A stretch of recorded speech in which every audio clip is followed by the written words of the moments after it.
I'm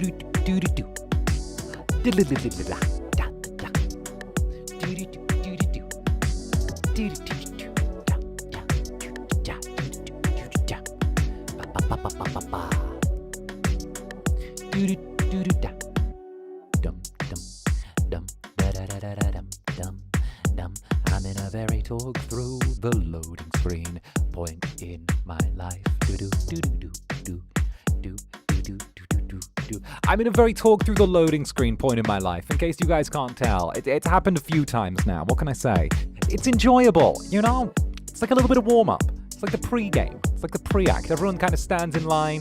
The club doors are opening. Everyone begins filtering in, doing their thing. We got the early show, you know? Gives you a little extra reason to get in here. You never know what I'm going to say. You never know what's going to happen. Oh. And as if on cue, the fucking typhoon sirens are going off. Oh, I couldn't have planned that better. Oh. Oh, that was kind of cool. Well, that was kind of timing. In case you guys don't know, apparently, Tokyo's slated for a typhoon tonight. So, like, that's why I figured we'd have, like, a cozy little sit down and do our thing here. So I figured, you know, there's a big storm coming. Let's just sit here and do our thing. Nah, I'm fine. I'm chilling. I'm in my cozy little room doing my thing, bruh. Let's go. We're gonna be playing some House Flipper. New idea for a stream. I get progressively drunker while I play House Flipper. House Sipper. That'd be a good stream. Anyway, how are we doing, my dear sweet jellies? How are we doing? Welcome. Get on in here. Get comfy. Get cozy. We're back once again. Hi. Let me refresh the chat because of the Chrome break. Let me do the thing. Boop. There we go. How we doing? Get on in here. Come one, come all. Get cozy, my jelly. Fix yourself. Therapist Zanny says fix yourself. Thank you.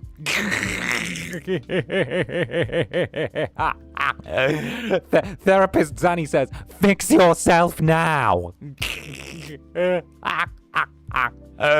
Fix your fucking self.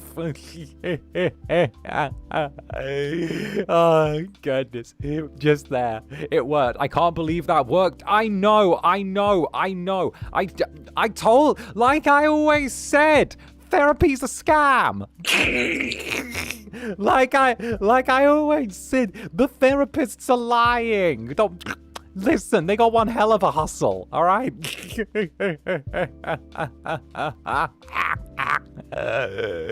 Oh, goodness gracious me. Tee-hee. Bruh. Tee-hee. But my therapist gives me bread from her desk.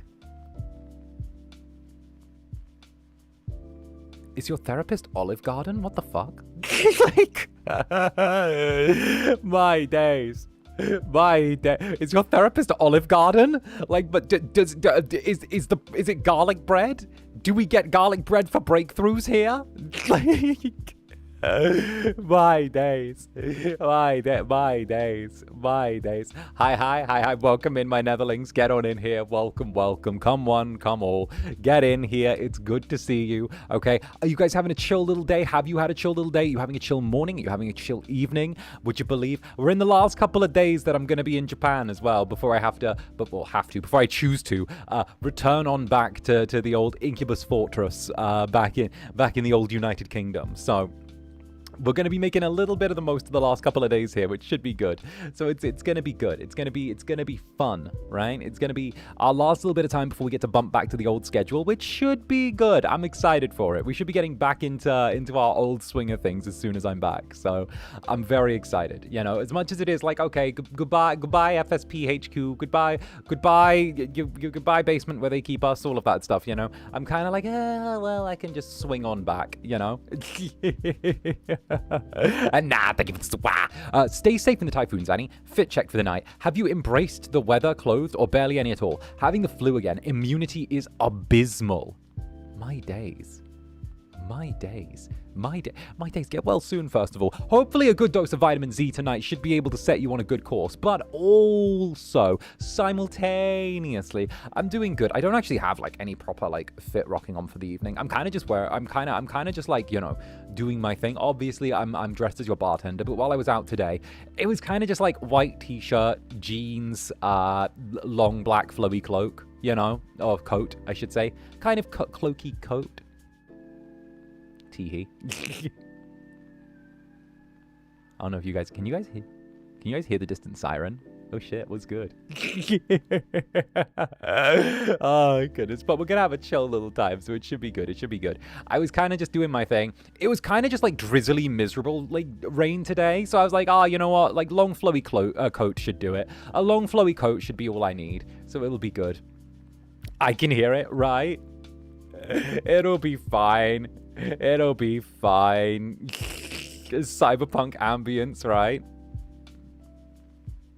Cyberpunk ambience, where when you're having the cyberpunk Tokyo ambience, right? Which technically, if we're in the cyberpunk timeline right now, considering it's like 2026, we would have just been, this would probably be the time where Tokyo would be like the place to be in the cyberpunk universe, because that's where like Arasaka HQ is, and they've probably withdrawn a lot of their stuff from overseas after the 2023 incident, where Johnny Silverhand nuked the Arasaka Tower in Night City. So if anything, it would actually be like a decent time to be over here, because you know, this is the time where like Arasaka have like withdrawn from overseas and fully put money back into the economy of where they are. So if anything, this would be a great place to be in the cyberpunk timeline about now. So teehee. Oh goodness gracious, I didn't get to meet up with Haka in the end. Haka and I were trying to meet up with each other today, but we didn't get to in the end. We tried to meet up, but like the typhoon meant that like a bunch of the trains got cancelled, so I wasn't able to go see him. So it was fine, but we were gonna meet up, but like the trains got cancelled. So I was like chilling in my apartment, and we were just sending each other like messages being like, I miss you, Pookie. Next time we see each other, the gods won't keep us apart. See you soon, Pookie. So hopefully next time. The weather was kind of like drizzly, but also like coming in bursts of like the sky opening up. So it's like, okay, I get it. Next time for sure, though. We're definitely going to do our thing next time. So my heckin' he's. Let's go. And of course, Brick of Netherbrand's resident FSP Insider. Hi, Zanny. How's it going? I'm super excited, but also hella nervous for the meet and greet tonight. I hope it goes okay, and I can actually speak this time. It'll be good. Don't worry about the meet and greet. It is going to be doing a thing. All right, it should be good. I'm feeling ready for the meet and greets. I'm excited to meet you all, of course. I'm always excited to meet my jellies, though. So like, you know, it's one of my favorite parts of getting to do all of this, where I get to have the little chances to meet all of you. And honestly, like it's something where I've never had like a bad meet and greet with someone. It's always been the most lovely little creatures that I end up coming across. And like, the fact that you guys are so enthusiastic, and I finally get to say it to like your faces and be like, hey Netherlings, hey little Netherling, aren't you adorable? Hi, who's this little creature? Hi, you know, I get to just kind of just like burst in and be like, teehee, look at a little Netherling. Skitch. You know, it's good. It's good. The thing is, you get a condensed dose of vitamin Z. You get a like a vitamin Z beam. You get it all like squished down into like one concentrated shot, and you kind of just get to stand there and be like and blown away. You know, you get that, the whole.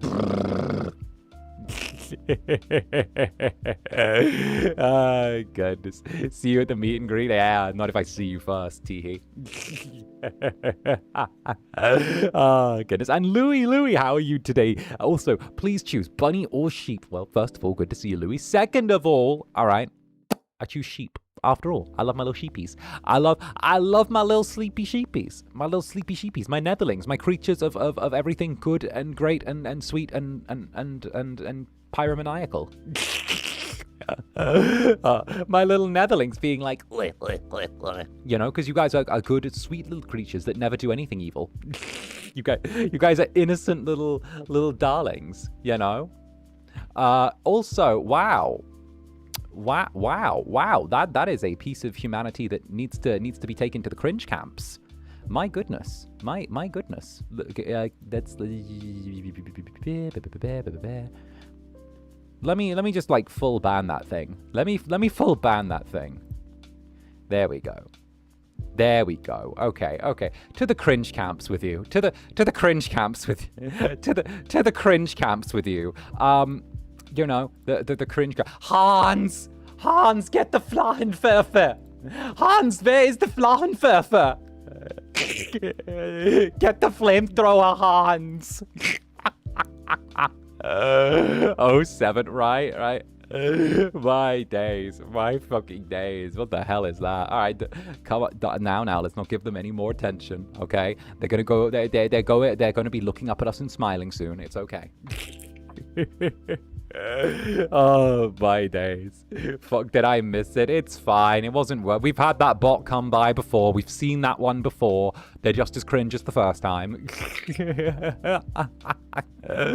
Oh my days. My days. But, 𝓂𝓸𝓾𝓻, thank you very much for the 27 months as well, darling. Thank you for the 27 months. Teehee, 27 months. You're getting dangerously close to 30 months. What are we going to do with what are we going to do at 30 months when Netherlings start hitting 30 months? I mean, we've done like 2 years. That'll be what, 2.5 years at this point that you'd have spent with the Incubus? 2.5 years. That's a lot. Wait, 30 months of Incubus. That's a number. That's kind of a gnarly number. Wait a minute. So that'd be, what would that be? 32 months. What would that be? 24. 36 months is like 3 years. So like we're kind of creeping on like 3 years. We're creeping on 3 years, which is gonna be kind of gnarly. Like that'll be good. I mean, we're getting close to like 2.5 years. Well, we are almost at 2.5 years. So like, that's going to be wild. A 30-month-old jelly, right? Who'd have thought it? And Sergey, thank you very much for the rose. Thank you. Much appreciated. Oh, hello, Zanny. Well, hello again. Why, hello again, this little creature. Long time, teehee. We're getting old, damn. Well, yeah, you're getting old. I'm getting old. Think about it. Like, you only have the number... Listen, whatever number you guys have on like your number of months or whatever, okay? You gotta add like 4 to that for how long it was before we got membies. So like my days, or like, what was it? Like 2 months or I don't fucking know. Either way, I've been around for a while, okay? Cries in Ancientling. Okay, but why would the Ancientlings cry? Okay, you guys are immortal. You're ageless. You'll last forever. What do you mean? You're immortal. None of you are old. Exactly. See, listen to that jelly there. None of you are old. Meowdy chat. Hey, meowdy, get on in here. I'm so old. No, you're not. You're a classic. Okay? Don't even. You're a classic. That's what my jellies are. They're absolute classics. Besides. Don't tell me you don't have a spring in your step whenever arsen's mentioned, all right? Don't tell me that you don't become spry little creatures whenever arsen's mentioned. Oh, hi, I'm new. Hi, get in here. Hi. Welcome, new little creature. Hi there. And JustCore, thank you very much for the rose and also the 20th other super on a live stream. Let's go. Teehee. Did I hear arsen? Arsen. Are we arsen dancing again? Oh, don't tell me I set that off. Wait a minute. Where this is playful arson. This isn't tie Incubus to the chair arson. Different arson. Although there does need to be like an arson sticker. I wish there was like a little fire sticker. You know, like instead of the rose, there was just like a little flame sticker. That would be so cute. That would be so cute if there was like a flame sticker. Wait, is there one? Wait a minute. I wish there was like a flame sticker because they've got the roses and everything. But like, there should be a flame sticker. There should be one where like you could like have like little flames or something. Because like the random objects just have like hot dogs and like a city and like an ice cream and a pie. And I'm like, show fire. Show fire. There's no fire sticker. Like, Layla Crescent, thank you very, very much for the super. Okay, yeah, fine. That's the arson emoji. Fine, fine. That's the equivalent of the arson sticker. Oh goodness! Thank you, 𝓂𝓸𝓾𝓻. A big mwah to you. Oh goodness gracious me! Tee hee, tee hee hee, tee hee hee. My days. And Mafia Gravity, thank you for the super Mafia Gravity. As they say, 30, flirty, and thriving. Exactly, 30, flirty, and thriving. Speaking of Mafia, how are you feeling after getting the talk in front of everyone during the little meet and greet panel? How are you feeling about after getting your little moment with everyone? Did you enjoy getting to hang out at the panel? For anyone who doesn't know, Mafia Gravity got dragged in front of everyone during the little like private meet and greet and got to say hi. Called out. The oomphy got called out. Yeah. Oomphy got to say hello to everyone at the panel, which was cute. Oh goodness. Bruh, I was supposed to sleep after, but I didn't sleep till 1 a.m. and I had to be up at 5. Me being like, hi again. Oh goodness gracious me. Right. Oh no, it was one of those things where there was like a little ticket lottery essentially, and we got to see who was going to be pulled out. And when I saw that Mafia Gravity was there, I was like, I know that jelly. I know that one. Wait a minute. And Barry does things. Thank you very much for this.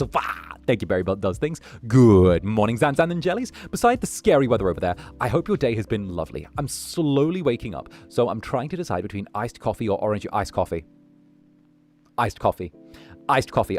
Iced coffee will give you a good little kick, and also what will happen is if you take orange juice, it'll spike your blood sugar levels, and you'll end up feeling a little sleepier later on in the day. So like if you go with the orange juice, then you'll end up being like a little bit peppy immediately, but you'll have like a bit of a sugar crash, and you'll probably have a little bit of a snack craving, probably around like, if it's the morning for you, you'll probably end up with a snack craving around like 10 or 11. So like what you'll probably do is if you go with coffee, it'll give you a little caffeine kick, it'll work as a tiny little appetite suppressant, and that'll mean is it'll give you the ability to work through a little bit harder until you reach lunch. So if I had to say, iced coffee will be good. Also, the cold will also help like prep your digestive system for the day as well, and it'll give you like a little extra kick to start off with. So there you go.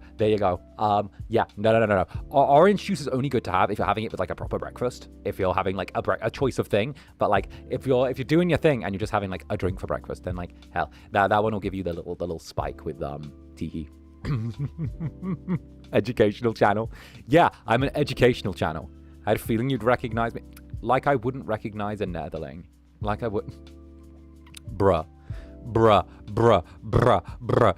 Netherlings still trying to get it through their head almost 2.5 years later. That I remember them and recognize them. Oh no. My days. You're adorable little jellies, but it takes a little while to get through. It's like, wait, he remembers. Yes. All the blunt force trauma to the head that you guys have done to me has not stopped me recognizing you. Oh my god, you're right. I've noticed that with my little bevs. See? Told ya. See? You remember how? Because I see you every day. Like, I see you guys every day. How do you think? Like, it's not hard to remember someone you see every day. You know? It doesn't make sense how or why. Damn, the bludgeoning didn't work, right? If I face the wall, he won't recognize me. If he face the wall, he won't recognize me. If I face the wall, he won't recognize me. If I face the wall, he won't recognize my face. Oh, goodness gracious me. Like, even those who don't usually send supers and menchies, well, yeah, like, I remember my regulars. Like, bruh, like, it's not a big thing. It's like, oh, I see you every day. Oh, look, I read something you write in chat every day. Like, oh, don't do it. You even remember the things from those who aren't always here too? Exactly. Like, look at you slinking your way on in during the Detroit Become Human streams and then saying that you ended up liking it here enough that you wanted to stay, and now sticking your head in occasionally you sad post on Twitter being like, I want to see Netherlings more. Oh god, I'm a snack in jelly clothing. Yeah? We want to play that game? We want to play that game? We want to play that game? Do we want to play that one? Covering my face with the wall. Leave that jelly alone. I should have kept my mouth shut. Oh, goodness. Netherlings starting to just like pull their wool over their faces to be like, it's a bandana. You won't recognize me.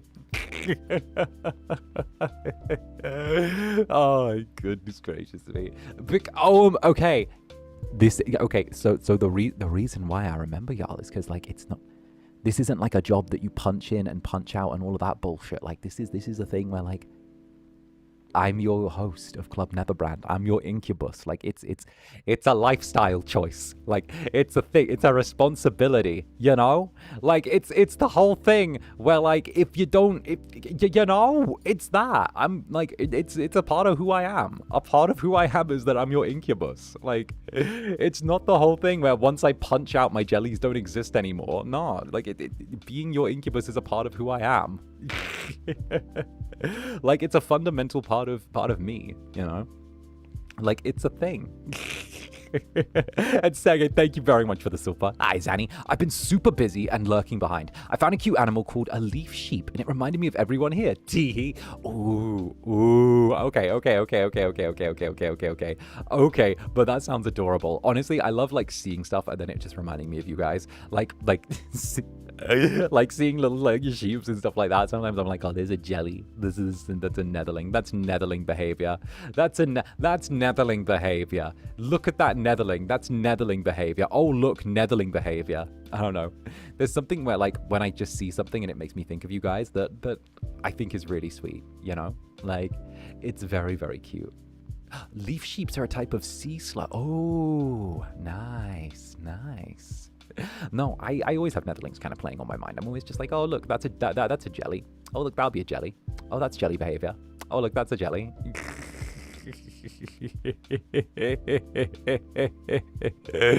Oh, goodness gracious me. Hi, Zaddy. Hi. Also digging the name. Let's go. And the not so lonely rider, thank you for the 27 months. Hi, Zanny. Bites you and lovely Netherlings. I hope you all have an amazing meet and greet tomorrow. Hey, thank you, not so lonely rider. And of course, thank you very much for stopping by. It's good to have you. And of course, thank the 27 months as well. My jellies are getting up there in age. Teehee, the ancientlings with their hey jellies, is that a little grey coming in your floof? Is that a little grey getting into your floof? Yeah. Is that like are you becoming silver sheepies? Oh goodness, Teehee, a little silver sheepy. I mean, what, like, how dare we ain't old? What do you mean? No, I always saw like the you guys know how it goes. Like, I'm not gonna say you guys are getting old until we hit like over 3 years, right? When we go like over 3 years, when we go like 3 years, 4 years, that's when I'm gonna be like, yeah, you guys are getting old. Because like, the average VTuber has like the same lifespan as a goldfish. So like so if the average VTuber has the same lifespan as a goldfish, then like the average like mascot as well must have like a similar goldfish style lifespan. So actually, how long do goldfish live? Here we go.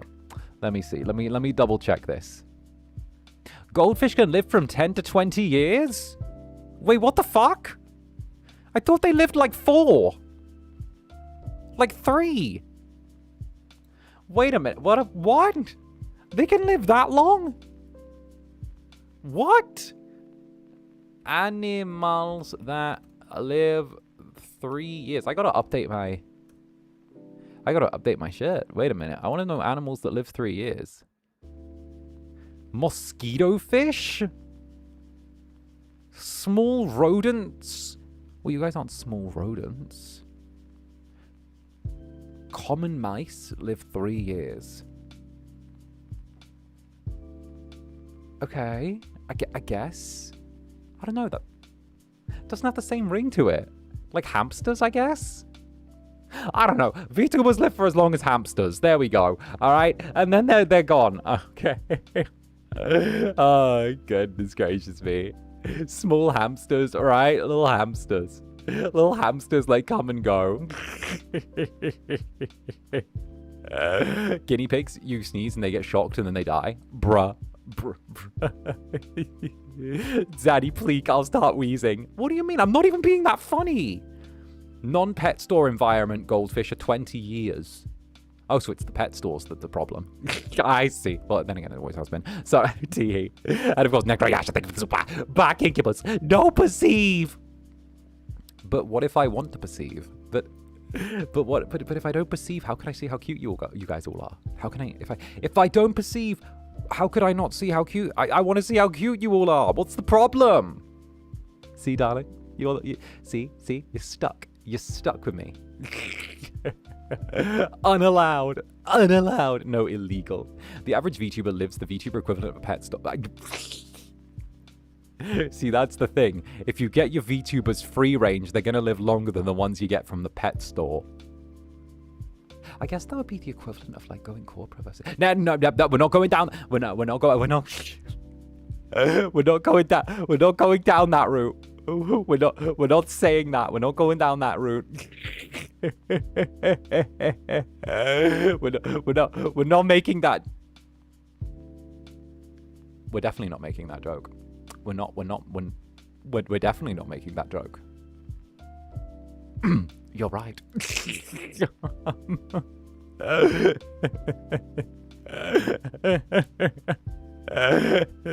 The red dot. I need to add that to my home setup. I need to add the red dot to my home setup. I need to. Oh, goodness. I have to add the red dot to my setup once I get back to the UK. It needs to happen. The red dot feels like such a great addition. It feels so fun. Like, the red dot feels like such a fun addition. I love the red dot, right? The red dot just feels good. Just have a... Oh. Oh, goodness gracious me. Goodness gracious me. Tee. It's a great bit, it kind of is, not gonna lie. It's object comedy, it's great. And Hanu, thank you for the super. Hey, let's go. Hi, Zanny. I'm kind of worried I'll say something weird or accidentally sound rude at tomorrow's meet and greet. No. Okay, first of all, my little Netherling. Do not worry if you think you sound like rude or or weird or anything like that. Like, one, I will always by default think the best of you as a Netherling. I will always assume the absolute best of what you are trying to say. I will always think that, like, it's more likely an ESL moment than anyone being rude to me, okay?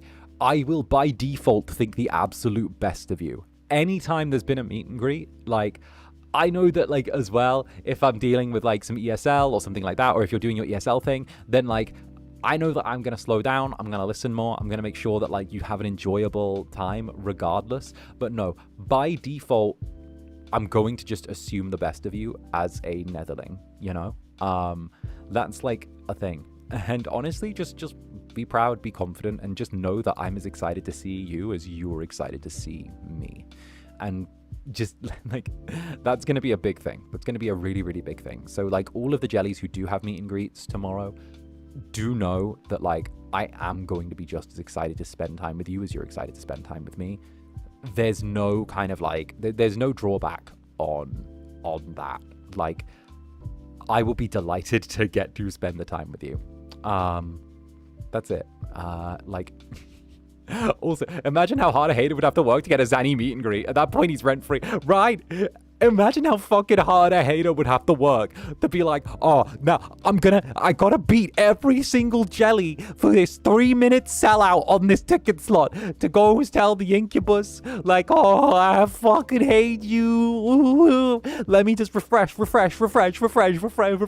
do you realize that jellies that wanted the fucking tickets, that couldn't even get them before other jellies clambered over them to be like, no, Incu time. Like, do you realize analyze that shit. Like, my days, my fucking days, the effort that would have to go in for you to be like, oh, I hate that Incubus, ooh-wee, ooh-wee. Like, come on. Don't get me wrong. I know I'm rent-freeing a lot in some people's heads, but let's be real. You know, let's be real, okay? Like T fucking he. Besides, I know how my jellies get, all right? I know how my jellies get. They're fucking great. Oh, goodness gracious me. Like, let's be real. Every time something's happened where someone's even been like a little bit like, oh, Incubus, it's like, okay, jellies, produce your bladed articles. Every time it's like, all right, jellies, we're putting the club into lockdown, let's go. Do you really think they could no, it's gonna be fine, like, regardless. Teehee. And of course, Yvain, thank you very much for the 27 months. We've hit 27 months. This geriatric jelly is dying from the heat wave. 39 degrees and no AC. Can we please hide in your freezer? Low-key, I'm a little bit dreading to go back to the UK, because, like, I know that it's going to be really humid when I go back, and Japan's been really temperate. Like, it's been really temperate, so, like, I've not had to worry about the heat. I've got to chill, I've got to relax, I've got to, like, kind of enjoy it. I got 1 month where I'm going to be dying of the heat when I'm back in the UK, and then I'm going to be back to Japan again, so it's going to be a thing. To be fair, though, I did insist upon it. I did insist that I wasn't going to spend, like, 2 months in Japan, because, like, I'm going to be real. I didn't like the idea of coming off my schedule for that long, and I didn't like the idea of being away from home and my gym and, like, my, you know, really just, like, my little club, my little home base with all of my jellies at this, for, like, too long. You know, it's kind of that thing where, like, I'm going to get nudged to... It's going to happen more and more, but they're going to nudge me to come and, like, spend longer periods of time here. And as much as I do, I'm never going to be able to make the commitment to fully move. Because, honestly, I feel like our little apartment is, like, well, fuck, I just said it. Like, it's ours, you know? I keep catching myself saying ours or referring to, like, the apartment that I live in as, like, ours or, like, you know, we. And I'm like, I keep catching myself doing that where, like, I keep using, like, the plural in regards to, like, you guys, which is, like, so embarrassing, not gonna lie. I keep saying ours or we'll or we or something like that. And I'm like, my bitch ass lives alone. I'm like, I'm literally referring to my netherlings. Like, I'm referring to you guys in the apartment. I'm like, oh no. Like, I'm like, oh, I've been working on our countertops. And I'm like, our? Not my, our, like you guys use the fucking kitchen. My days. No, it's cute. Oh, it's terrible. It's awful. Cute Incubus, hush. No, shush. Hush. Mwah. And Skies Red, thank you for the super. Latches onto your face to protect the Incubus. Be gone, deadly red dot. Be gone. I don't really think you could shoot a jelly, if I'm honest. I feel like if you shoot a jelly, like, the bullet's just gonna kind of just get stopped by the jelly of the jelly, you know? Like, I feel like it'll breach the front jelly, and then it'll just lose momentum once it's inside the jelly. And then the jelly just has, like, a little bullet in it. It's like, and it just slowly dissolves. You're like, we nom the bullet, literally. I feel like you guys just had to stand there like, it's like a little moment of confusion, like, oh, where'd it go? Oh, there it is. According to that one, Rain, we just reform if destroyed. True. If you guys, like, splat anywhere, you guys just slowly reform, and it's like, oh, look, they're back. It's like shooting a gelatinous cube. Exactly. That's what I was thinking of, you know? It's about that I've been here in my first stream of yours for maybe 10 minutes and I'm hooked. No, would you believe, my little creature? Would you believe that's the Club Netherbrand effect, right? It happens sometimes. You wander in and you're like, huh, what is this place? And then you're like, oh no, I think I live here now. Oh dear. Just wait. Just stay in your seat for, like, a little bit longer, okay? When a jelly eventually comes on over offering you to, like, you know, offering, like, hey, come with me, all right? That's when...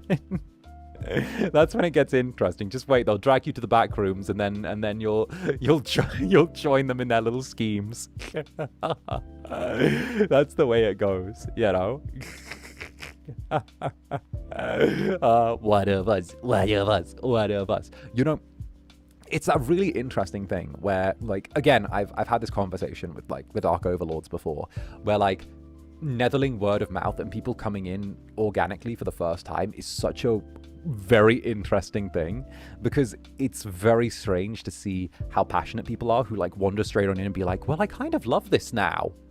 Well, I'm staying here. Well, have I told you of our club and savior, Club Netherbrand? Like, you know, there's a very steady jelly pipeline, and it's very, very cute, you know.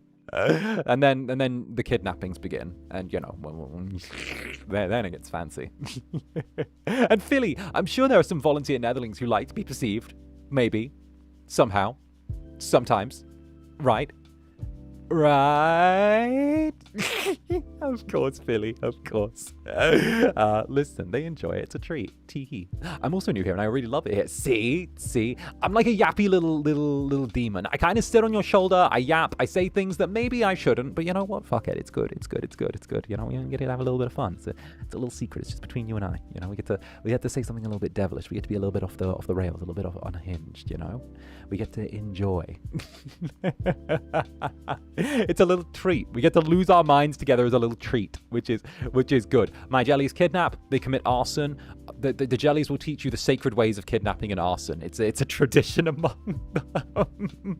It's a sacred tradition that they love, you know.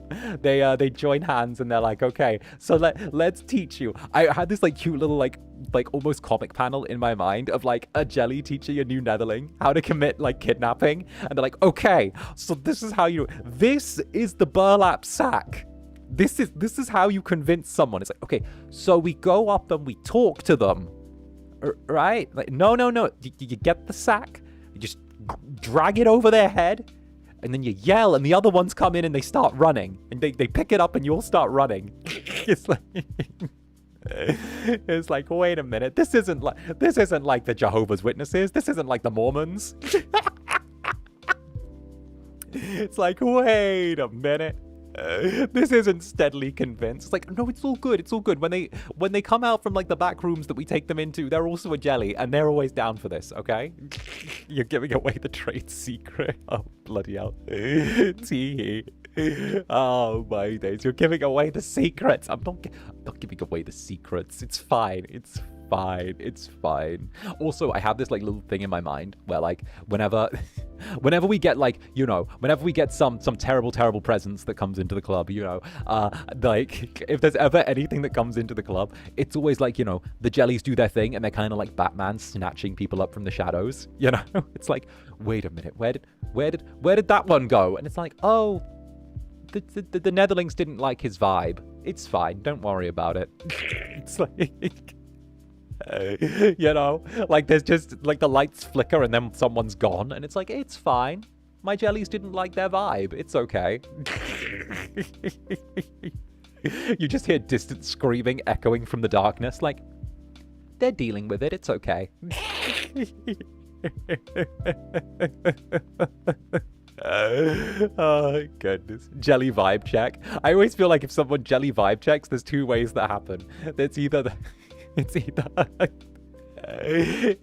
that they disappear into the darkness in a flicker of light, or while they're stood there from the rafters, like a big heavy stack of books just falls and hits them on the head, and like you kind of look over and the books are all like dojins that they've just been like tied together with string. It's like the yaoi rafters just shove something down and KO someone. Oh my goodness. It's like, yeah, they've the rafters have rejected you. We could eat them. I'm assuming that that's what happens when they disappear into the darkness. I'm assuming that's it. I don't know. I only ever see you. I don't know what you guys really look like when you're mad, you know? I've seen you when you're pouty. Like, I think we've all agreed that, like, within lore, the little cute forms that you guys have as Netherlings aren't what you really look like. This is what you look like when you're satiated and happy, you know, or you're with Incubus. But, like, we don't know what you look like when you're, like, actually threatened. We don't know what you look like when you're actually threatened, and it's better left unknown, you know? Like, it's the idea of when something happens, when Incubus is threatened, the lights turn off, there's blood-curdling screams, and then when they flick back on, it's just a cute little jelly sat there in the middle of the floor going, tee-hee. I assume, tying into my own little thing, that you guys are some sort of eldritch entity. I assume that you guys are some sort of, like, little eldritch entity, you know? That you're something from the rolling sea of potential that, like, exists within this pocket dimension. That's what I would assume. But, like, I also think it's one of those things where, like, you're a little bashful as well. You're like, no, Incubus sees us as cute. Only Incubus gets to see us be cute. We're cute. And I'm like, yes, you are. Obviously all eldritch, right? We're the cutest little eldritch helpers. See? Don't mess with our strimmer and we're good. Exactly. My netherlings get mad if something happens. Don't worry, the crystal keeps us contained as long as you don't mess with it. At this point, it's like, as long as we have Incubus, no one will get hurt. It's not even containment at this point. It's just it's a mutual hostage situation. It's like, listen, we are little magpies. We've decided we like Incubus. If anyone tries to take him away, don't. And I'm like, well, I can't leave them. I'm attached to these little jellies. Like it's a mutual thing. Look at them all. They're like, right? Right? None of the fandoms on Manasans are safe. No one's safe. No one. And Clockwork Zhao, thank you for the thank you, Clockwork Zhao. Fish info dump. Goldfish primarily die young because of poor breeding. Oh, trust me, the noble in me knows all about that. Or more commonly, too small tanks. The smallest goldfish breed needs approximately 75 liters or 20-gallon tank size. Most are 40 gallons plus. Ooh. Okay. Interesting. I feel like fish-themed stuff goes hard. I feel like nether fishes would be cute. Like we have some fish in the little fish tank that are like nether fishes that are just jellies that have chosen to like just exist as fishies, you know? Like you guys have just like shifted a little bit and you guys are like little fishies in fish tanks. Like you're just little nether goldfish. You're little jellyfish, just sort of like jellyfish. That'll be cute. You guys being like little jellyfish. And that's why I'm hooked. There's no door and jingling keys in our face. Oh, well. Wait a minute. I got you. Wait a minute. Stay there. Stay there. I got this.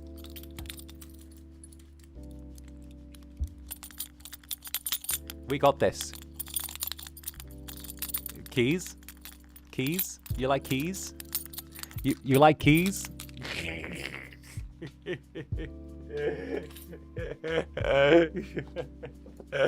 Actually, I shouldn't say, but I'm gonna say there is a little asset that's like that a very nice little netherling made that I'm midway through setting up.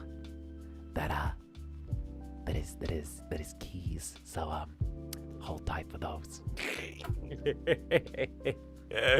Oh goodness.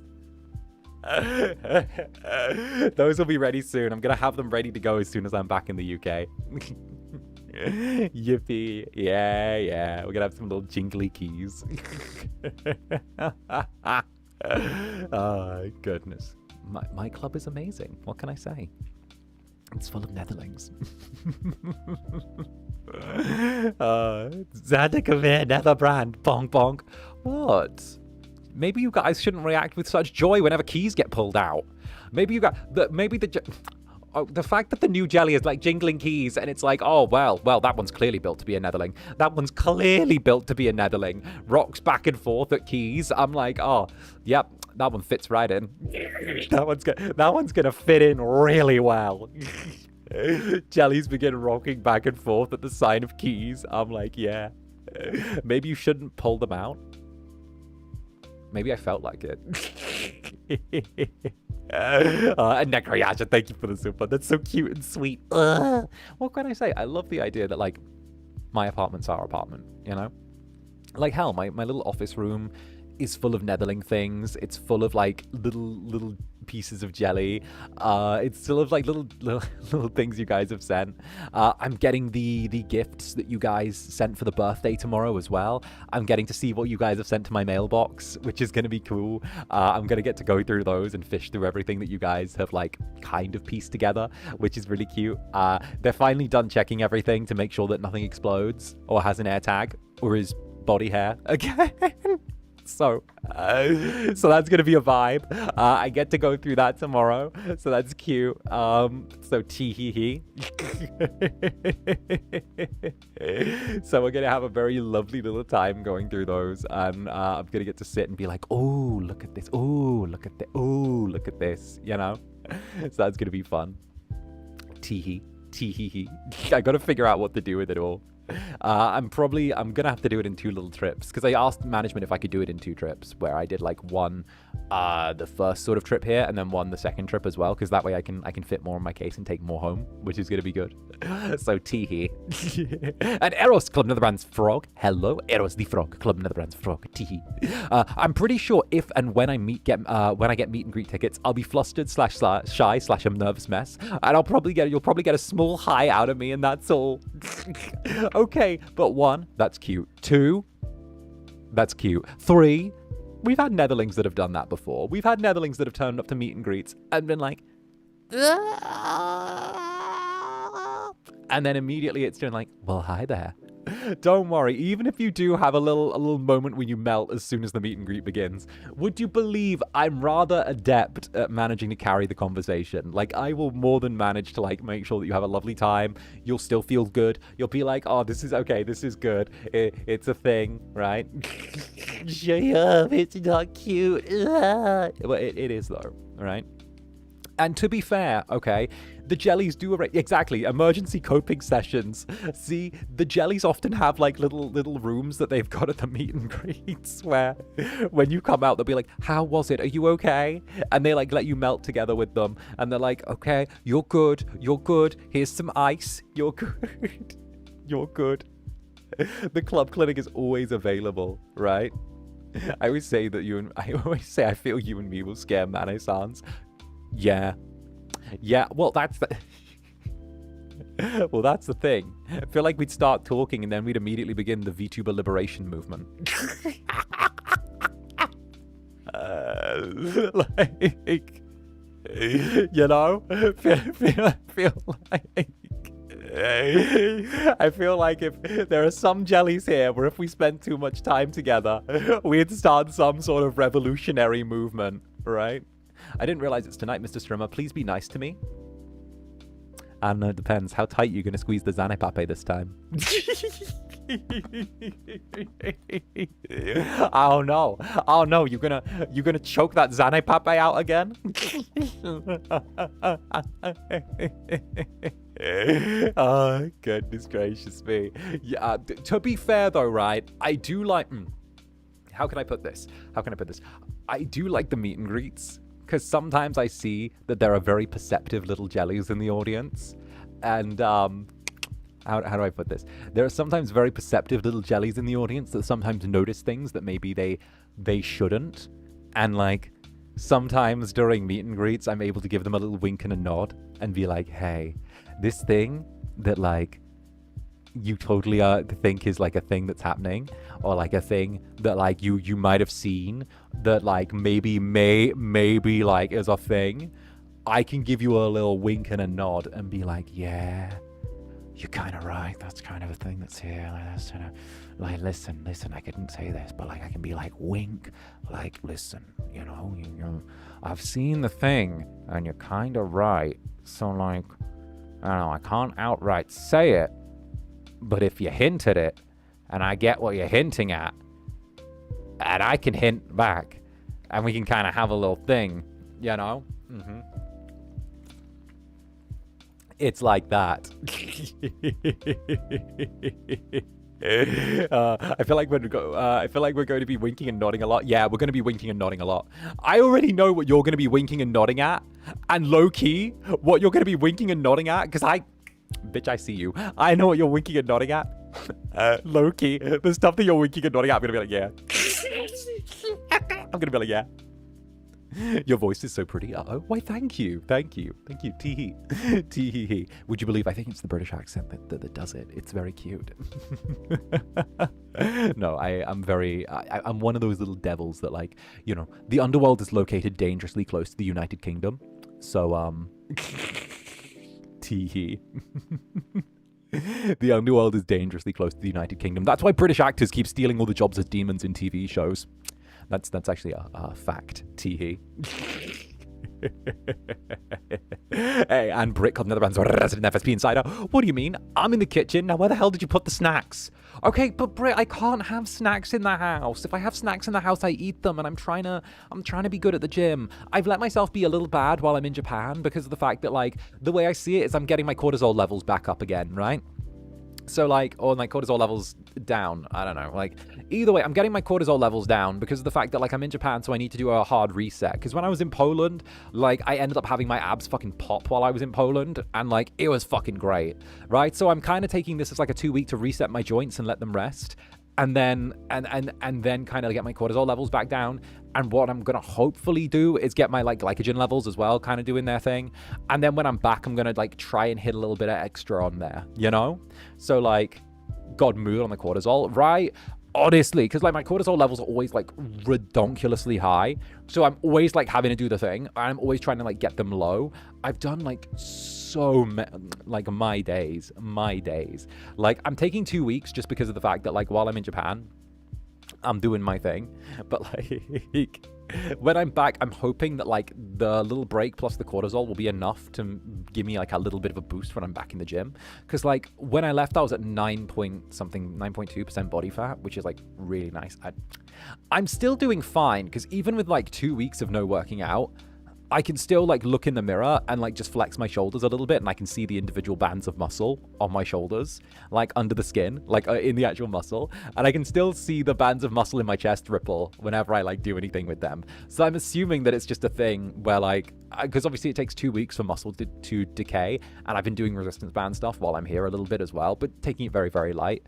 And, like, I'm assuming that when I'm back, if I get in here with just the right amount of timing, start back at the gym again on the Tuesday night, then, like, I'll be ready to go, you know? So tee. Whoa. Yeah. I think I mentioned to you guys that, like, I got really into my bodybuilding this year. So, like, I'm very much, like, at that point where, like, you can see the little strips of muscle in my shoulder. So that's really nice. Good body. So you're a medical student, stream anatomy, review material. I mean, what can I say? Again, this is something that I always kind of circle back around to. A lot of people don't realize it, but VTubing can be a very physically demanding job when they get you to do 3Ds, or when they get you to do very, very long hours, or, like, when a lot of the job is sedentary. It's really important to look after your health. And I'm very, like, of the mindset where the reason a lot of VTubers get sick and have to take such long periods where they aren't able to, like, do what they do is because of the fact that, like, the job is so sedentary, it's difficult to look after your overall body health while you're there. And I think that, you know, when you do fall into that trip, you do get hit, like, a little bit harder.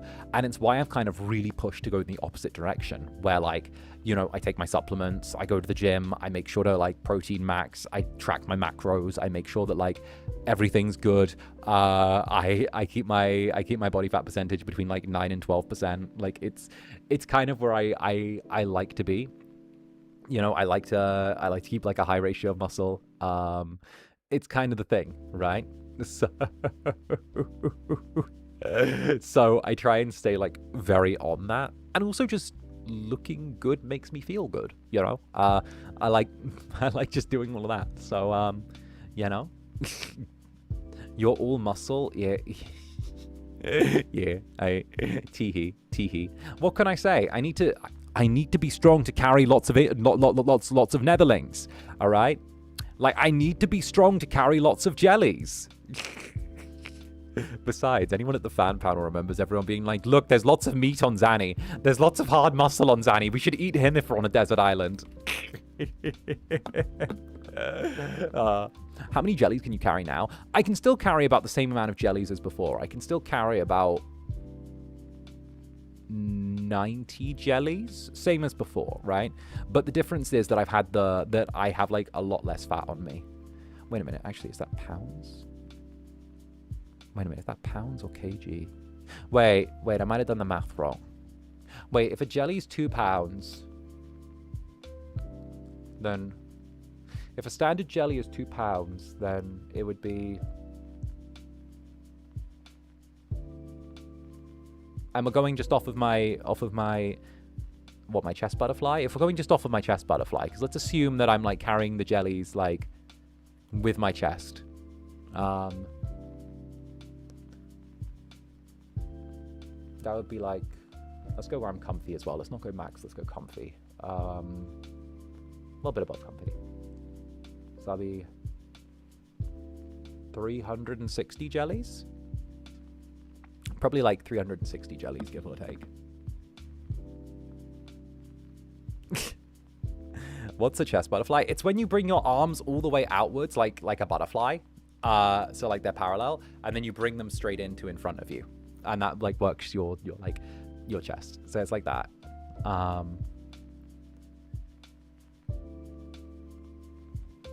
So like it'd probably be like, no wait, that's with the, so probably like 200 jellies then. So yeah, it'll probably be about 200 jellies. It'll be about 200 jellies I could carry, give or, no wait, more than 200. Wait, what? Yeah, about 200 jellies, give or take. So 300 and, so, wait a minute, let me do, wait, I think let me do the math. Let me see. Let me just straight do the math. I'll just straight do the math here. Let's see,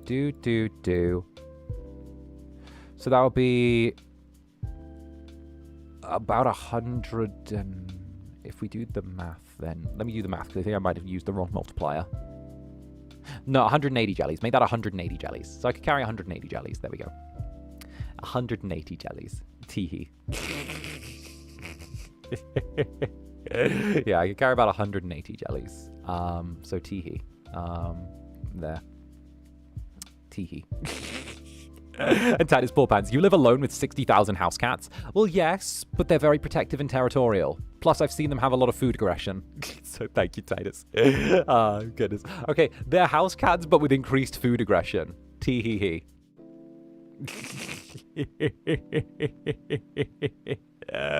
Oh, goodness gracious me. Well-built Incubus who's physically fit, tall, godly voice, and can do math, and can run a D&D campaign. Finger guns. and can run a D&D campaign like no one's business. And 6 cats in a trench coat. Thank you for the 5 gifted. Oh god, here come the kidnappings. Here come the kidnappings. And by the way, just as a little side note, I am gonna give you guys a little side note with this every time until YouTube does the thing. Just in case you guys get gifted a jelly ship, or like pick up a jelly ship before the 17th of next month, YouTube are going to be increasing the prices slightly on jelly ships from the 17th. Because they're trying to bring everything into like a singular like currency line, no matter where you are. So like they're trying to adjust for exchange rates. So depending on your region, it might be going up a little bit. So regardless of where you are, if you get gifted a jelly ship before the 17th, or you choose to take a jelly ship before the 17th and like choose to keep it going, you're able to get it at the old prices before YouTube adjusts the currencies. So if you do pick up a jelly ship before the 17th, you get to keep it at the current price and like keep it rolling without any increase. So it's only like new jellies that are going to get hit after the 17th. So that's it. Where I live, I'm already cooked. No. If you keep the jelly ship going that you've got right now, you don't get hit by the increase. So like it gets, you get like the grandfathered in rate. So like you're good to go. You're good to go. I'm giving you guys the heads up with that. Like I know technically it's like a thing where I should just leave it and not say anything or something like that. I know like it's the thing where like it's like a whole corporate says to not, but also like at the same time I'm like, I'd rather let you guys know so you can make informed decisions with what you guys do, you know? I love how you're the only person giving the heads up on this. You want me to be real? Because I kind of don't give a fuck. Like, oh no. Oh no. Looking after my jelly's well-being? Oh, but how out of character of me, right? Oh no, not exploiting my jellies. Whatever the fuck will I do? Like, you know, my God, like the bar's in hell.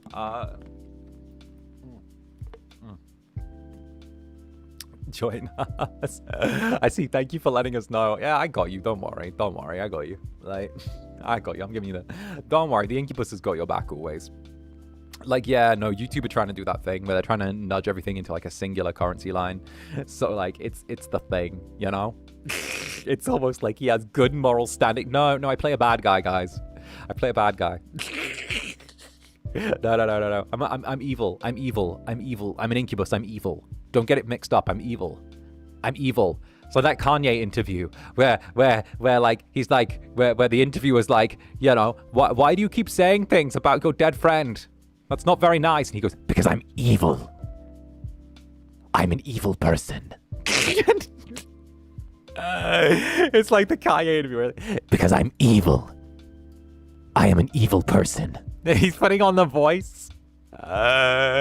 He's putting on the voice. You know, I don't know if anyone's seen that clip, right?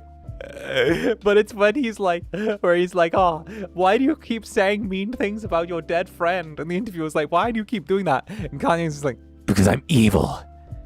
I am an evil person. And he has the Batman voice on. And I'm like, he's living in a movie. He's living in a movie and the director and all the cameras are all inside his head.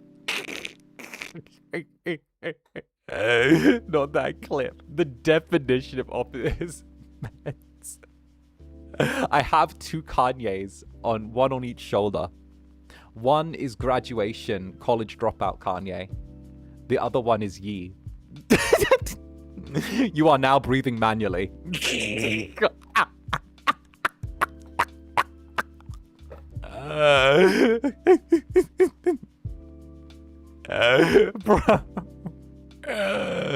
Bro. Oh, you ass. Sorry, I had to have.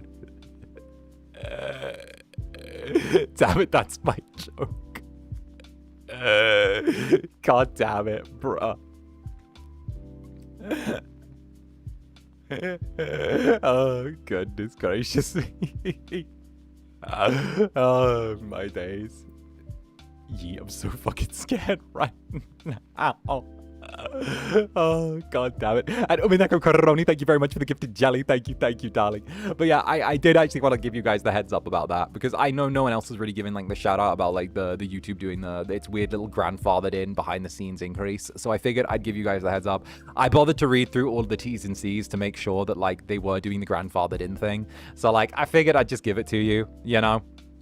Like, fuck it. Like, at the end of the day, I'd rather like be in good standing and give you guys the heads up than like not say fucking shit, you know? Like that's my way. And of course, 𝓂𝓸𝓾𝓻 as well. Thank you for the 10 gifted jellies. Thank you very, very much, darling. And a big mwah to you. Tee-hee. And a big mwah to you, 𝓂𝓸𝓾𝓻.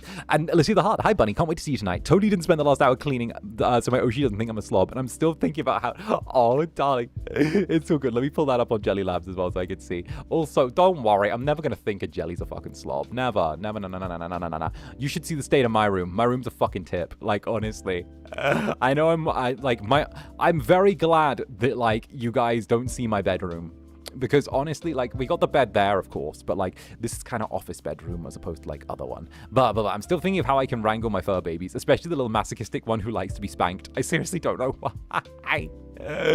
My days, masochistic little fur babies, what the fuck. My goodness gracious. So I hope you do manage to wrangle them, and of course I'm wishing you all the best, darling. Whoop. Well, here we go. Well, something's crashing. Oh, fuck. Oh, fuck. There we go. Task manager crashed. Love that. Let's go. Teehee. Tee. And of course, 𝓂𝓸𝓾𝓻, thank you for the gifted jelly. Alongside 𝓂𝓸𝓾𝓻, the Netherhampton by Destiny, thank you for the 5 gifted jellies as well. Tee. And of course, thank you very much for the 5 gifted jellies as well. The jelly cannon has been fired. Thank you for the 5 gifted jellies. And a big to you too as well, darling. Tee. 𝓂𝓸𝓾𝓻, thank you for the gifted jelly as well. And Mafia Gravity, thank you for the gifted jelly. Let's hecking go. Oh my days. Melian, thank you for the gifted jelly. Thank you, Melian. You're hacking sweetie. Krev as well, thank you for the gifted jelly. And Rex the Unholy, thank you for the gifted jelly, Rex the Unholy. And Pecan Brulee, thank you for the pecan from Netherbrand's resident peanut cashew salted trail mix. Okay, but imagine how powerful that means you are. The multiple eldritch entities, or maybe an eldritch collective, has chosen you as arbiter. I like the idea that, like, I didn't choose. You guys just got randomly fascinated with, like, Incubus, you know? I like the idea that, like, it's not that I'm powerful or special or anything. Or maybe, like, you guys are just waiting for just the right little weirdo. But also, they're like, this one. This one's our pet. We're keeping this one. It's like, this one we're going to choose to appear for. This one we'll choose to let borrow a little power and we'll play along with, you know?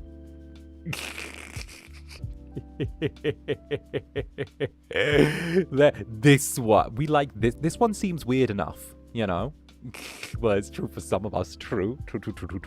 Speak the true. Hey, we like this guy. The rest was history. Exactly. I like the whole bootstrap paradox of where we don't know what made you right for us. Exactly. It's like, did you guys know and were waiting the whole time, or did you guys not exist until it was like an expression of what was in this little like sea of potential? Like, did you guys always exist as Netherlings, or did you guys waiting for the Incubus to come along and like you knew, or was it that like in the rolling sea of potential it responded with Netherlings when like Incubus came along and Incubus was already the right fit? Like, it's the whole thing was where, you know, what's right fit first that created the other one, which I think is like a cute little question mark, you know? Teehee. Just woke up and found out I received a Zander membership. Thank you for the gifted. See, my jellies doing their thing. See, this is what happens. You kidnap people in their sleep. Jellies, you've got to wait till they're awake. Okay, well, actually, they struggle less when they're asleep. Good move, jellies. At Marmot on Toast, thank you for the silver. Speaking of, I recently learned that there's a real animal named a siren. It's a salamander that remains aquatic its whole life and only grows 2 legs. Imagine if our siren looked like a salamander. Ooh. I love the idea of like, okay, I love the idea of, I don't know if you know the salamanders, the fireworms from Elden Ring, but essentially they're like dragons that never managed to fully evolve to being dragons, and they stayed on their bellies their whole existences.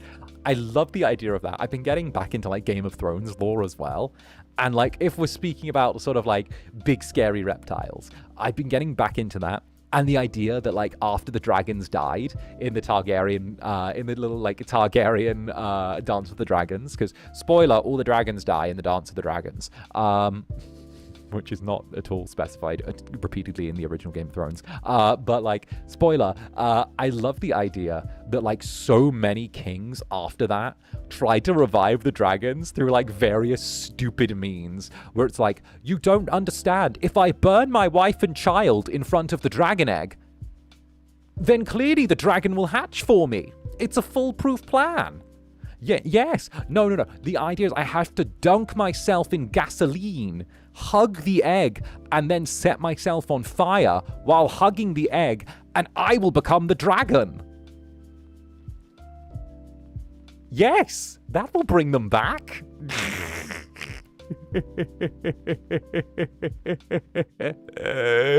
Oh, goodness. Like, it's that inbred brain, y'all. For real. We never know. You know what would be kind of wild, Dio, though? Somewhere down the line, like 6.0, 7.0, if I go, like, full Targaryen-inspired, like, that would be cool. If I go, like, a Targaryen-inspired thing, that would be great. Very, like, you know? That'd be cool. Very knightly. That might be somewhere for the long, long, distant future, you know? Somewhere for the long distant future. I have been thinking about my birthday for next year as well. I'm thinking of going for like the birthday merch for next year being like Incubus Knight or Incubus Gladiator or something like that, right? Like, you get what I mean? Like Incubus Knight, Incubus Gladiator type of thing, demon gladiator, like the classic like ripped clothing, kind of looking a little bit like bloody around the edges, you know, a little bit like that. Like the idea is I've already gone as sexy as I want, so now I want to take like very classical romance trope concepts and like give them the old Netherbrand spin as well, you know? Like, imagine your Incubus Gladiator in the arena, you know? When's the day of birth? That is the 7th of April. 7th of April, 1897, to be precise. If we're going by human years. So teehee. And Ashley, thank you for the super. Hey, Zanny and Jellies. I have my clinicals today, so wish me luck. I'm sleepy. Hey, go get it. Best of luck, darling. Mwah. Go get him, go get him, go get him, go get him, go get him. And of course, skies are in as well. Broadcast. You will be fine in the meet and greets, Jellies. You genuinely couldn't be in better hands. Points at Purple Man. Teehee. I promise, I'll only be as rough as you can enjoy. And unless you have the floof, thank you for the 7 months. 7 months is wild. Door long gone. Oh well, I'm feeling pretty low mentally at this moment, so it's always nice to watch your streams. Hey, don't worry, we'll pick you up, turn you around, and get you ready to go. All right? We'll have you ready to go. Gladiator, so toga. I was thinking like kind of ripped gladiatorial armor, kind of just kind of the vambrace over one shoulder, you know, like the shoulder plate kind of strapped up a little bit, like the idea of like the classic kind of like loincloth thing going on, showing maybe a little more thigh than we can get away with, like a little splash of blood on there, maybe like a little sword in hand as well, one of those classic little gladiatorial short swords, you know, a few scratches and scars across the body might be kind of sexy as well, you know. Like, I was thinking that, because obviously I get to design my birthday merch from the ground up, so teehee. I love that you can always tell what merch I've had a hand in the design of, dependent on how much I'm wearing. Like, I'm pretty sure, I'm not allowed to say which ones that I've had like more of a hand in or less of a hand in, right? Apart from the very, very obvious ones. But I love that you can always tell how much of a hand I've had in them. Like, dependent on how much I'm wearing in terms of clothing. True. See, the true. And thank you for the super. Yes, he's freakishly tall, has sinful VA work, all muscle and sun, Mr. Silas arms, Mr. Yowie hands. New Jellies, please feast upon this man with us. Listen, it was one time the Love and Deep Space fandom got into my arms, all right? It was what listen. I gotta stay away from Love and Deep Space right now, okay? It's a battleground out there. Apparently everyone's shooting each other over the new boy, all right? Apparently, like, some fans over somewhere are pissed off, and other fans want the game to die, and other fans are, like, defending him, and it's like, wee, I'm gonna go sit down. I'm not gonna post about this. Wee. I just want to know why the fucking wolf boy has 4 ears. I just want to know why the fucking wolf boy has 4 ears. Give him 2. Pick, choose. My days, understandable, right?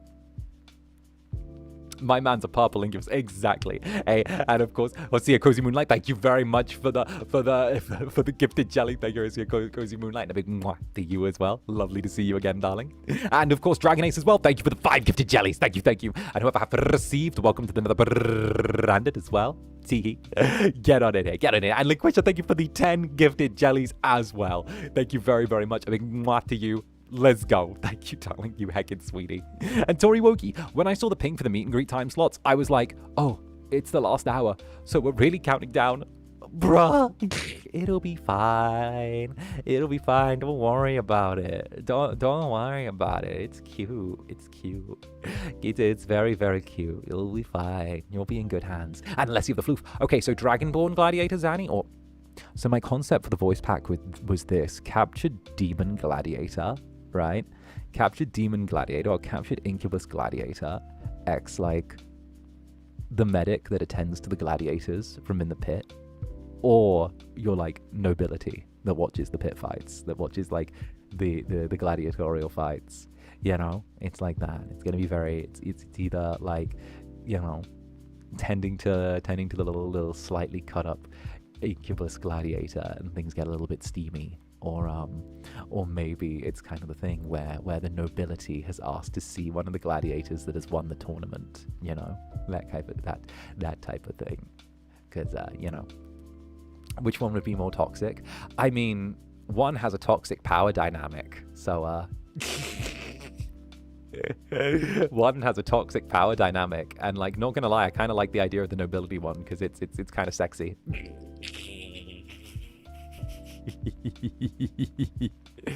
Goodness. And Ramen Cat, thank you for the 22 months. Are you staying comfy, Zanny? I hope you're doing well. Thanks for all the fun times. Something Unholy Trinity mentioned. La, la, la, la, la, la. I know, I'm waiting for another Unholy Trinity thing. We need to, I'm grabbing Haka next time I'm in Japan, which would be good. I don't even know. We might like try and yeah, it would be cool if Haka and I could do a little off collab and we could just like shove Vane in from the spirit world to join us or something. I don't know. I love my Unholy Trinity. I love my boys. I love what can I say? You know, they're such an amazing little pair of dudes. I love Vane. Love Haka. Love my boys. They're good.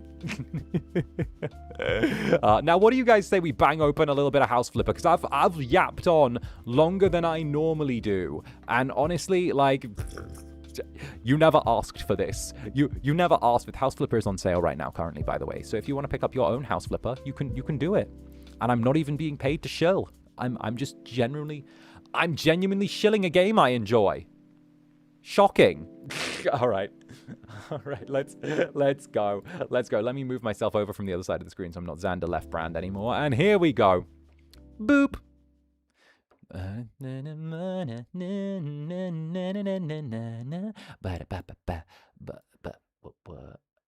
Hello.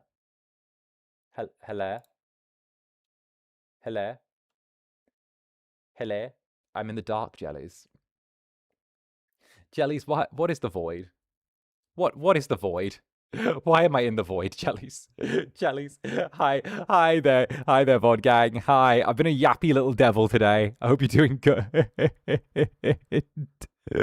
Oh my days. All right, where the fuck is House Flipper? There it is. Okay, boop. Boop. Boop. Hello. Hi, future me. Hey, VOD gang. Mwah. That one's just for VOD gang. All right. You know what? I'm going to turn on gaming mode, and we'll see what happens. House Flipper?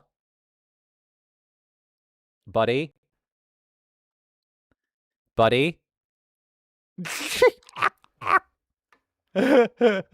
House Flipper, wake up.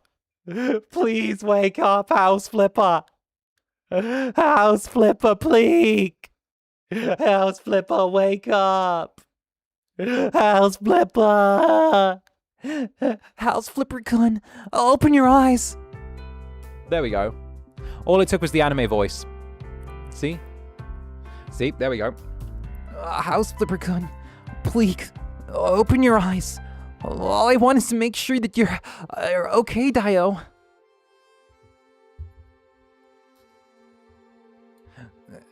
Watashi, what's up? Today we're designing a new home. I'm taking an old 100 yen store and I'm converting it into the House Flipper apartment of our dreams. I hope you guys are ready. It's gonna be really enjoyable. I think that with a little time, I could make a really kawaii desu home. Stop 𝓂𝓸𝓾𝓻. No, 𝓂𝓸𝓾𝓻. And Katie Alexander's resident senior hamster, thank you very, very much for the nether stare. Teehee. Now, we do have a house that we are currently working on in Akamatsu Valley, so we're going to go have a little look at that. It's been a little pet project of ours that we've done the last stream, so let's have a little look. I adore your 𝓂𝓸𝓾𝓻 voice against my better judgment. Against your better judgment? But I just wanted to say that I really like you too. I know that the other guys in class are sometimes too loud and they're all stupid bakas, but I just want to let you know that I really really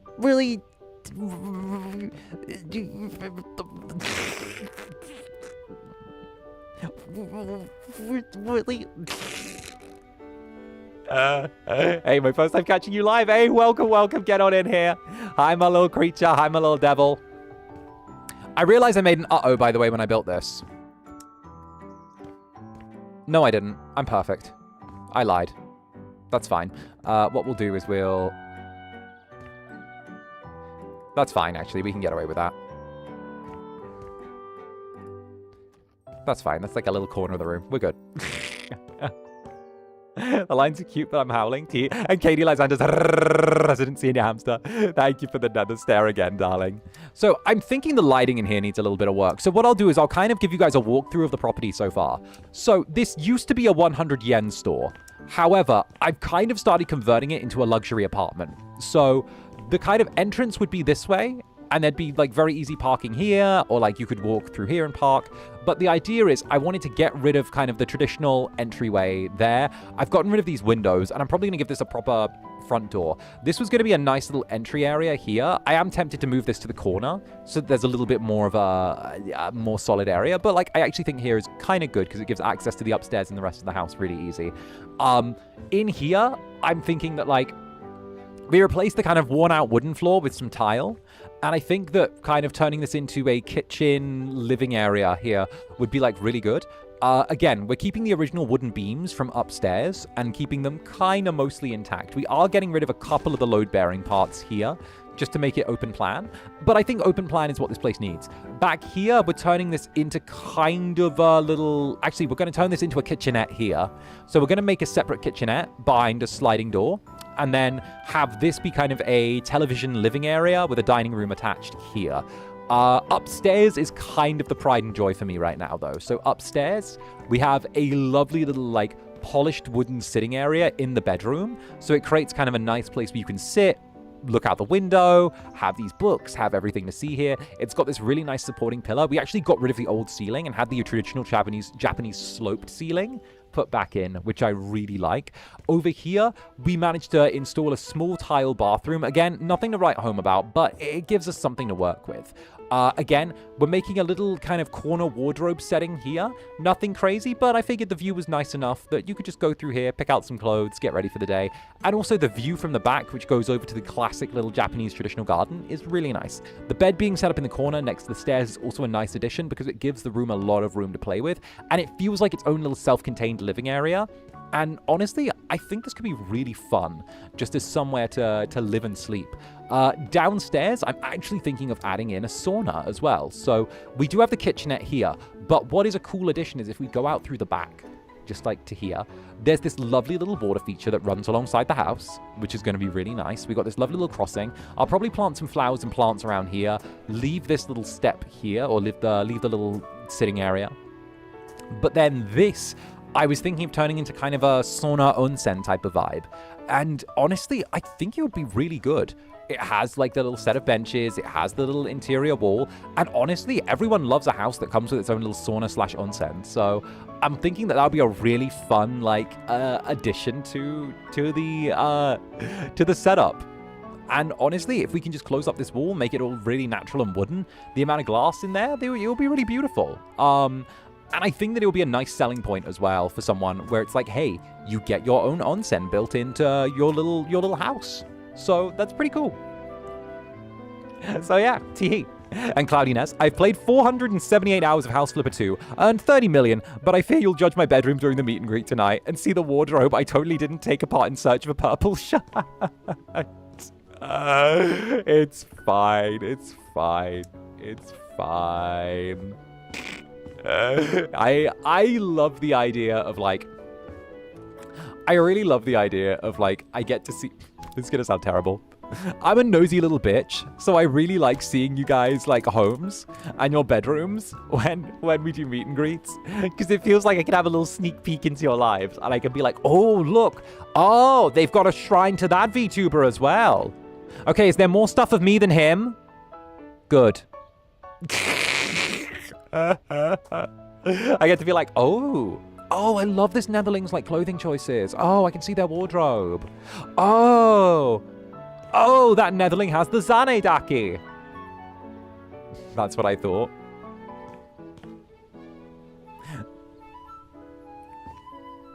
Not gonna lie, I had 2 meet and greets with a I'm not gonna say who, but I had 2 meet and greets with a Netherling, right? And it was the same Netherling both times, right? And they had like a little Zeddy merch shrine in the background, but they also had like a merch shrine of another VTuber. And I'm not gonna say who. But I got to see between like the 2 meet and greets, because both of them were like the little camera meet and greets. I got to see between the 2 meet and greets. Like, I got to see the other my merch shrine get bigger and take up part of the other VTubers merch shrine. And I kind of got to look, and I got to see their shrine lose space to my shrine, and I sat there, and I'm like, you know, that's mine now. I'm like, yeah, take a step back, go to second place where you belong. This isn't a share type of deal. Okay, you get my leftovers. It was you get my leftovers. The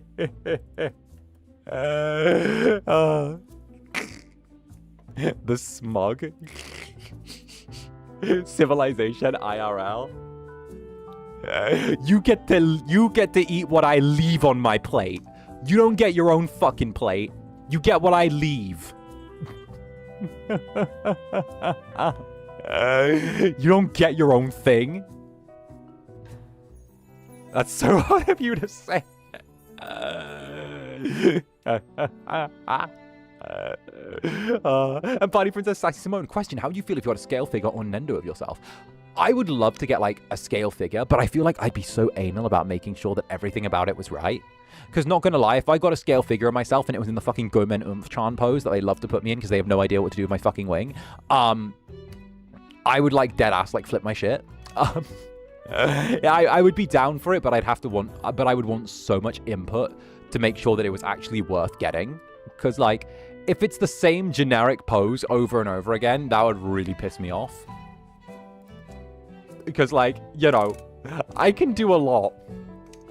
But if you turn around and put me in the 𝓂𝓻𝓻 pose another fucking time, which, by the way, I've had words about multiple fucking times where I've been like, can we do other things? And I always get told, oh, well, usually whoever we bring in just doesn't know what to do with your wing. And I'm like, have we considered not drawing the wing? Have we considered just, like, leaving it out one time? Like, have we considered maybe leaving it out? Like, it's not the end of the world to leave it out so that we can have, like, something better. It's not the end of the world if we want to leave it out and just, like, do something different. I'm like, no. Because, like, they're like, oh, it's your branding. It's very specific. It's very much your branding. And I'm like, no, it's not. No, it's fucking not. No, it's fucking not. No, it's fucking not. No, it's fucking not. The wing isn't even visible for most of the screen. You want to know what the branding is? The branding's the fucking horns. The branding is the Zander. All right.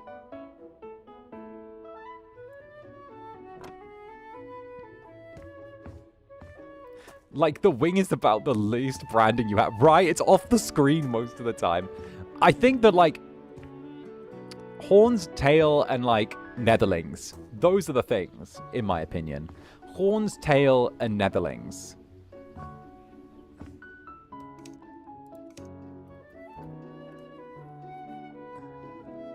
Like, you get what I mean? I've always seen it as, like, a horns, tail, and netherlings type of thing, rather than an ABC type of thing.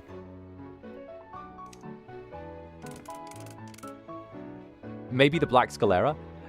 I've always said this. There's always like a little bit of, how do I put this? The Black Scalera isn't actually, that was just something that I kind of, that was something that I just kind of added. That was something, why am I, I'm not touching anything, excuse you?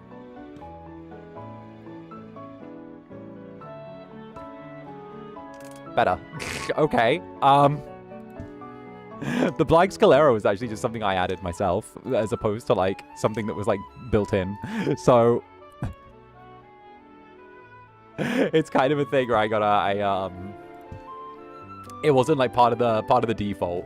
It wasn't part of the default character creator. So, I was just, like, I kind of banged that in myself with, you know. I know that's why it makes it so uniquely you-branded. But you forget, we can't be too unique for VTubers.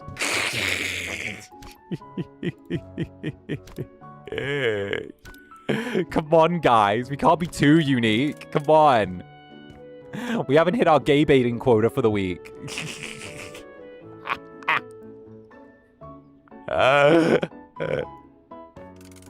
We can't be too unique, guys. Come on. Unique, but in marketable limits. We're still working on the quota.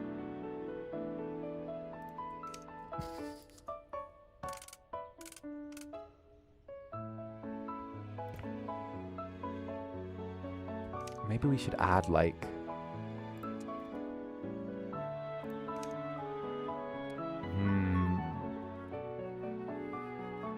We need something we can put in the corner.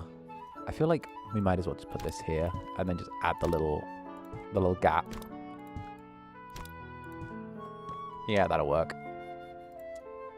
Happy Pride Month. I love how they know not to mess with you on that, bruh. Alice Bung stories. Alright, we'll get rid of these doors here as well. I know that's like, but that's also... Oh, we can sell the bridge. Ooh, I have an idea. We'll take the stone slabs from the bridge.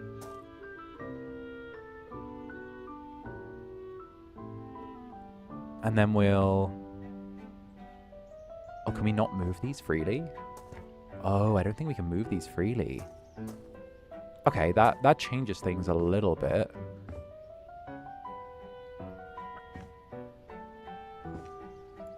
Maybe we move this over to here. And then make a little corner bench. Like that. And then add...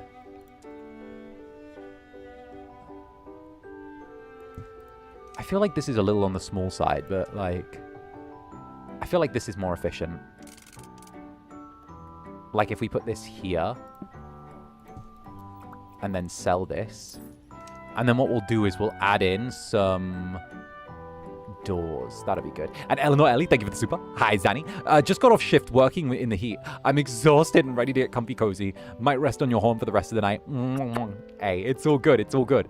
Okay, I hope you enjoy. I hope you get cozy. I hope you're ready for a cozy night because it's going to be a very cozy evening. I'm very ready. I am very, very ready to get cozy with my netherlings. This is the way it need be. Netherlings, prepare. The coziness is incoming. A wooden bridge would look so good here. Also height-based. Let me see. Maybe we could add, like... Maybe we could use the sauna floor to build... Ooh! What if we used these wooden planks to build a little wooden bridge across? And then got rid of the stone? Let me see if I can find a bridge. Ooh! Oh! Oh, abject sexo. Can we get that in? Can we... Yo.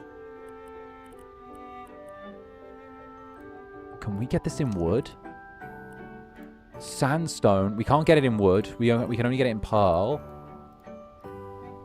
Oh. Alright. Did that tree just... The fuck did that tree just... Did that... The fuck was that? Did y'all see the tree fucking blink gone? The fuck was... So... Okay, fine. Get out of here. Goodbye, tree. Get rid of that. We'll add in a little bridge. And we'll make it like...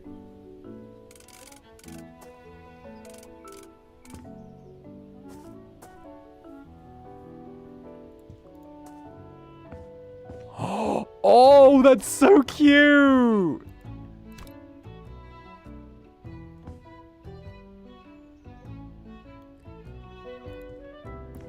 Oh! That's a cute little bridge to the sauna! Hey, and it's Mika! And thank you very much for the 27 months. 27 months on the 27th. Crazy Dio! Hey, you've been around a while, little jelly. You've been around a while. Ooh. Ooh, look at this little jelly being around. Who'da thunk? My little jelly staying here for a long while. My little jelly staying put. We love it. I don't even know why you guys stay put. Blink Gone from the legendary YouTube web series Alien Stage? Yeah, that song I covered one time at that concert that then never could ever be produced again because the rights to like, doing Blink Gone covers are, like, impossible to get.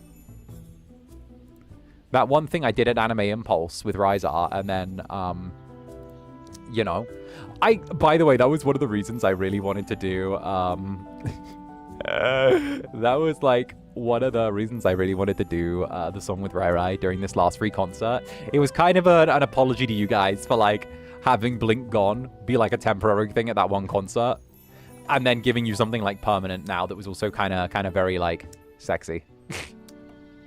I wanted to have you guys have something that, like, could make up for it, you know? It was my way of making it up to you guys just a little bit.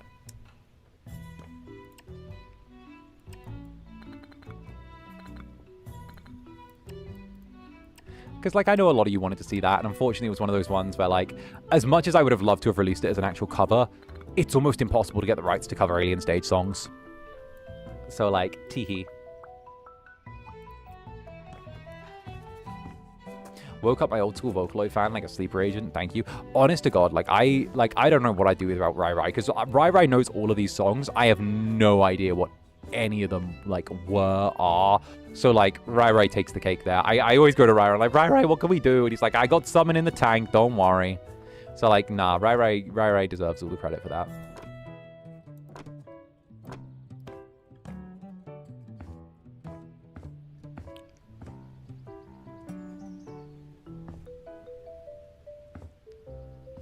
I want to get rid of those windows there.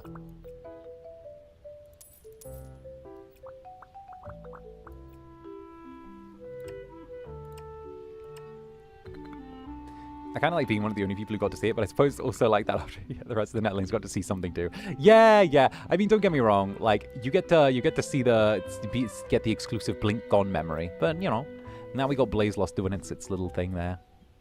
It's cute. Your Ryzar impression you did was hella funny. I don't even remember what I did. Oh, let's add glass door. I want like a glass door. But but like a sliding glass door. That's a glass ceiling. Oh, you know what? Let's just type in sauna. Boom. When in doubt.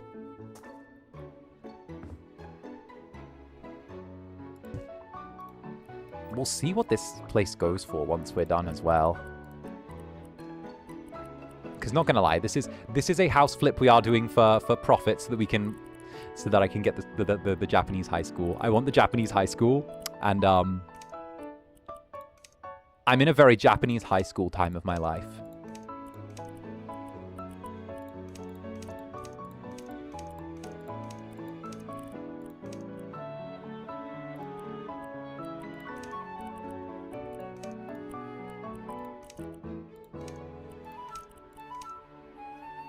Let's also change the glass to being like milky glass as well. Coated metal, faded gray, tinted glass. Ugh! Smoky glass, I mean. Oof.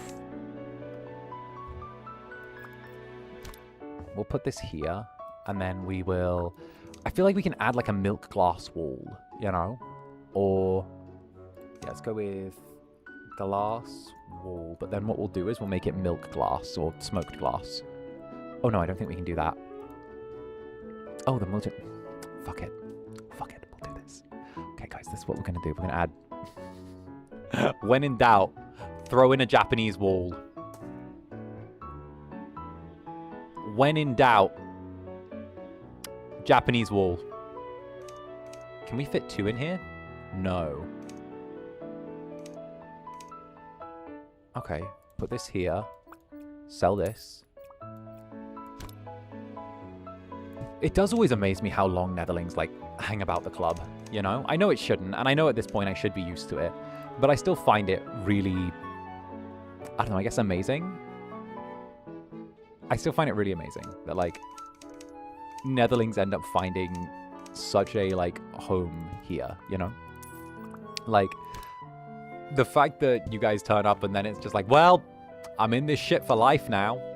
Well, I live here, and I've always lived here.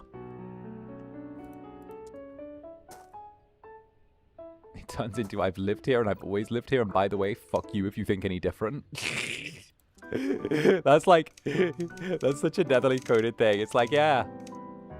So, I've always lived here, by the way. Hush. You know what we'll do? We'll put one of these in. This could be really good, actually. Yeah. That'll look really natural if we take this. Oh, that's yellow wood. Oh. Then what we'll do is we'll copy this style.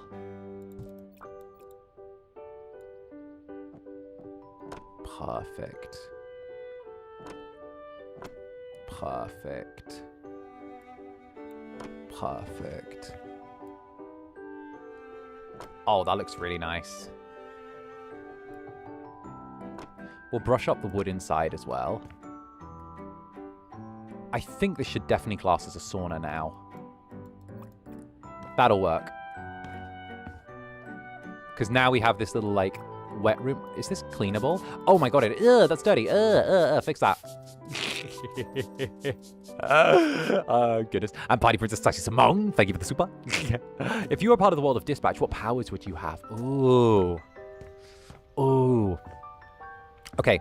I've always loved the teleportation mechanics from, like, Bling, not Bling, from Dishonored, right? I've always loved a good teleporter. And I think that's probably what I'd go with. Because I don't know why, but something about, like, teleporting has always had, like, such a warm little effect on me. You know? It's something about the freedom of it, I think. I always loved 𝓂𝓸𝓾𝓻 from X-Men. Like, I've always loved the fact that, you know, Nightcrawler was able to teleport around. I always loved that kind of thing. There's something about, like, teleportation powers that I love, and I think I would just go with that, which I know is, like, a little bit on the basic side, but also there's just something so potential filled with it, where, like, you can really get as creative as you want to get with it, you know? If you're feeling creative, you can do a ton of stuff with it. It's the idea of, like, how the power scaling on it goes really, really, like, hard as well. Like, I think a good example is, like, some writers, when they've written 𝓂𝓸𝓾𝓻, when they've done Nightcrawler, have had it so that he can just teleport himself. When they explain the mechanics of, like, how his teleportation works as well, it gets really interesting, because inherently it's not just, oh, like, I want to be one place, so I am that place. It's actually him technically skimming between 2 dimensions, and there's, like, a dimension called the Brimstone dimension, which is, like, full of big, scary, evil, eldritch creatures that are essentially hunting whoever's there because they need to, like, feed off of people in order to sustain their lives. So he's, like, skimming between 2 dimensions. So when he's actually jumping from place to place, he's not just going from one place to another. He's actually going to another place, traveling through there and running through there really fast, and then jumping back because of the fact that, like, he's being hunted the entire time he's there.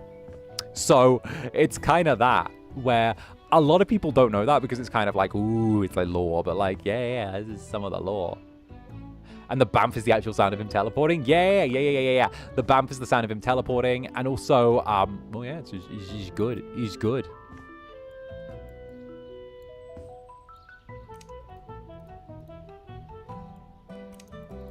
So yeah, no, teleporting is cool. I think Malevola has that in Dispatch as well. I'm not gonna lie, I was looking back at my Dispatch streams the other night, right? Because, like, you know me. One thing that... Actually, I don't think I've mentioned to you guys this. I actually watch my own streams back sometimes.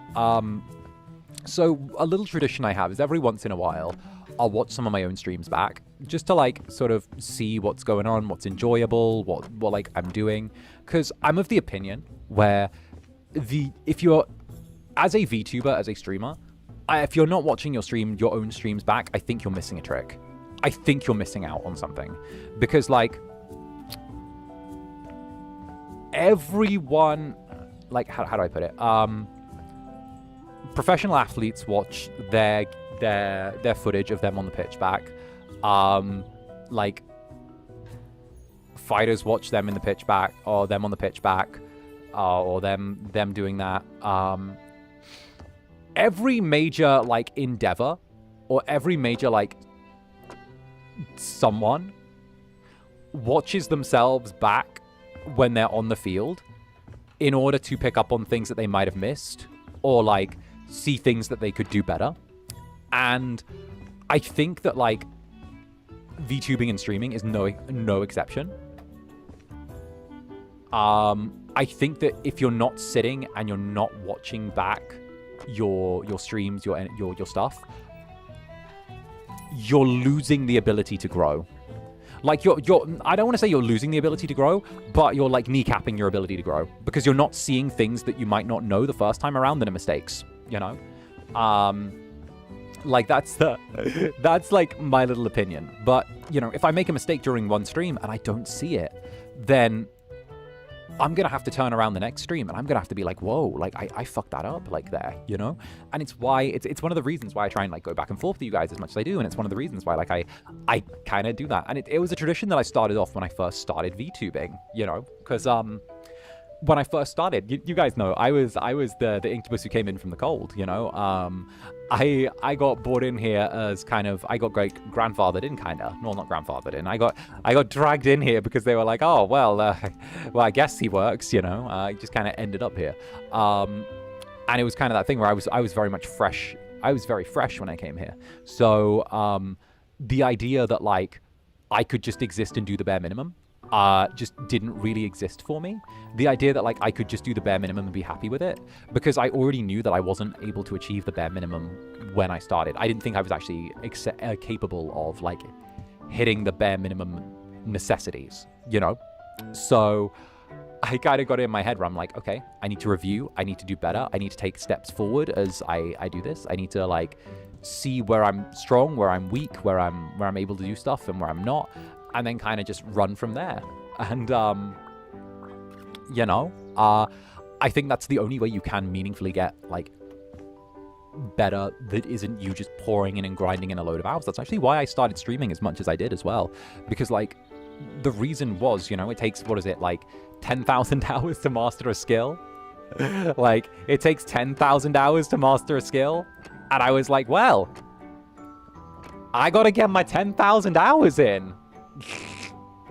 Greetings, Jellies plus Danny. Hey, hi! Get in here.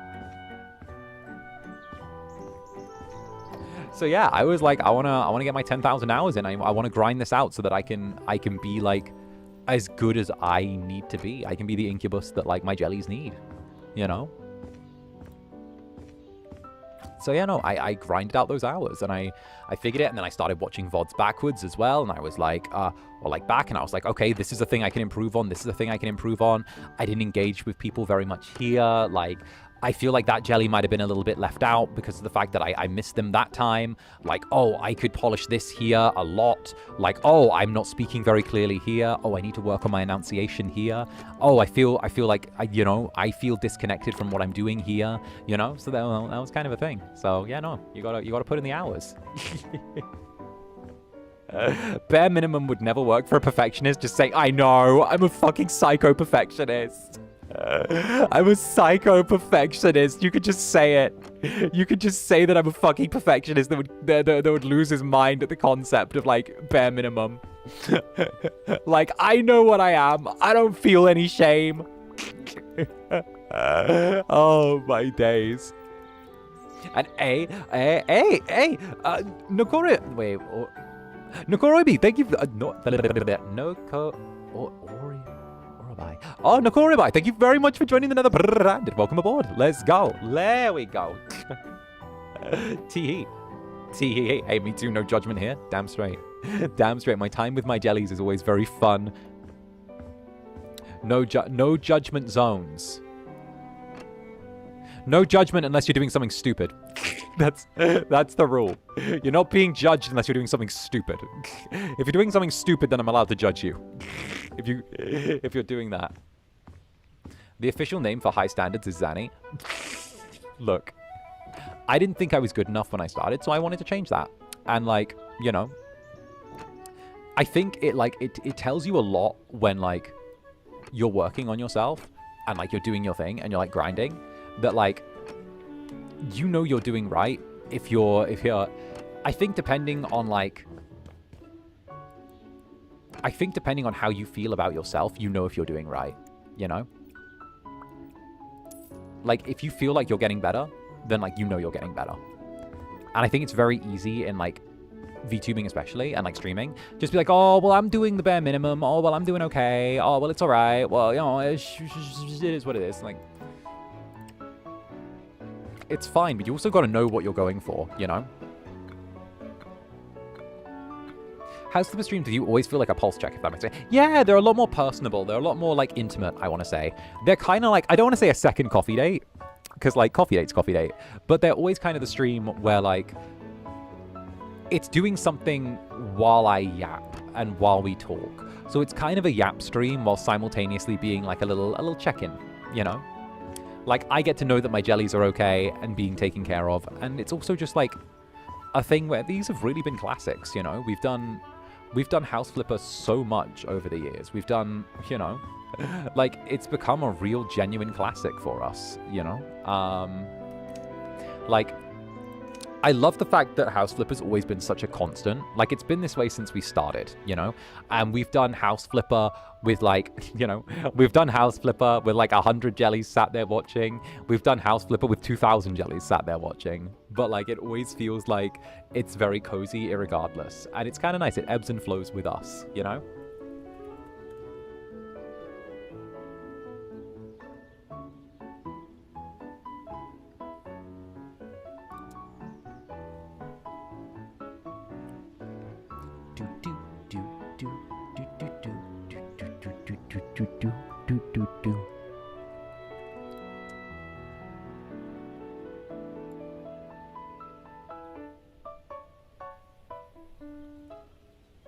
Waiting for that Zander Netherbrand House Flipper. Like, bruh, House Flipper. The House Flipper devs. You're Polish. Why have you not hit me up? House Flipper devs. Like, for real, on God. House Flipper devs. You are missing a fucking trip by not having Zander Netherbrand there, okay? Like, brother, why do you not have any Z in your Serato? Like, brother. House Flipper devs. Proszę, okay?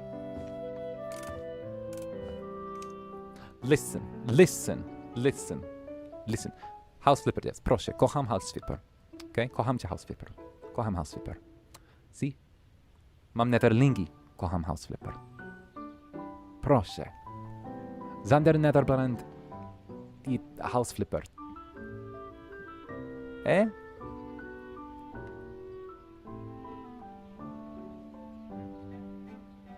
Eh? 𝓂𝓸𝓾𝓻.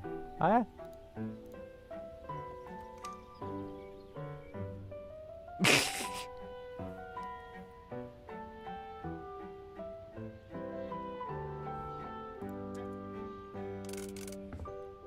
They're missing a fucking trick.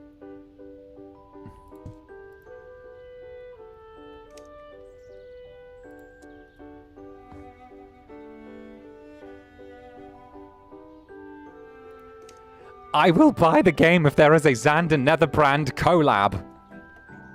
See? Come on. Listen, we don't even need a full collab, alright? Just give me like... Okay, hear me out. Give me like... This is what I'm feeling, okay? Just hit us with like... me giving you one house flip where you have to redesign a nightclub. Just do one house flip where you have to redesign a nightclub. Right? Oh, I'm just saying, give me one level. Give me one level. Okay? Don't even have to be like a big thing. We could just do like a little house flip level. I redesign a nightclub with you guys, with you know, whoever. I'm there in the emails. I'm just there doing my thing. I send a little email to the house flipper.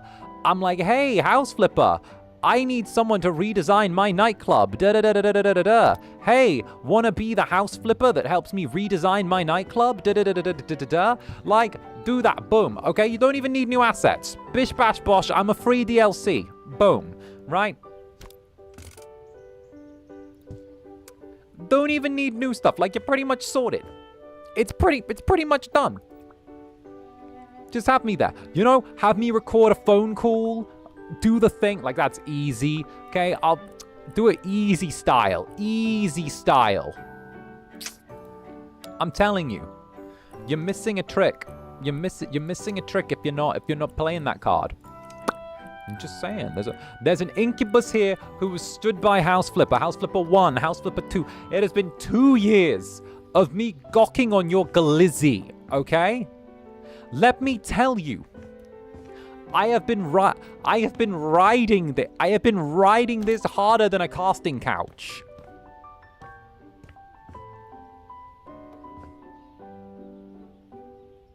Ignore the purple jellies in the club.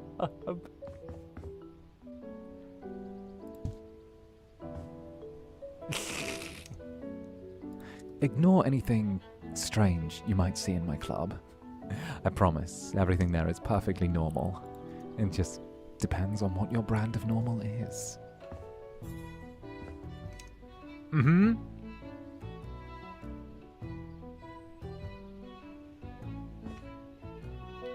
See?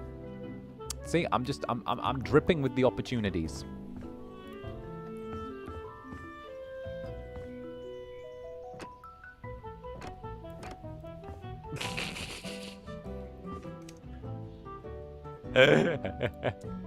Hey. See? Oh, do you think we can get like a built-in sink? Oh, sometimes sometimes it's something in the sink or something in the something. This does feel a little small for a kitchen. Let's do this. What we'll do is we'll grab that.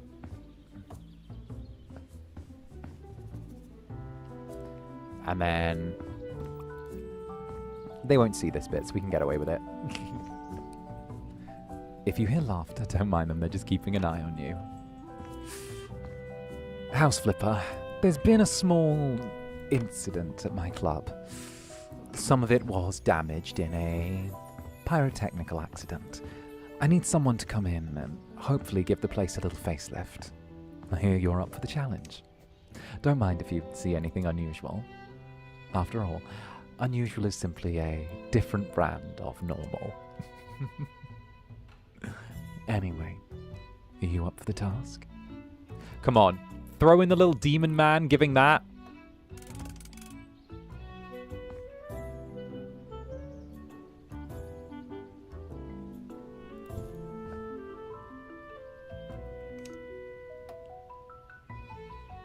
I started playing House Flipper because I saw it on Zander Netherbrand's channel. Good advertisement. See? See? Advertisement. Advertising. Branding. Nether branding.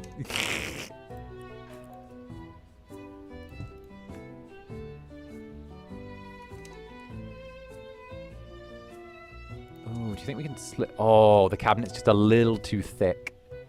It's a little too thick. What we'll do is we'll take a little wall up to here then.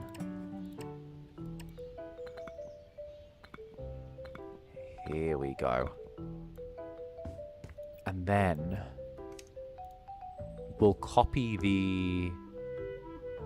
You know what we'll do? We'll be cheeky about this as well. We'll be cheeky. We'll be a little cheeky. Cheeky. We'll put the tile up to here. Right? Tile that. Okay, that looks pretty slick. And then we put in a window, right? But, you know, House Flipper's always felt like a pulse check with us. It feels like, you know, when I'm happy, House Flipper. When I'm sad, House Flipper. When I'm despondent, House Flipper. When I'm ready to set the company on fire, House Flipper. You know? Regardless of situation, House Flipper. What are you? You're a 8-4. I'm looking for an 8-5. I don't think there's an 8-5 that exists. So what we'll do is we'll lower the shade on the top window. Oh, but... Are we sure there's no 8-5? There should be an 8-5. 8-4, 6-6, 6-4, 6... 5-6... 5-5... 7-4... 7-6... There's no... I need the 8-5. Give me the 8-5.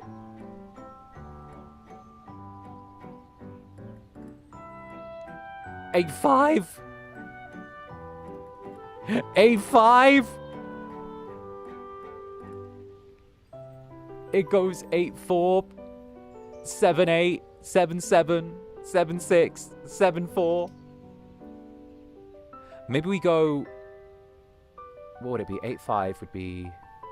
An 8-5 is there, so maybe we go 4-5? Do we have a 4-5 we can use? 5-5? 4-8? 5-6? 7-7? 8-5? 8-5?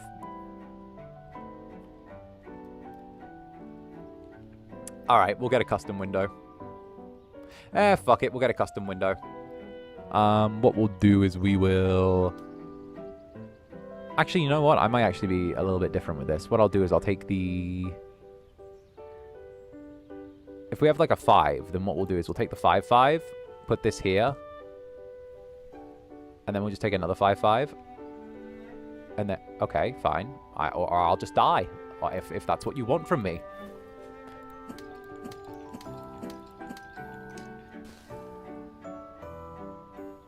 I am cutting out pieces of my house to fit your window.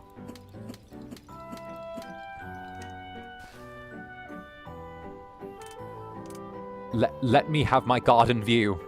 There we go. There we are. That's better. I feel like you need a window next to the sink. You need one, you know? Otherwise it feels kind of depressing. Can we have that with there, maybe? Like...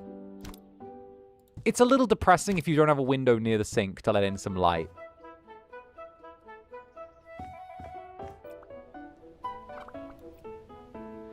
Agreed, right? The only time I ever enjoyed doing dishes was when I was younger and living with Motherbrand. And we had a window that looked out onto the garden. And I used to like sitting there and doing dishes, or standing there and doing dishes, while looking out onto the garden, while like doing the plates and stuff. That was one of the times I was like really, really happy, you know, or like one of the little like times where I'd sit and I'd think of scripts and like I'd you know, it felt like a creative space because there was something to look at. Here we go. Sell that. This is a decent kitchen. I actually really like this. It does need a light, but again, this feels really nice as, like, a space, you know? Let's put in... I feel like this is even a chandelier type kitchen as well.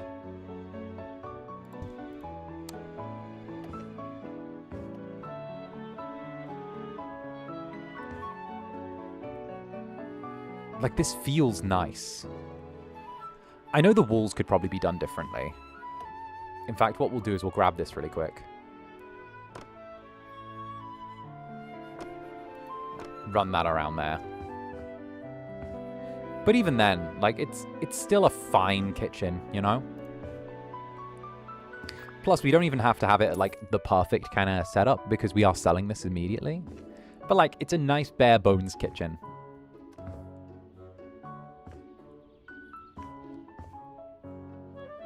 Right, there's so much natural light there as well. You're so correct. Yeah, for once you didn't make a modern minimalist nightmare / light. No! No! I like minimalism! I like it! Minimalism is superior! But I do want to do something nice and kind of cozy. So I'm actually thinking about, like, the birch paneling. I don't want the weathered birch paneling, but I want birch paneling. Dark beach.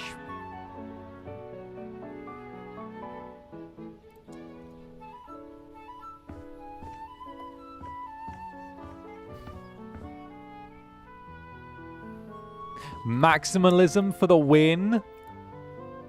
How dare. How dare. You know what? I'm going to use the flipper tool to change the style on these planks to give them a cut. I'm going to make them Japanese. I'm going to make the cut pattern size larger.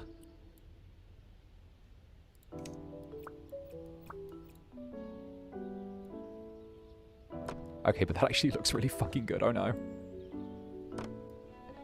Okay, but, like... Wait a minute. Oh, no, I might be onto something here.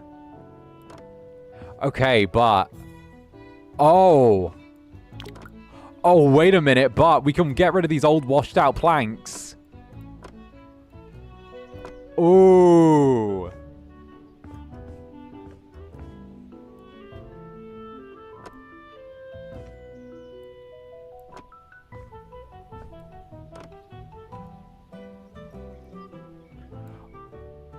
Let him cook, right? Wait a minute.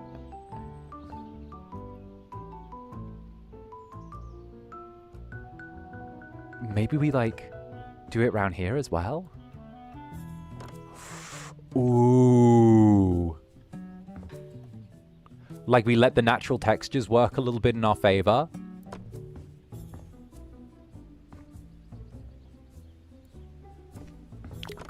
You get what I'm putting down? We let the natural textures work in our favor.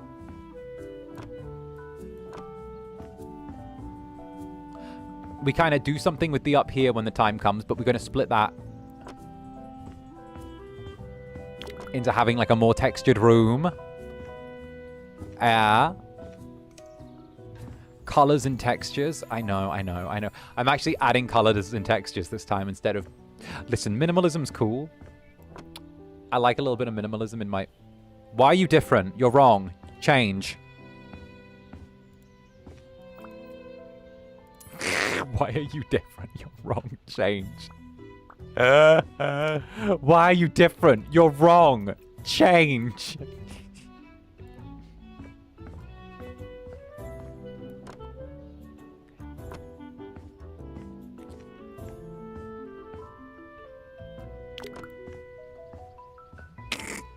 Therapist brand at it again, right?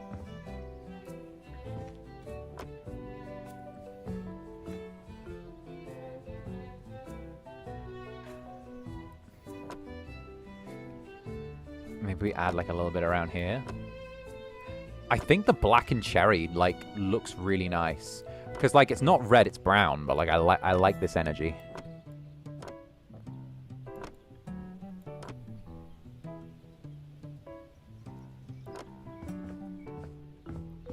You get what I mean? Like, we kind of lay down... Maybe we add, like, some black up here. Or, like, some stone. During Pride Month. Especially during Pride Month.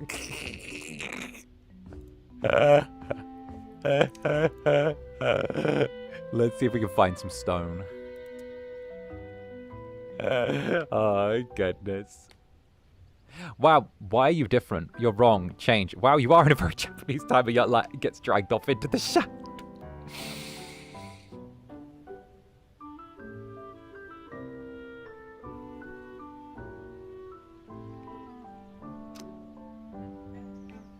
When did we start talking about, like... When did we start talking about when I started to, like, do my own... Wait, why are we talking about, what, like May 24 onward? Why are we talking from, like, May 2024 on... Wait, why are we talking about... Why are we talking about May 2024 onward? Wait, what? Yeah. Hey, 11 Mama, thank you for the 27 months. Hey, happy 27 months. I hope that you'll be able to make great memories at the upcoming meet and greets. And good luck to the Netherlings doing meet and greets for the first time. Hey, Lemon Mama, the Mama of Lemons. How are you doing? You absolutely lovely creature. Happy 27 months to you. And of course, happy 27 months to the Mama of the Netherlings. The most amazing Mama that anyone could have asked for. The most amazing, amazing Mama. So... all the love to you, you fantastic creature. You amazing, amazing little creature. So, mwah. Mwah. My days, my days. We really lucked out with having Lemon Mama as our mama. Like, so much.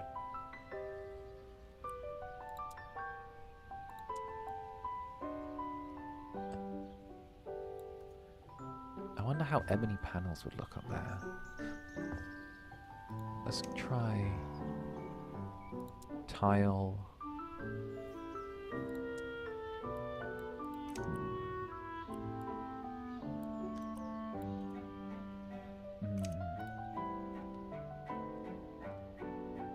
Ooh.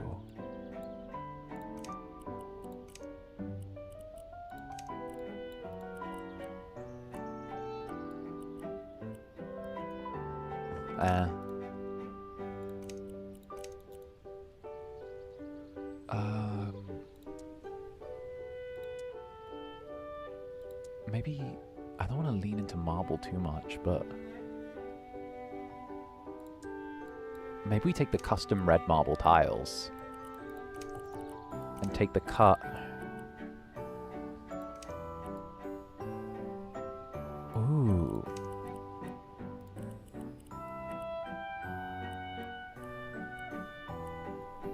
Do you think this could work?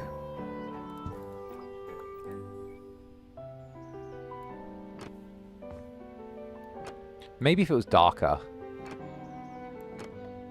That looks a little bit too much like clay. I think maybe if it was darker, that could work. Maybe the purple marble. We'll see. We'll try and do the same thing with that.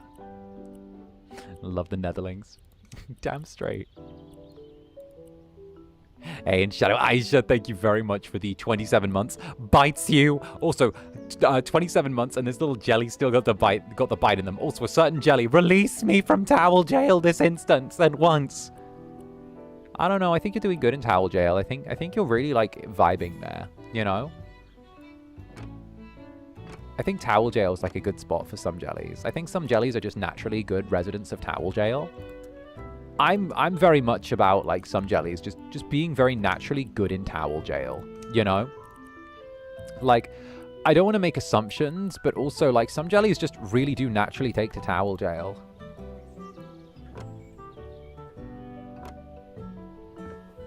Maybe... is that too much? Yeah, I'm not sure what to do with the upper part of the room. I don't want to, like, just tack on more of this wood. Because I feel like having a whole wall of it is just so extra.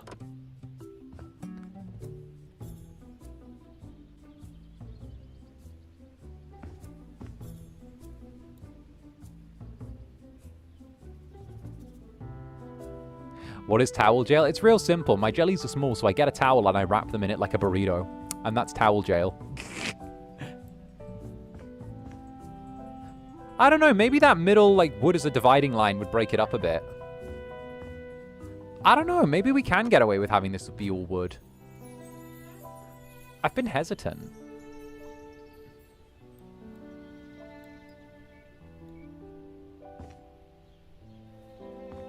I actually think that we could do that.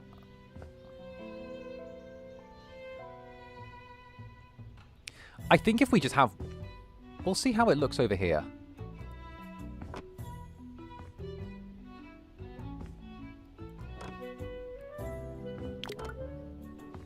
Like, you know, like... Jellies, what are your opinions? I'm curious. This feels very, very dark. It does look nice with the upper and lower paneling. I think this maybe works for this one bit of the room.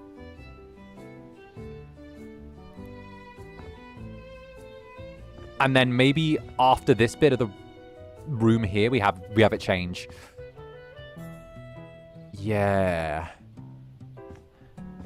Because what we'll do is maybe we use a white tile? Or let's put this back. I think up to here we can have it on one type of wood. A separate wood from the top. I feel like we can have it one type to like here. I feel like this corner can be one type. Because what we can do is we can probably use the... Where is it? Where is it? Where is it? Where is it? Where is it? Where is it? We could probably use a little bit of this white tile.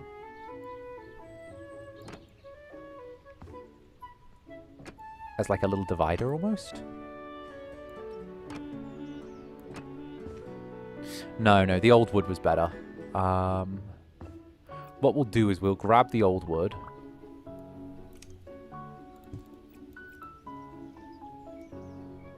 Yeah, the old wood was good. Here we go. And 𝓱𝓸𝓾𝓻, thank you for the 1 month. What's up? How it goes, darling? First month in the club. Let's go. High five. Hey, congratulations. Let's go. Look at this netherling. The new little horns have started growing in. Give it a little bit and you'll start getting your fancy little horns and your neon floof as well. Trust me, you'll look so good. You'll look so good. Oh, goodness.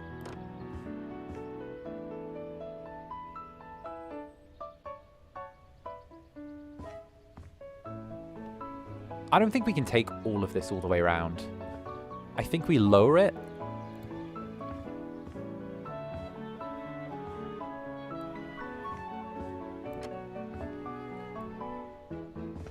Ooh. Wait a minute, that might be the answer.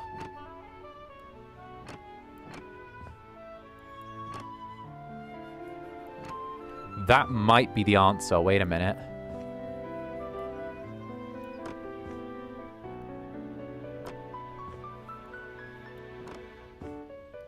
We lower that to there. What is the paint style?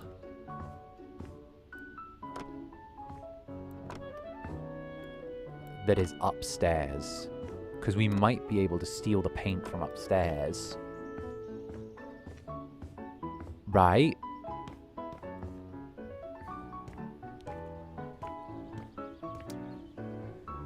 It's textured white. Okay. So we take the textured white.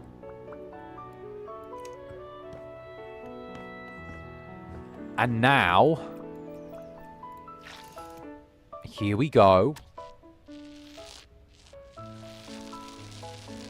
We add the textured white.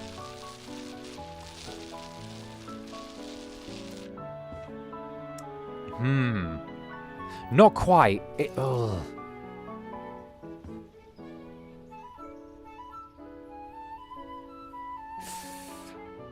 My gut is telling me...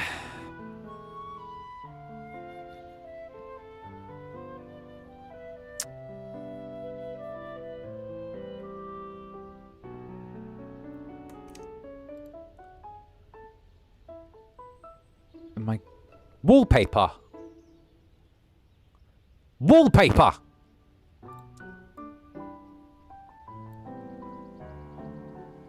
Wallpaper.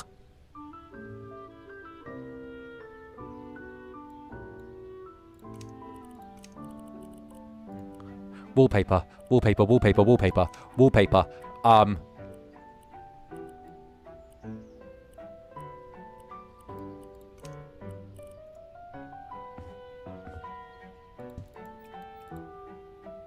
What if...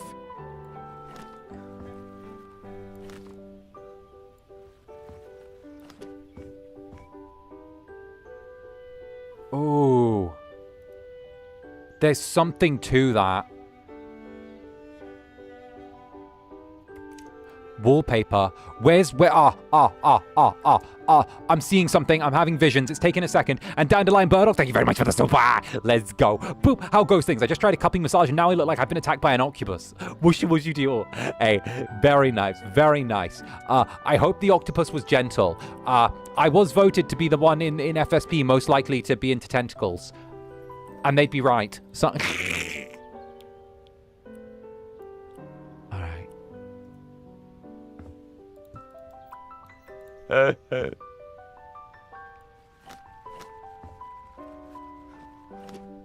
We make that bigger.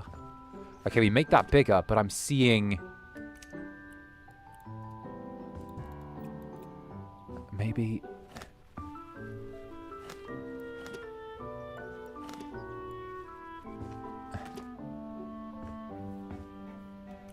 Bigger. Bigger. Bigger. Where is it? Come on. I know there's one that's like more of a mural. It needs to be like a mural. This,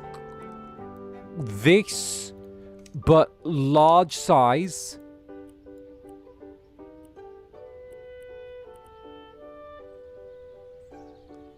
First color, white.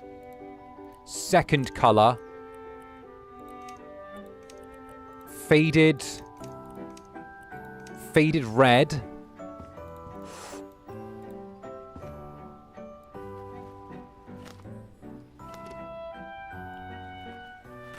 Yo.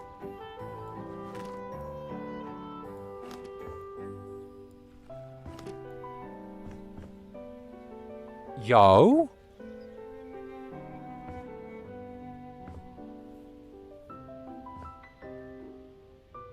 Yo! Yo, am I fucking cooking?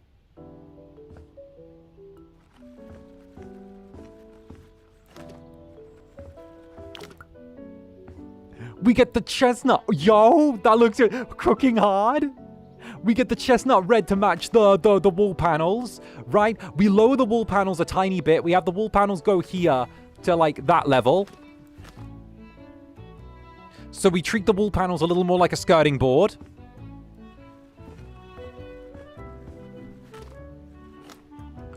Then what we do is we frame it with the old wood.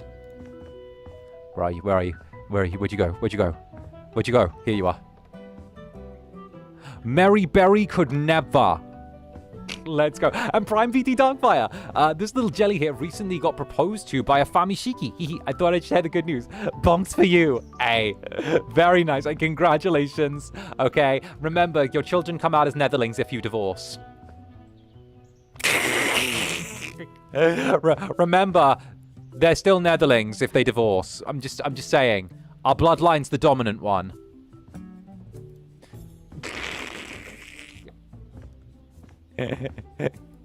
They get the recessive genes.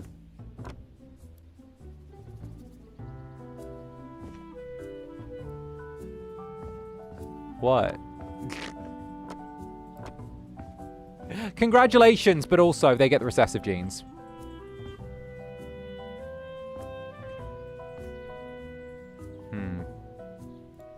Okay, we just touch this up.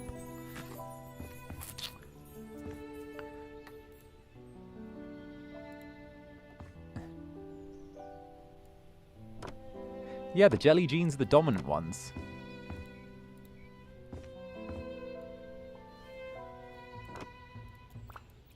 I mean, come on. You're of the Incubus. Of course your genes are going to be dominant. They would. Jelly scrolls, right? Paperback jellies.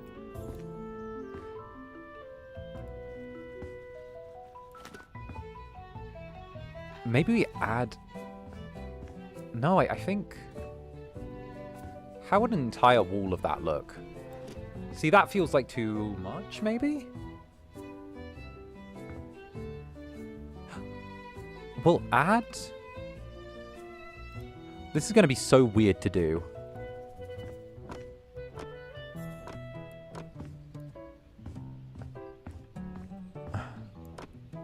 That kind of works, because it feels almost like a picture in a frame now.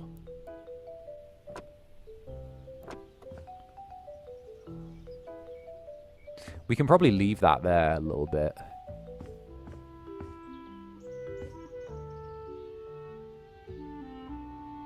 The wood at the bottom frames it. Yeah. Fruit roll-ups. Okay, we just add that. Whoop. We'll just add a little bit of this.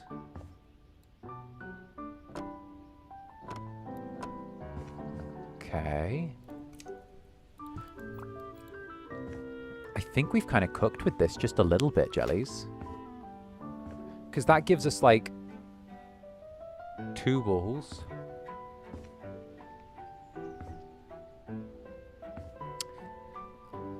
Dominant recessive genes turns... Well, here's the thing, right? I know they're legitimate terms in biology. However, when you're dealing with netherlings, it's not dominant and recessive genes. With netherlings, they make all the other genes submissive genes. Okay? Because they're in charge.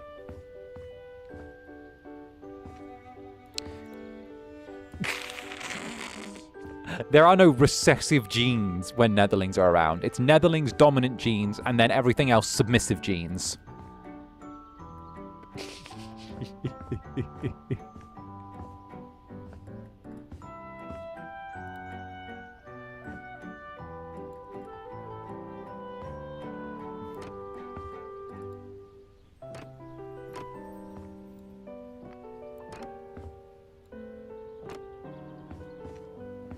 Heck yeah, I'm dominant. Heck yeah, you are. Okay. Not gonna lie, I kind of really love what we've done now with the furniture, or the framing. That feels really natural. And it feels like a really big mural, you know?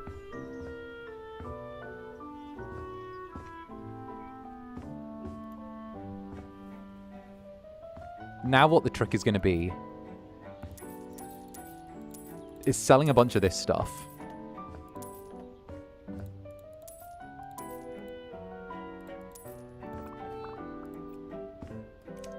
And then going sofa. So now we're going to just get a nice... This is how we're going to stitch it together, put this room together now. We're going to just get a nice couch, something, nothing too fancy, just like a little couch. Maybe the exact same one as upstairs even, you know?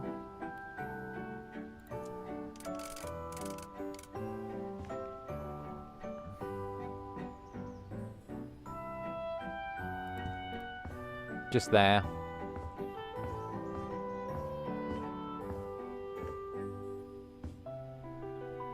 Actually, can we get a bar?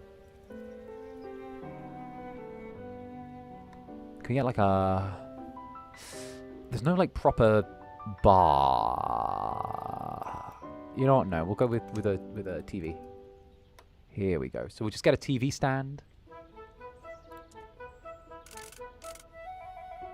In fact, we could probably get 2. Just go 1 here.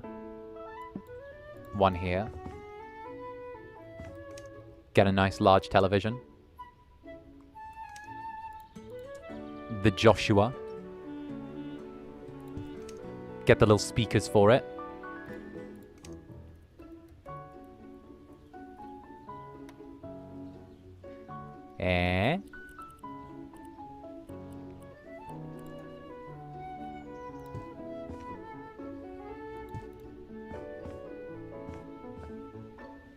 A little bit mismatched, but we'll just nudge that. Put it to... There we go. Put it to... There we go. Oh. A little bit mismatched, but it works. Gives a nice area there. Next, we get to sell these. And the place should be ready to go on the market soon as well. Because, like, not gonna lie, this kind of fucks. Then we'll just go with a table. So we'll get, like, a nice big dining table. We'll get one of these. I'm a bit of a sucker for these tables.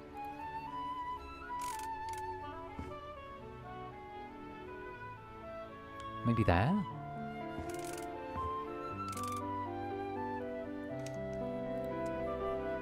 Ooh. Ooh.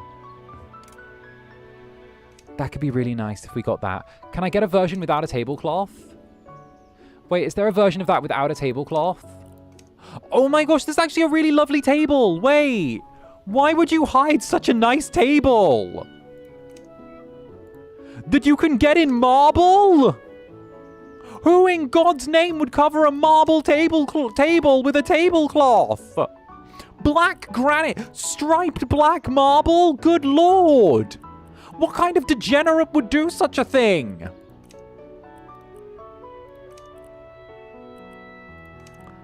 Ebony legs? Who in their right mind?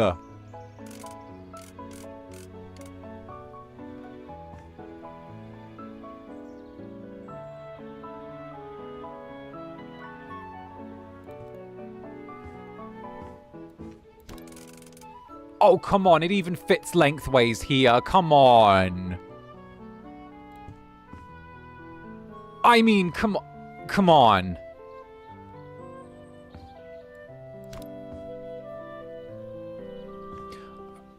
I mean... We set a little like, it's a little too big for the space. But, like, come on. Come on. Whoever hid the marble table under a cheap tablecloth that looked like it was made out of, like, quilted plaid needs to be hit by a truck. Immediately.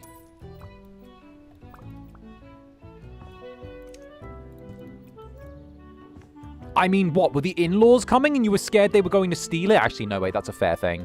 That's a fair thing. That's a fair thing. That's fair. That's fair. I don't like some of the cousins that I'm gonna be so dead ass. I'm gonna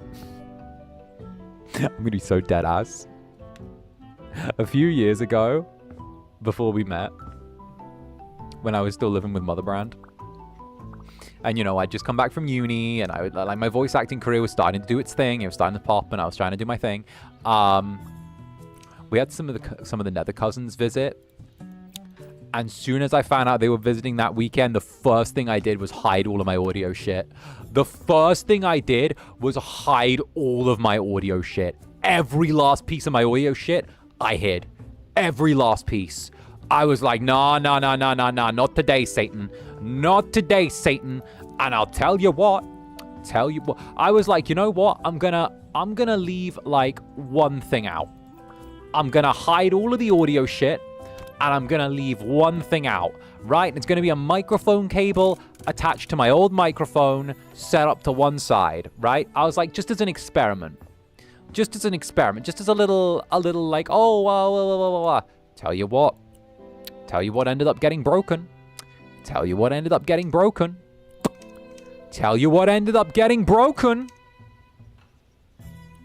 Yeah.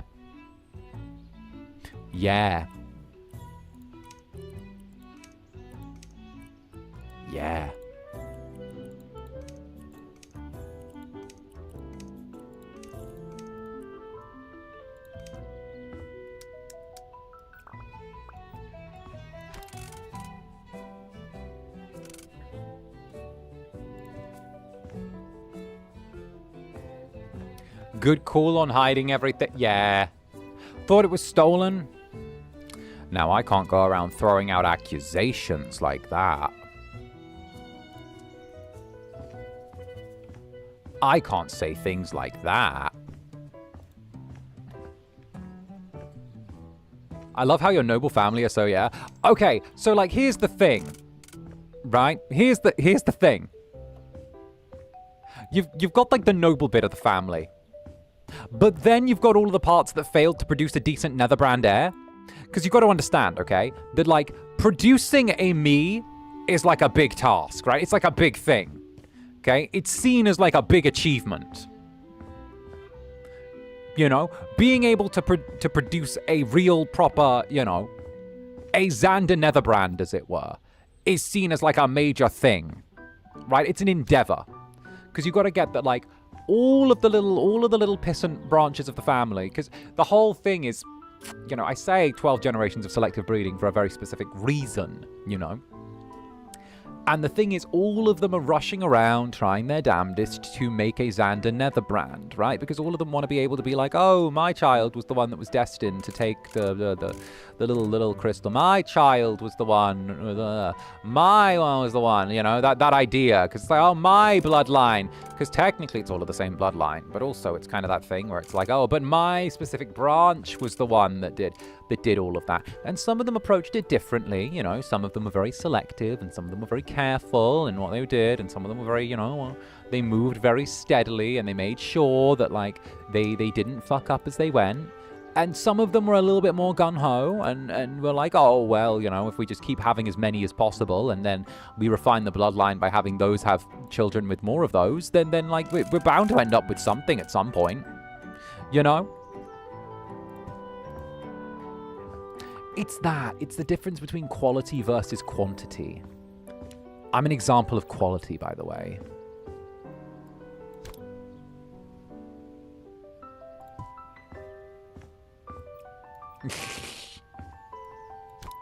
You know, it's the prestige.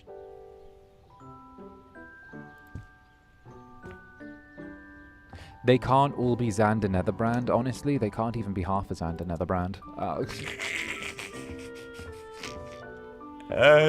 They can't, what do you mean? They can't even be half a Zander Netherbrand at the best of times.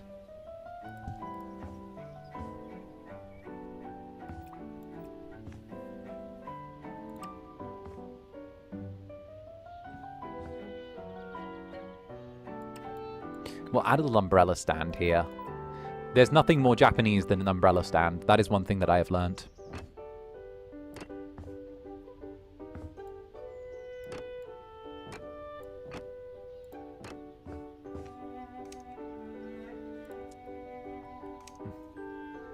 Boom. Umbrella. Ella. God, and then what do we use this bit for?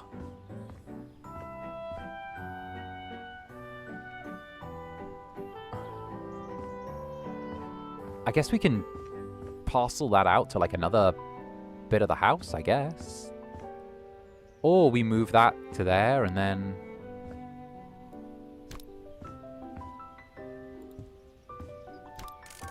You know, I think here might actually be better.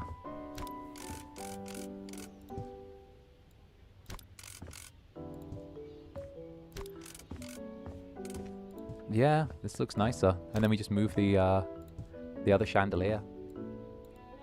Fluffy chair seating area. Yeah, there we go. And that's naturally in the round, so it'll work. Figures with 𝓂𝓻 being a demon of wrath. Exactly. Exactly. See, you've got it. It's difficult to make a Zander Netherbrand.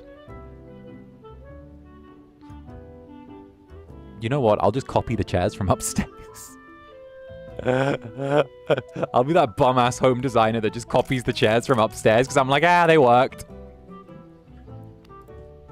But also, like, they do fucking work. These always work. Like, I don't mean to be a little bitch, but, like, these sofas always work. Like, they always work. They always fucking serve. They always slot together perfect. Like, legit, they just fucking work.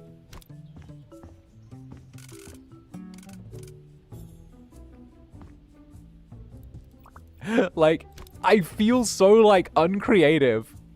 But they're just the answer to the question so many times. Like, so many times. You can just bang these in. And boom, it works. Like, they just do well.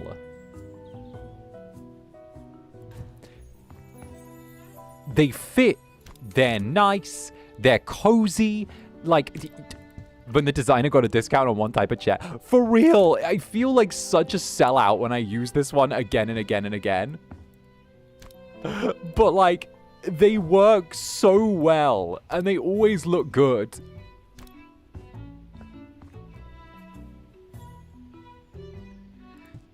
Like, you can literally slide that there. Take the little square that you get. Where's the little square? Where's the square? You can literally just, like, put that there. Have the square. Do the thing. And it just looks good.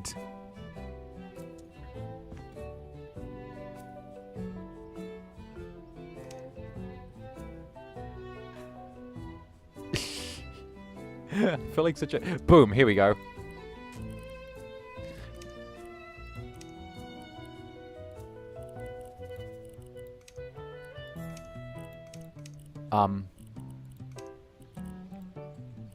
Where is your red?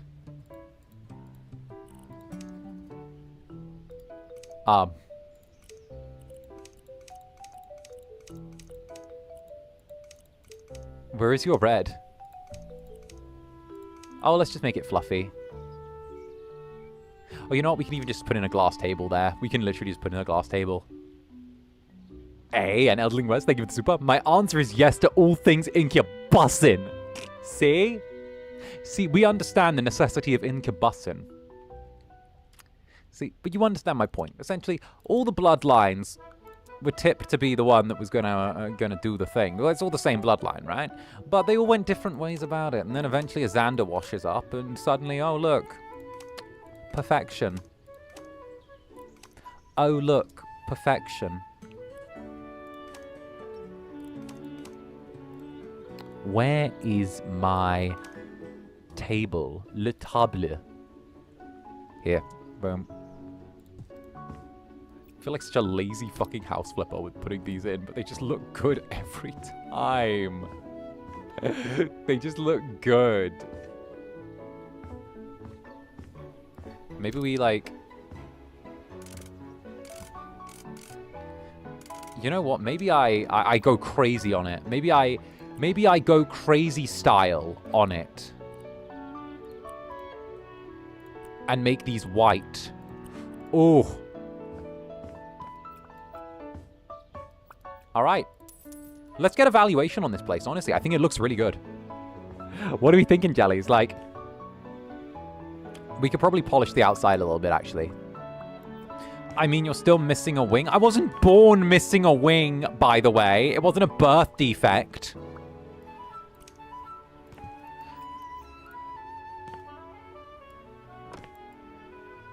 Besides, I got my jellies. I don't need my other wing now. If I need to fly anywhere, I'll just ask you guys.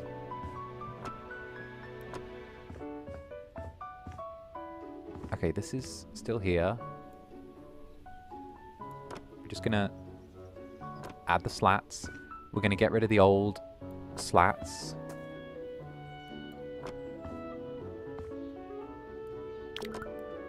Ah, yes. And we need to add the window. But these are just the finishing touches. What kind of valuation do you think we're going to get for this place? I reckon with the sauna, I reckon we're going to end up with about 60k profit. I think 60k is going to be our profit margin. That'll be my guess. I think the sauna is going to be the thing that adds the big value to it. Oh my god, that's so ugly. Wait, get me the ladder. Get me the ladder. I think the sauna is going to be the thing that really adds.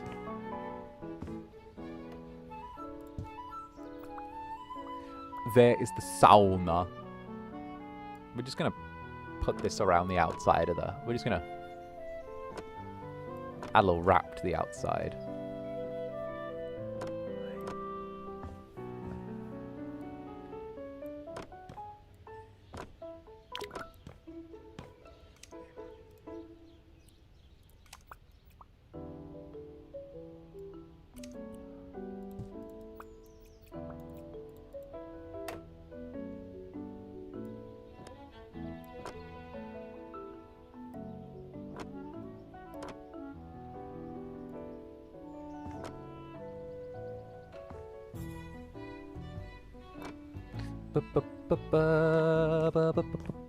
Okay, so we're gonna add that.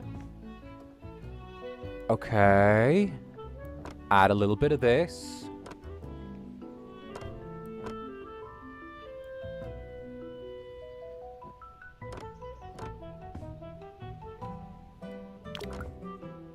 Come on.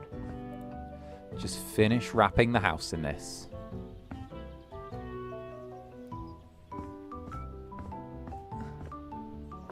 Take the sauna. Perkele, where is the sauna? Perkele. Uh-huh. Ah, shit. Didn't mean to do that.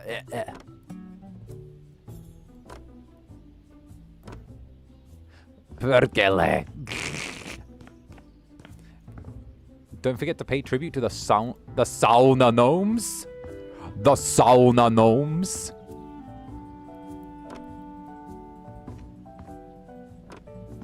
The Perkele sauna gnomes. Wait, I didn't know there was sauna gnomes.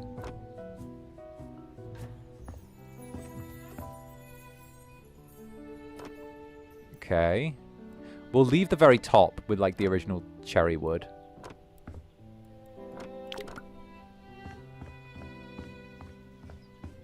And then,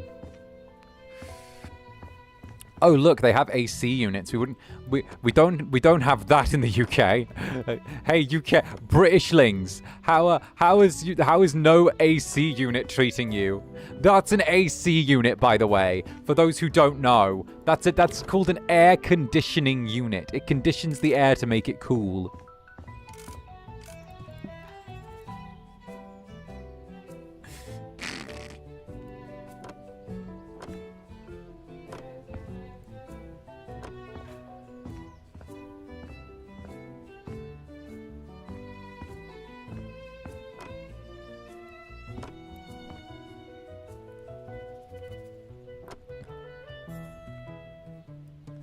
There we go.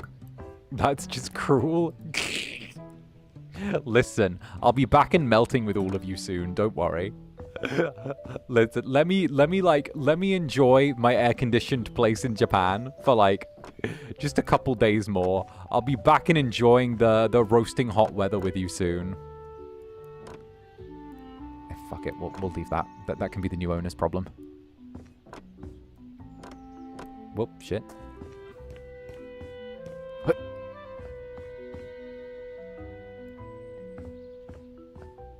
Boom. A little bit of this.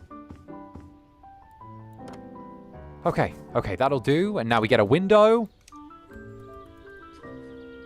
And we'll take, like... Are you a... You're a 7-8. So you need to be something a little bit smaller. 7-7. So we need... Oh, don't tell me it's a... Do I need a 7-6? Yes, I do. 1... We'll nudge it a tiny bit to the right. 2. Perfect. All right. Now let's bang this fucking place on the market and see what we get for it. This looks pretty good. Ooh. Like it's very... Oh, we need to sell those. Wait. That's probably a good idea. Nice kitchen. Oh, we need to get the hobs, actually. Wait a minute. We need to get a little stove. There we go. A little bit bare bones on the storage, but I reckon 1 bathroom, a sauna, staircase upstairs. Very nice. I think we can make this work. It's very cute. We'll see who's interested in the place. We'll take some photos. See? And Artemis Snow, thank you for the 15 months. Zanny, too hot. Melts in a shot glass. Ooh. Ooh. Ooh. Ooh. Ooh. Let's see. Buyers. Abby Poe? Bella Bianchi? Alright. Alright. Let's put this on the market. I appreciate that you incorporated some traditional Japanese design. You've got some furniture. I don't want any at all. Well, TBH, 2 or less bedroom. Wait, I'm sorry, this must be a mistake. I'm not looking to move to Japan. Might be great for vacation, but we're not leaving Pina Cove.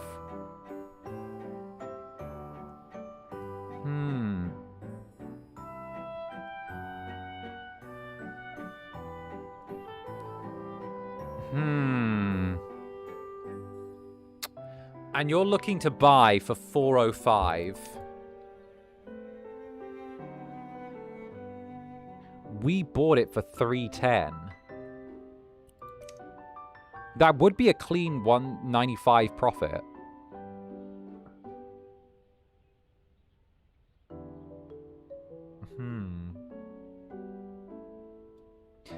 I think it's a pretty huge bedroom for just one guy. He wants a place to park his bike, a smaller bedroom.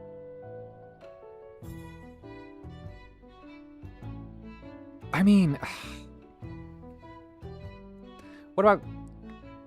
Katie Price is lowballing so well. No one's interested except for Sven Nilsson. Alright, Sven, buddy, this is what we're gonna do.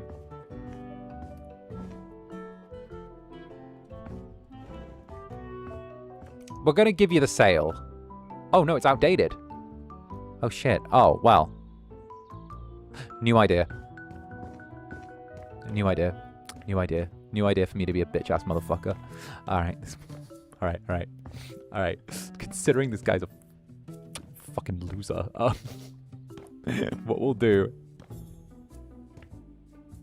We're gonna do this. We're gonna sell this. Move this door. We're gonna run his fucking pockets is what we're gonna do. Right? This is what we're gonna do. We're gonna add a dark room for this little fucking Pookie here, right?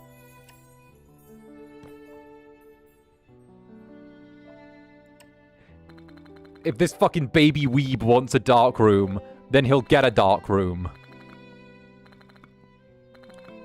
And if the bedroom's too big...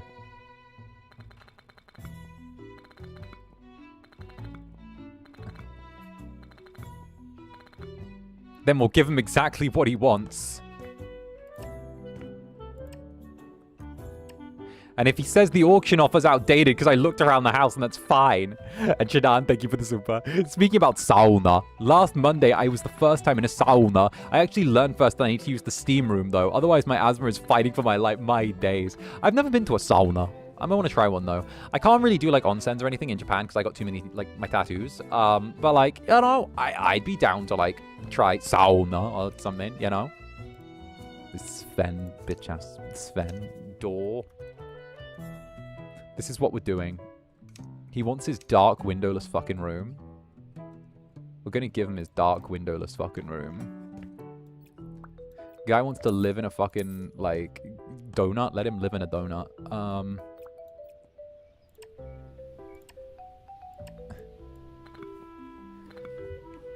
Bro wants to live there. Boom. We're gonna just brick up these windows. There's tattoo-friendly ones, but you gotta seek them out. Yeah, and I can't be asked to seek one out. Rai does keep threatening to take me 2-1, though. Eh. Hey, and Voltaire Belmont, thank you for the super. Bye, he has my 5 copies of Freak Show on the way. Ooh. I can't wait for you to see me plow coup. Nice. Very nice. Very nice. All right. We're just going to put a lick of paint over this.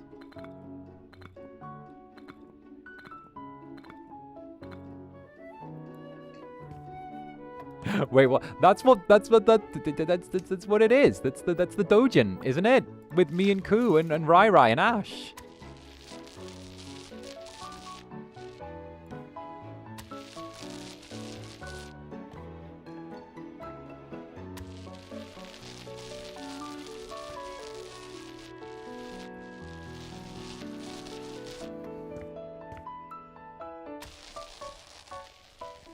I'm building this guy his dark room, but I'm not going to be happy about it. Yep, that's the name of the doujin. Exactly. By the amazing Hibiki.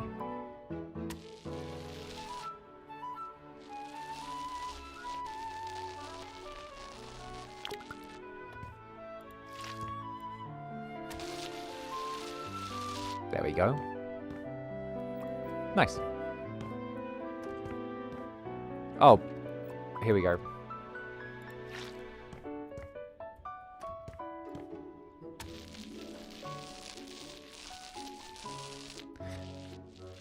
Not me campaigning for, like, the doujin that I just get featured in more than I've campaigned for Hearts Ablaze.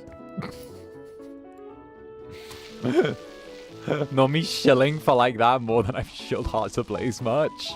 There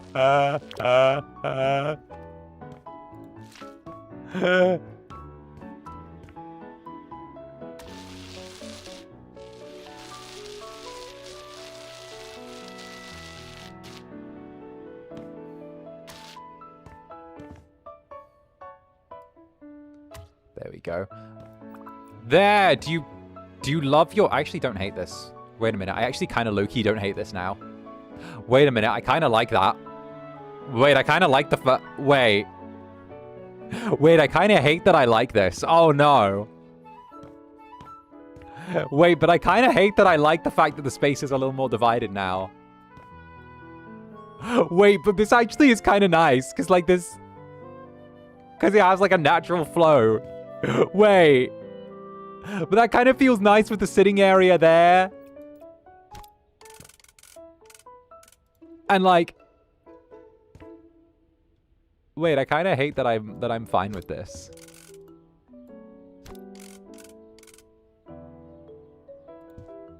Like, this is kind of fine. Wait a minute. Okay, so you got an extra dark room. Your bedroom's been cut in half. And we'll find you a... You want a space to park your bike, so I guess bike. You have a boom. You got a bike stand. Boom. You can park your bike there. All right, matey. We're putting the house on auction again. The Japanese countryside with beautiful views and few people. Amazing. Well, he's given us a gold star.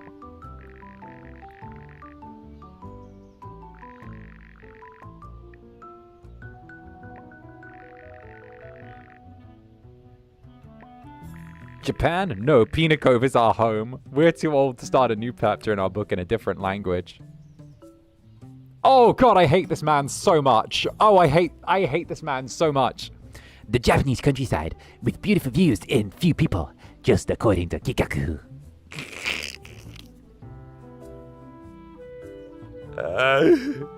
Fuck.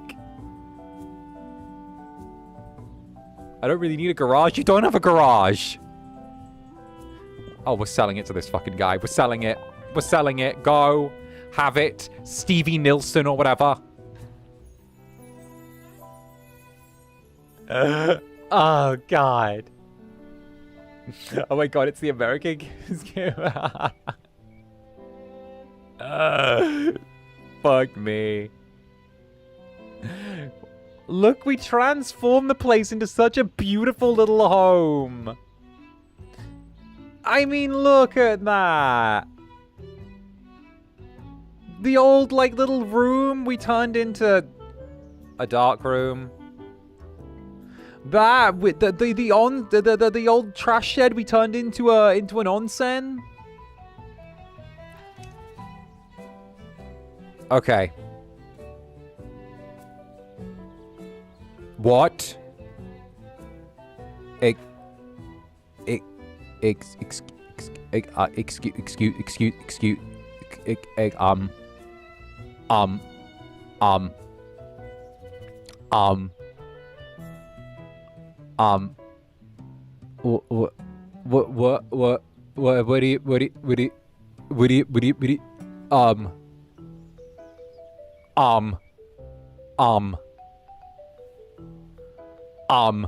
Did it not include the stuff I sold in the home?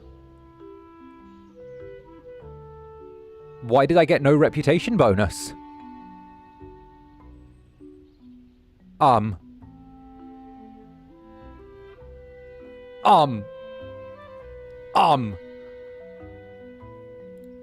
Okay.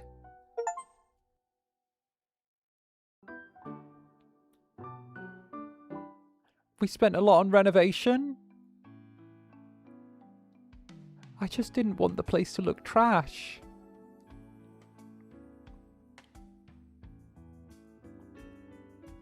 It's fine. It didn't include what we got for selling items inside the property. That is one thing. It didn't include the items we sold. So that's good at least, okay?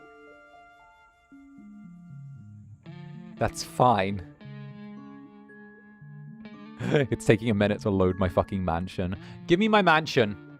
Oh, my mansion. I feel better in my mansion. Oh, I feel better in my neon castle. Ugh. Netherlings. Netherlings. We're back in my neon castle. Ugh. It feels so much better being in my neon castle. Ugh. Life is suddenly so much more bearable. Ugh. Come. This way. This way. Come to my little kitchen. It's fine. We're okay. We're okay. We're okay. My little palace of black marble and purple sin. Ugh. Come. This looks so beautiful. Thank you. It's my home in game. I spent so... I don't know how many hours I've spent on this this place, but like... I have spent many hours. Let's give the grand tour, actually, for anyone who doesn't know. Hi. Welcome. Hello. This is Mansion Netherbrand, okay? It's my little castle in the middle of the countryside because I deserve it, okay? This is where all of the profit from the house flipping goes. It's in the middle of nowhere, but it's very beautiful, right? Nice old stately building. Very beautiful, very beautiful. I love the irony of having the angel, you know, on the little marble fountain out front. Kind of love that. Of course, we'll start off with the guest house. So this is where the guests stay when they come here, you know? Their own little slice of somewhere away from me. So, you know, we get this nice little entryway here. We have like a little living area, very seated, very calm, very chill, okay? They have their own little kitchen built in so they can look after their own things. We have an upstairs here as well with a bed, which is very nice. A little claustrophobic, but like, you know, what can I say? As long as the closets stay away from me, I don't mind how they live. So, then we've got the lovely little shower here. We have a lovely little shower area here, which is fantastic. Somewhere quiet, somewhere chill. You know, a lovely little bathroom where nothing bad happens, right? Right? And this is like a nice little place for like, it's the little guest room, you know, little guest house. And then, of course, if I ever need to get into the bathroom on the sly, we have the hidden door that leads into the underground. So, you know, just in case I ever need to break into the guest bathroom for some reason, you know, we have a little hidden door that leads to the underground chambers beneath my manor, which is fine. Every manor has its underground chambers. It's perfectly fine. So, you know, sometimes the underground passages underneath the manor that go everywhere. Well, we'll come back to these. We'll come back to these. Either way, you know, just in case I ever need to break into the guest bathroom for any reason. So, you know, that works. So, from here as well, It's we have this lovely entryway, which is very idyllic. I personally love the old ivy that's growing up front, you know. Again, beautiful exterior or interior views where you can see the kitchen very clearly, the dining area. Okay, we have the front door here, which enters into... Personally, I love the geometry of this, like, entryway. I love the whole geometric design. I love the neon cascading down in, like, this wonderful mirrored look. It's just fantastic. It's that way of letting you know the Incubus is home, you know. It's the way of being like, I'm home, you know. Obviously, we have the beautiful upstairs, but first of all, we should focus on the on the sitting area, you know. We should focus on the sitting area to start off with. Cozy, a small fire, a lovely shield on the wall. Very Renaissance, very well-lived and well-loved. You know, we have a little axe that goes up here. It's very dapper. I personally am a big fan of how this place turned out. Again, the sitting room is just nice, quiet, cozy. We have a little pillow for Netherlings to lounge on in front of the fire. It's very nice. Also, we've got these lovely little built-in cabinets here. So I actually built the entirety of the shelving unit around these little cabinets. So the idea is that you've kind of got this little drinks bar set up here, which I'm going to buy bottles for sooner or later. Little chair in the corner. And then we've got these lovely little inbuilt cabinets. Now, we also have the reading room, which I adore. Again, fantastic. Okay, very shadowy, but also I kind of love the fact that you can just hop up here and just sit and read while still being able to see out into the garden. So it's good. It's very, very good. Then we've got, obviously, all the books you could ask for along here. And then another secret passage. Again, leading down. It helps having little secret passages that go from place to place. I personally am a large fan, but from the reading room, you can gain access to here, which is one of my favorite spots, of course, which is the games room. The games room, right? Now, lights on. There we go. Which I love. Again, we've got our Dungeons and Dragons set up here, which is good. You know, our Dungeons and Dragons setup is fantastic. Obviously, we also have Stronghold on this table. Again, everything kind of covered in these soft purple curtains, which I really enjoy. And of course, more light switches that control little things around the room, which is nice. You know, we got a little D&D room. Very, very nice. And then, of course, just in case that this room isn't quite dapper enough, you can sort of press on here. And of course, we have another little secret passage, which leads back this way. Now, if you take a right, then you can head into the guest room. You know, you're able to get access into the guest house bathroom from anywhere that leads into these passages. So if we wanted to, we could walk all the way back to here and give it a little shove. And oh, look, we're in the guest house bathroom again. So again, the guest house bathroom can lead into, you know, I feel like something should be in that corner. Oh, it's another door. Yeah, secret passages are a key part of being an Incubus. Oh, and of course, through here, just in case you ever needed to have a little momentary escape, we can head up into the garden. Garden. We haven't had a look at the garden yet, but that's a to-do thing. There's a little grave we can pop our heads out of if we need to, right? Now, just in case that little room isn't enough for you, then we can take a tour of one of the other facilities. Now, what do we have here? Well, we've got two doors. We have one door, which leads into the dining area, which is nice. You might already recognize this spot. Our kitchen over here, and then this leads back out into the main hall as well. So you can kind of be anywhere and everywhere all at once. So the main hall kind of heads through here. Lovely little dining area, lovely little spot. And of course, you know, just like any good host, the head of the table does have a small ice pick strapped to like the side of the chair, just in case. Just in case the dinner party gets a little out of hand. So, back through here. But I need a room to stream from. And that's this room. So, just in case you needed a good room to kind of stream from, we have an entirely soundproofed little area here. Okay, all of this tiling, all this quilting, okay? Nice little chair to work from, little computer, little set of screens, everything like that, you know. Which is very nice, very nice, very nice, you know. And just in case I need to record as well, there's a little microphone here. You know, we've got some very good stuff that's kind of just around. Obviously, we made sure to decorate the wall appropriately as well. Personally, I like to make sure that a lot of achievements are on the wall. That's me pinning 𝔂𝓸𝓾𝓻 down. I consider that a conquest. So That's Miosothus's art of me pinning Ashkariel down. Which is great. Yes, the quilted paneling. Indeed, indeed. Indeed. Personally, I think this adds a lot to the room. I believe it adds a lot to the room. A large amount. Always need to honor the nether feather. Indeed, indeed, indeed. Indeed, indeed, indeed. Teehee. And then, of course, we can return back to the main area here. So we can just pop back through these doors. Like so. And end up back in the main hall. But what is the main hall without heading upstairs? So we have this wonderful little walkway. Again, it kind of leads around in this perfect circle, which I adore, right? Now, this is going to be the master bedroom. That's where I sleep. We'll save that till... Actually, we'll go for that now. So this is where I sleep. So I've kind of got everything set up quite nicely here.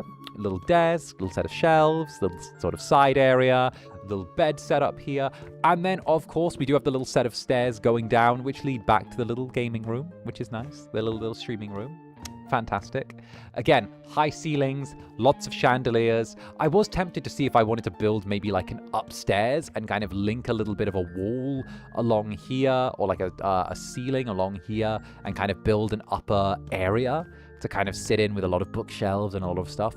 I figured that something up against that wall might be really nice. But, you know, it would take a lot of effort to build in a staircase that would not clash with the room too much. And honestly, I really like the church cathedral vibes in here. High ceilings are very nice, you know? Excuse me, that's where we sleep? No, no, no. No, no, no. The Netherlings have their own room, okay? The lights aren't on yet. But the Netherlings have their own room, okay?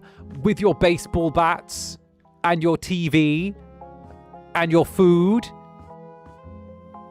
and your train set and your candy and your hammer.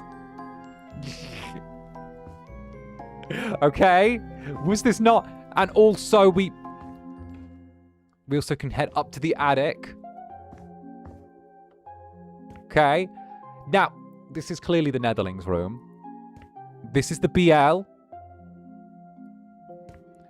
That is the art of something. A small workbench for creating improvised explosive devices. Jars. A random fire pit out on a balcony. A horde of shinies. A hammock. A little board to draw on. And the little nether feather above. Now we sleep with the Incubus fair. I feel like it's more you're meant to sleep up here, but you sneak down anyway. Oh, and you also have your own bathroom attached, because I figured you guys need your own bathroom. Again, very minimalist, but, you know. Then we have the lovely little guest bathroom as well. So 2 bathrooms kind of adjacent to each other. Teehee. And last but by absolutely no means least, we have a wonderful little spot right here. With a lovely little hidden bathroom inside for me as well. A little tiny bathroom. But we can also head all the way up to... Here we go. The roof. So there's a cozy little spot on the roof here with the little tables and the plant pots with the little seats and everything. And there's a telescope at the very, very end. And it's just a very nice space, you know? More little secret spots. Exactly. God, I love hidden doors, right? They're kind of great. So yeah, this is the mansion. This is Mansion Netherbrand. It's perfect for reading up there. Exactly.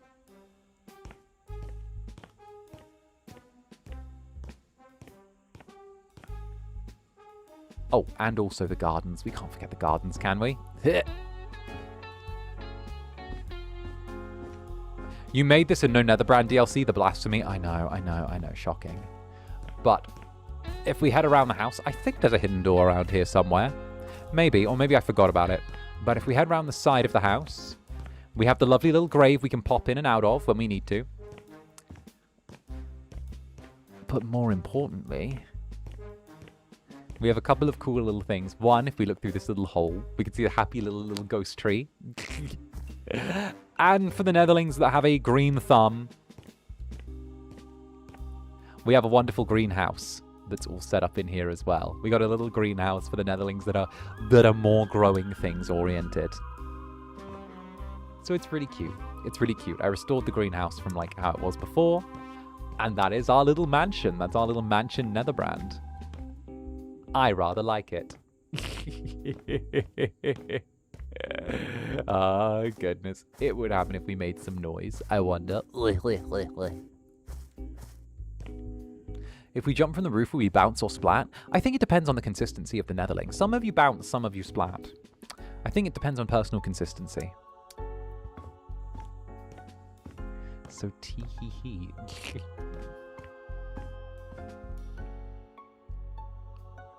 So this is our little home.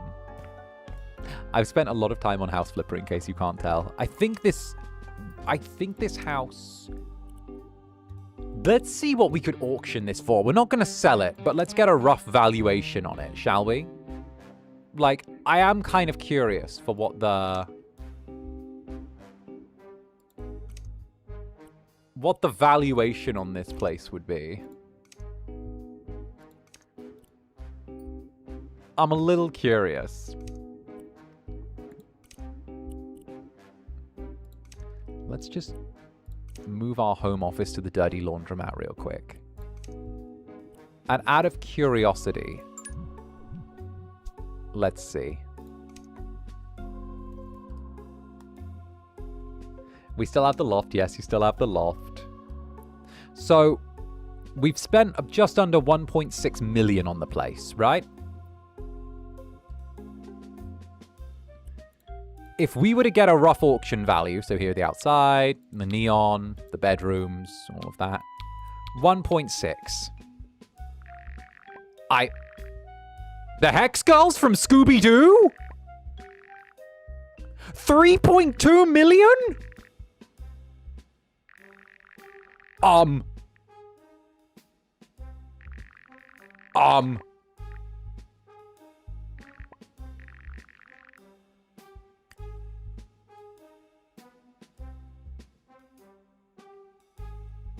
The Hex Girls from Scooby-Doo are...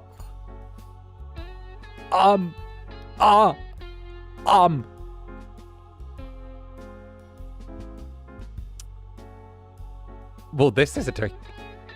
This is,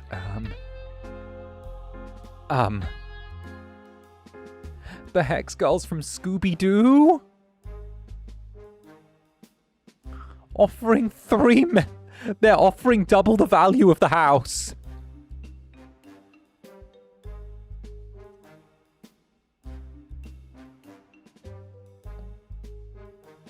They're offering double the value.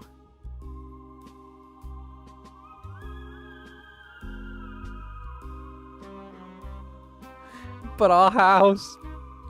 I mean, we could copy it to sandbox mode. But our home...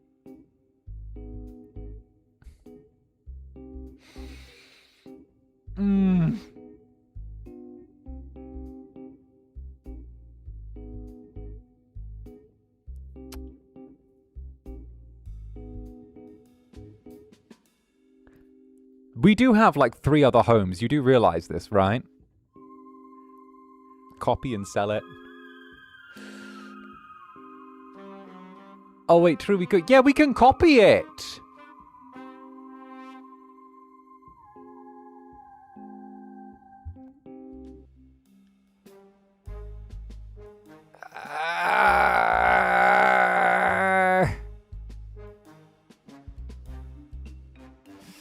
I mean...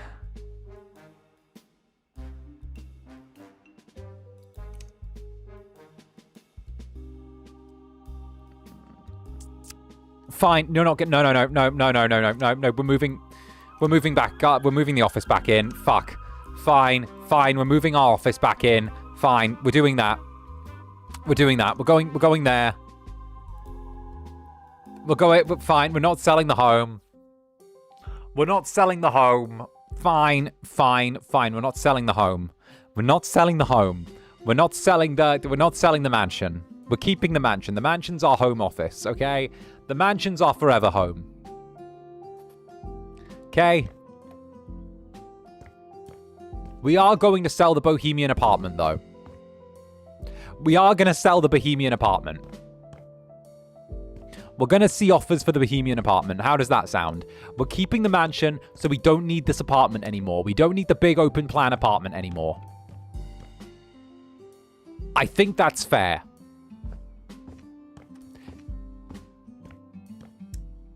Because this place was just until we got our proper mansion.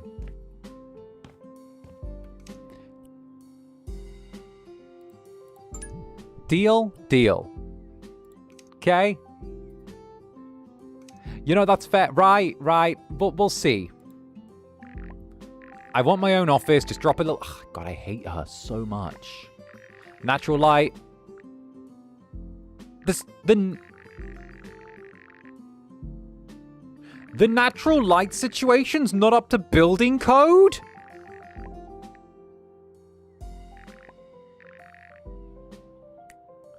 Did you just hit me with, like, no building code? Tom. The natural light situation is not up to building codes. Most buyers will be unsatisfied. What do you mean? This place is beautiful, you degenerate.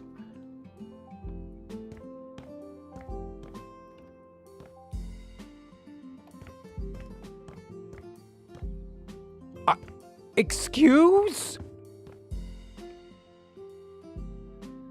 Oh, what? Do they want to win? Fine. Fine. You know what? I know exactly what he wants. I know exactly what he wants with his stupid little building codes. Fine. You want a building code? Fine. I'll building code you.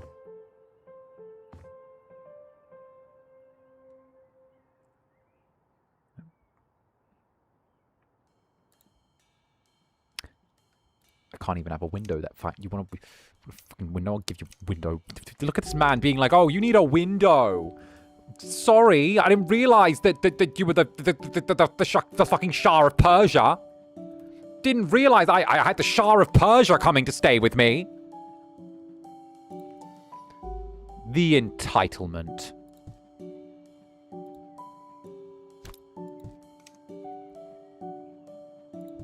There.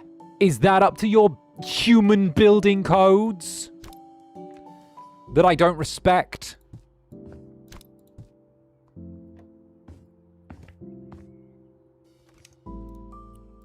Fine.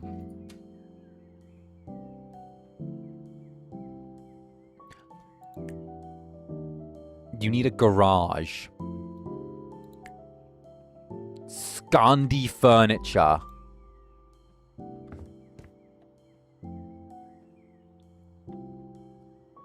These men are foul. These people are disgusting. I will not butcher my home. Let's... A large home means more space for storing our stuff and living comfortably. Okay. I'd really like some Scandi furniture. We get it. You like IKEA. Away with you. Oh, you've got some nice furniture, but I don't want any.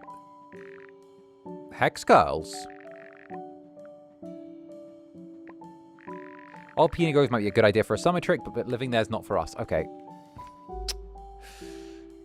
They want an office and a garage. Well, this place...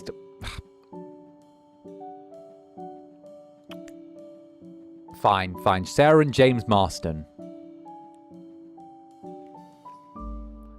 You can't have a garage, and I refuse to give you an office. You're not worth an office, but you can have this.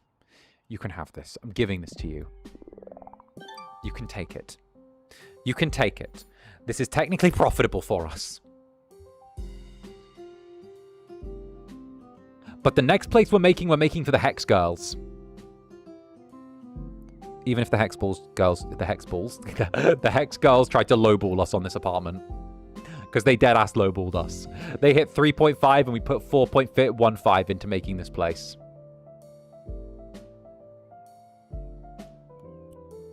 This is why we have Mansion Netherbrand. This is why we have Mansion Netherbrand. This is why. They'll never appreciate it. This is why we can't ever sell Mansion Netherbrand. Only the Hex Girls would appreciate it.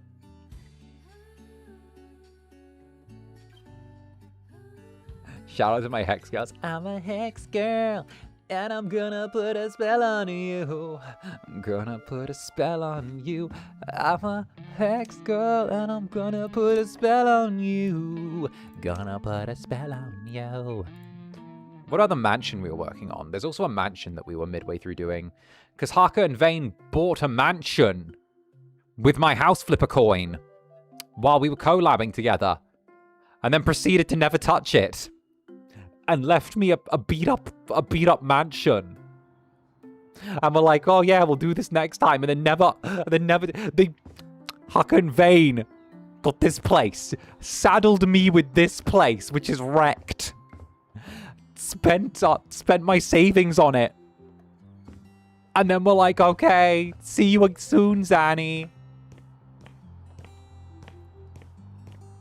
Look at this fucking place. You know what? This is our next project. We've done so much stuff. Oh, hey, there was a raccoon here. I feel like we can just do an initial clean. Maybe we can find the profile for the Hex Girls. The Hex Girls do like recording rooms. I think this could be the place that we make for the Hex Girls. I think it would work. I wouldn't mind selling a place for the Hex Girls, you know? With this little garbage potion, you'll fall into dark devotion if you ever lose direction. A raccoon? Are you sure it wasn't a tanuki?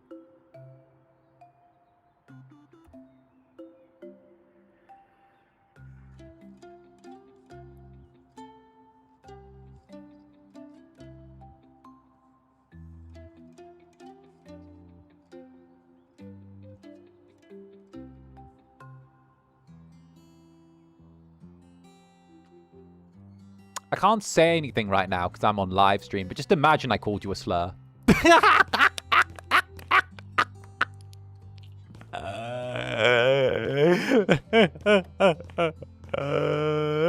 Oh, he mad.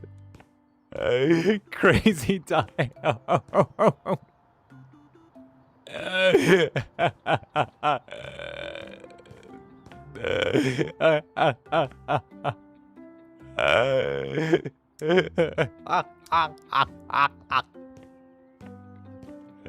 Wow. Zaddy! Jesus, Zaddy.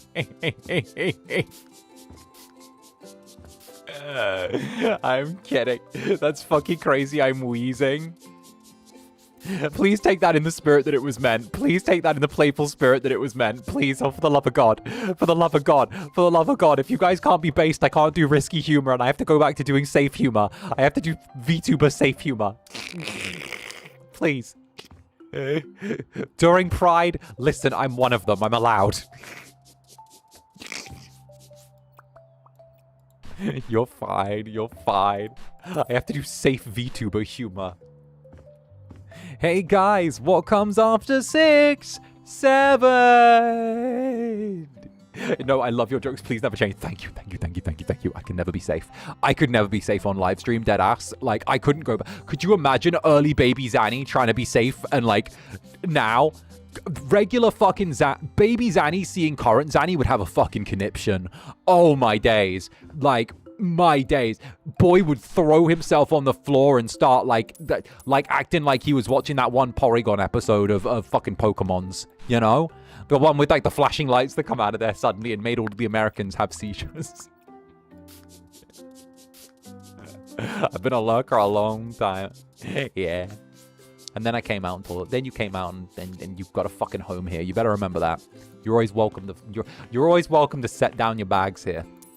You know that. Temporarily or however long you desire. You're always welcome to. Like, I ain't forgotten your little story. I am forgotten. And of course, ramen coke. To be fair, it doesn't matter if or which place you sell, because Zanny in the Netherlands, because Zanny in the Netherlands is where home is. Damn straight. Hey, we're stuck together forever. That's the rule. All right, Zanny and the Netherlands are an inseparable duo. That's just the way of it. It's the way it should always be. Partners in crime. Partners in crime and arson, right? Trust me, I don't want to go back to the same PP jokes from the other guys. No shade to anyone. No, you can say things with full shade. It's all good. You can say things with shade here. You can be a shady little hoe. I'm a shady little hoe. I'm openly a shady little hoe. It's all good. Be a shady little hoe. If anyone tries to fight you, I'll fight them first.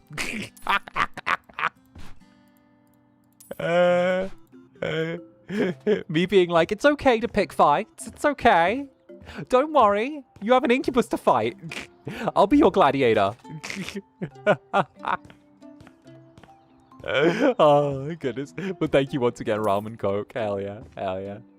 And of course, 𝔂𝓸𝓼𝓽's resident senior hamster. Thank you for the super. Or should I say the nether stare? My bad, my bad. The nether stare.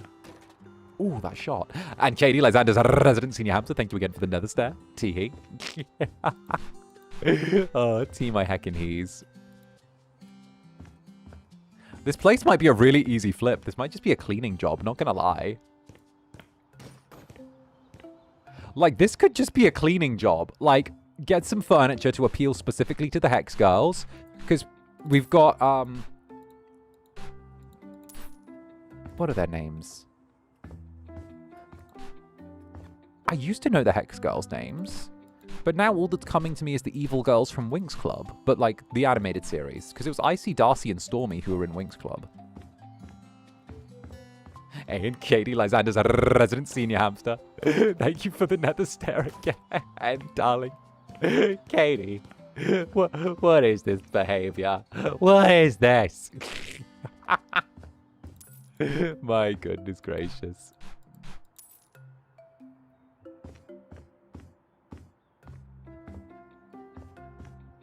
Tee-hee. Tee-hee. Another base group, TBH. TBH, I always hated that they were painted as the villain when, like, in reality, they weren't really that villainous. They were called the Tricks. The Tricks. Okay, I always hated that Icy, Darcy, and Stormy were painted as, like, being really, really bad, when actually, like, the stuff they did wasn't that bad. Like, you know? Like, literally all of the beef started over, like, a love spell. Deadass. Like, some of it just started over a love spell. And, like...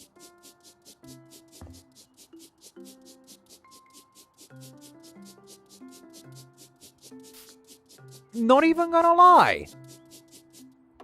I don't think they did that much that was bad. Like, don't get me wrong. When Lord... What was it? I'm going back like 20 years here. Wait, 𝓂𝓸𝓾𝓻 were the name of the hex. Ah, there we go. I always wanted them to be the main villains, not the side. Well, that was the thing. They were like the main villains kind of in like season 1, right? But season 1 was such petty bullshit. Because it was like, oh, you cast a love spell on the guy you thought was the prince so that you could like get with him and become a princess. And I'm like, bitch, if you guys are taking moral issue with that, then let me introduce you to the NFL, right? Like, nah. Like, I am sorry, but of all the things, that was not the thing to start a lifelong crusade against, you know? Where I was like, oh, we got to stop them. Like, those three, I thought they were fine.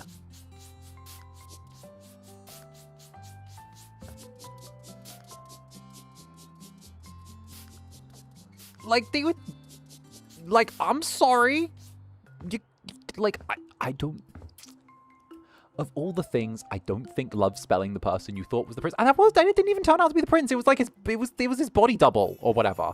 So, like... Or it was his bodyguard. So, like, not really worth crying about, if I'm honest, right?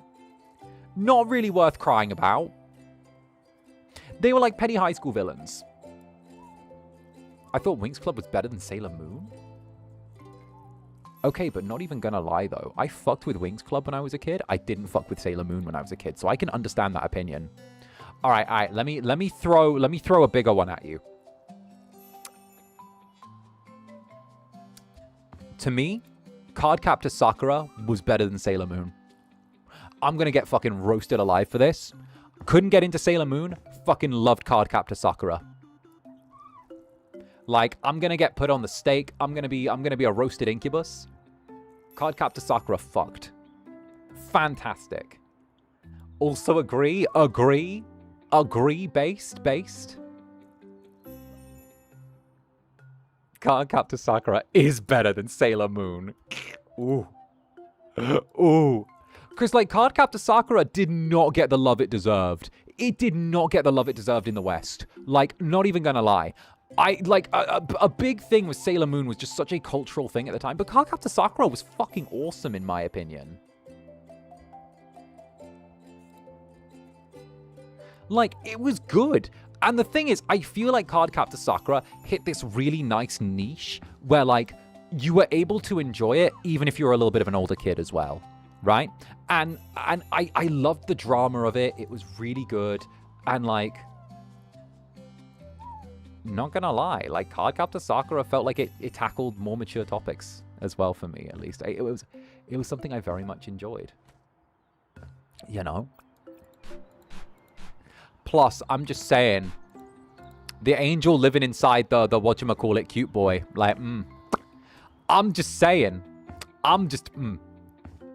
having the two love interests with, like, the rival dude and also the angel that just happens to be living in someone. Like, ooh.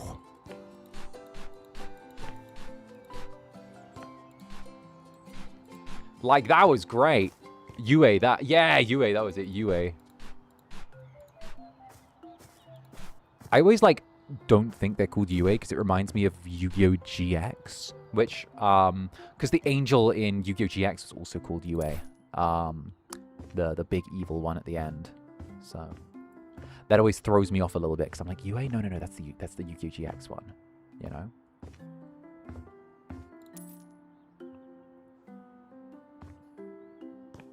Like Sailor Moon was cringy. I didn't even get into it enough to know if it was cringy. I don't know. I feel like I wasn't the target audience for it. But Cardcaptor Sakura hooked me in a way that got me getting up at 6 a.m. to watch the episodes. So, fuck me.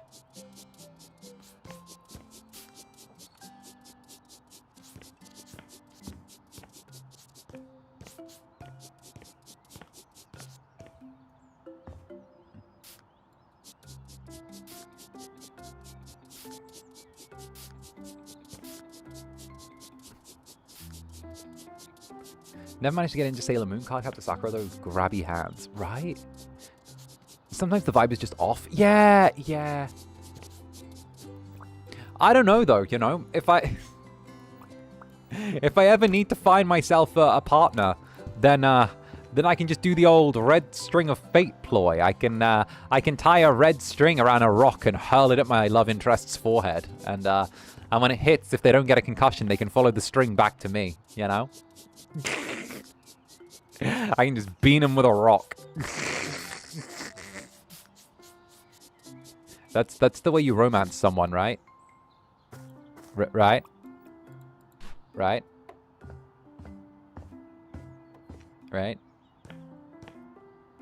No.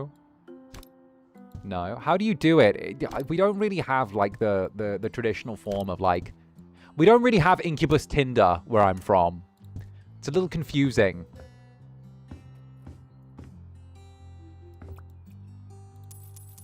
Like, it's a lot less complicated where I'm from. Did you do that to Rai Rai? No, I'm not really sure how things happened with Rai Rai. He just sort of turned up one day, and I'm gonna be so real, like, you know? He just sort of turned up one day. He was just sort of that stray that you let in for a hot minute, and before you know it, they don't leave the house.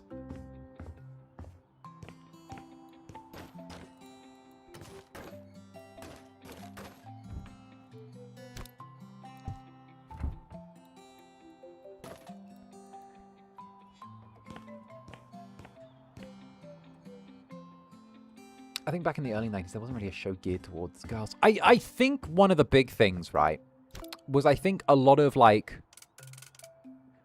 I think 𝓂𝓸𝓾𝓻 SAKURA was one of the things that, like, nailed a very interesting market. Because at least when I remember, back in the early 2000s, there was a very, like, strong divide between, like, boys' morning TV shows and girls' morning TV shows, right? There was like a very, very hard divide, and it was very gendered, the difference between the two, right? And both of them made very clear what their target audience was. Like, both sides were very, very clear on, this is who our target audience is, this is specifically what we're going for, and like, this is a girl's show, this is a boy's show, never the twain shall meet.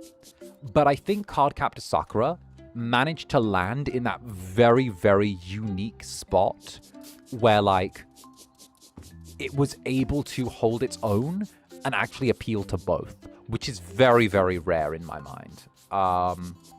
I think that it was able to appeal to, like, boys and girls for, like, two different reasons. Because, like, again, it had all of the relationship stuff. It had all of the complex, like, interpersonal characters. It had a lot of, like, quote-unquote teen melodrama that you kind of stereotypically associate with, like, younger female viewers. But then I'm also speaking very much tarring from the same brush here, so please don't cancel me. But this is, like, from a marketing standpoint.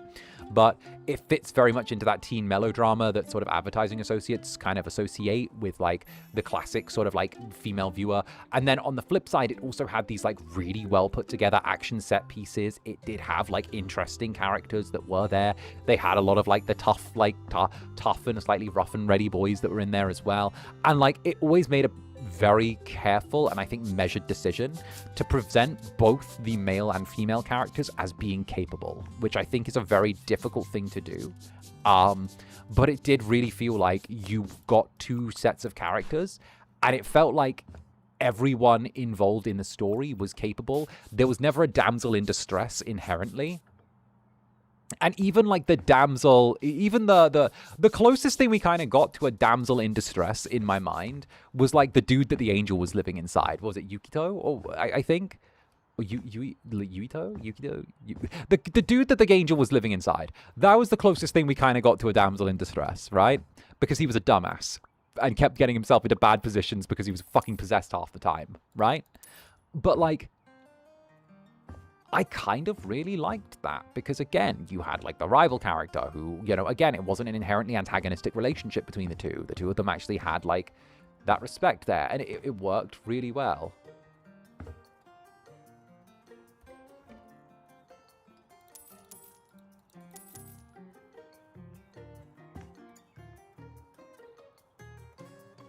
Okay, we'll sell this. Here we go. I like Sailor Moon, but the constant damsel whining got so annoying. I feel like you can't have a character in the cast that, like, repeatedly is, like, being the damsel in distress. It kind of just invalidates their role, you know? What's the point of having a character constantly be a damsel in distress and stay with the main cast? Just tell them to stay... If you get a character that keeps needing to be saved, tell them to stay at fucking home. Tell them to fucking stay at home. If you need to be rescued every time, stay at home. Stay at home. Is that Final Fantasy? First Fiction 17. Oh, nice.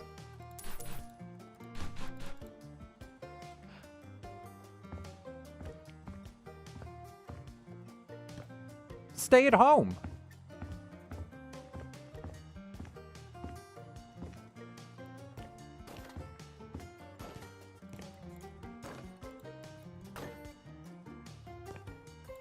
Go in. Go. In. Thank you.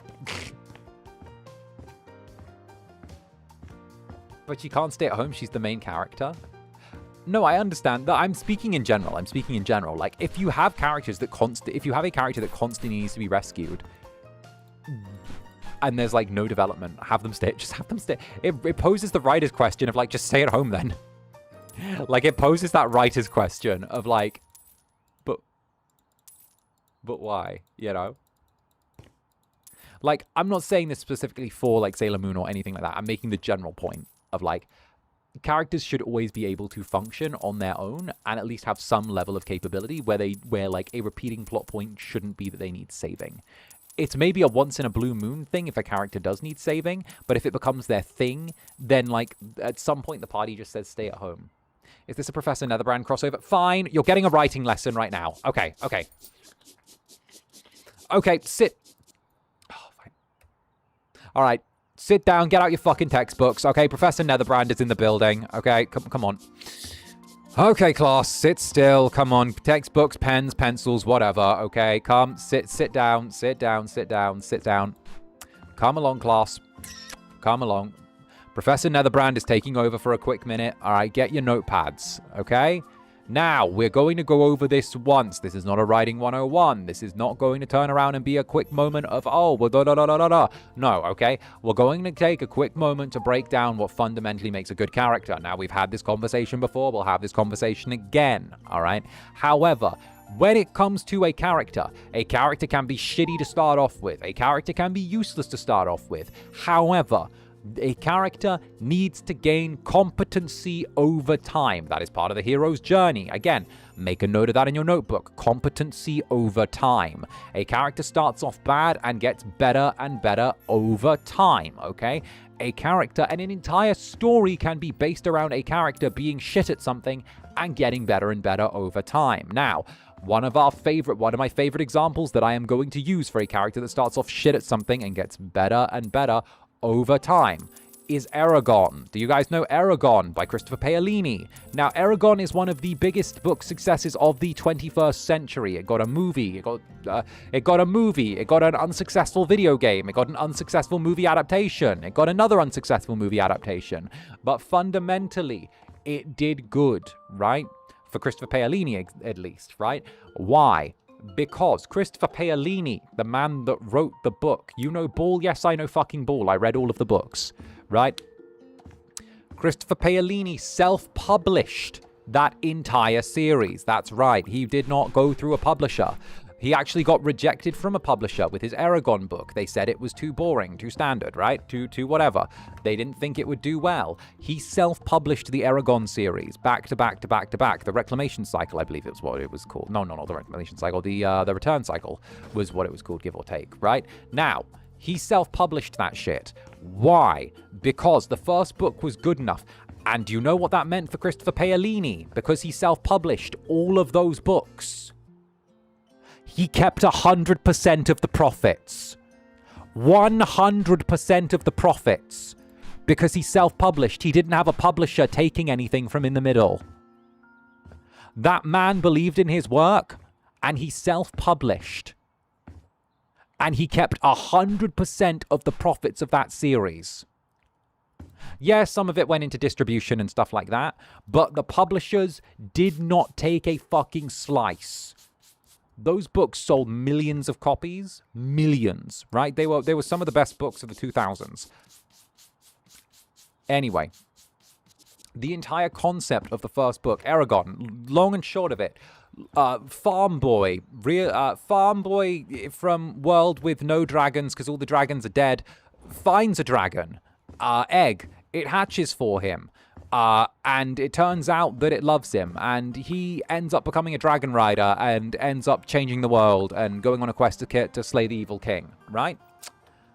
Pretty standard narrative, right? It's not going to shake you, it's not going to quake you, it's not going to make your thighs shake, but it's a good narrative, right? However, what was compelling about the writing was that Eragon as a farm boy, when he starts his story, is shit at everything.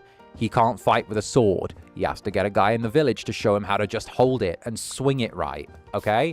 Doesn't know how to ride a dragon, spends more time falling off it than he spends on it. Gets to the point where he realizes he doesn't know how to fist fight. Ends it half of the time getting his ass kicked and having to practice to get better, right? People bought so heavily into the story of him getting better. He couldn't even read. He had to get taught how to fucking read. Bro needed to be taught how to read. in canon. And people were on board. Why? Because you got to see a little farm boy with a heart of gold get better and better at all of these little hero things until eventually he actually could turn around and be a really cool hero. And he got to be the folk hero, and he got to enjoy all of the accolades. It never stopped being hard, though, and he kept doing his thing, right? He fell in love with an elf baddie, and then the elf baddie broke his heart. He fell in love with an elf baddie, and then the elf baddie broke his heart. Cause shit, bruh. I feel like that's becoming a bit of a canon narrative. Right? But you get what I mean.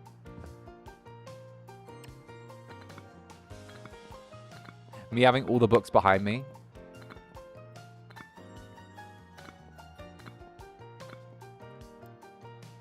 Just saying, girl said she'd stay. He just saying, stay with her until the first bend in the river. Motherfucker. Should have stayed with him altogether. Fucking duty and shit. Fuck that shit. She loved him. She loved him. Just saying. Should have stayed. But my point fucking being, right? People bought into the journey more than they bought into the narrative. Because fundamentally, the narrative was evil king does evil things. Chosen one rises up. Chosen one gets dragon. Chosen one kills evil king. Chosen one is victorious. Peace is ruling throughout. Peace comes throughout the land, right? It's a pretty fucking standard narrative. Let's be real. Nothing special. It you know, doesn't exactly, you know, doesn't make my Incubusy quake, right? But the journey was written so well and the characters were so compelling that people couldn't help but buy in. And that's what I'm talking about when I say about being able to make a compelling character. A compelling character has a compelling arc, and people are willing to buy in just for being able to turn around and follow that character's journey, right? It wouldn't have made sense if he was a Wunderkind and immediately started off just being perfect at being a dragon rider off the bat. No one would have given a shit. Would have moved on real quick, right? No one would have given a fuck if he'd been some type of, like, some prodigy where he was able to sword fight and he was so beloved by everyone in the village that they all thought he was amazing. No, okay? Like, I remember there was a bit in the third book, I think it was in, Brazinga, where he realizes that he's kind of low-key a pussy when it comes to punching things. Like, I remember he's like, low-key, I'm kind of a pussy when it comes to punching things because it makes my knuckles hurt. And I need to be able to punch shit without making my hand all hurty. So what does bro do? He finds a spell that allows him to graft fucking calluses onto his knuckles. So he can punch things without being a little bitch. And it gives him these ugly fucking builder hands, which he keeps for the rest of the narrative.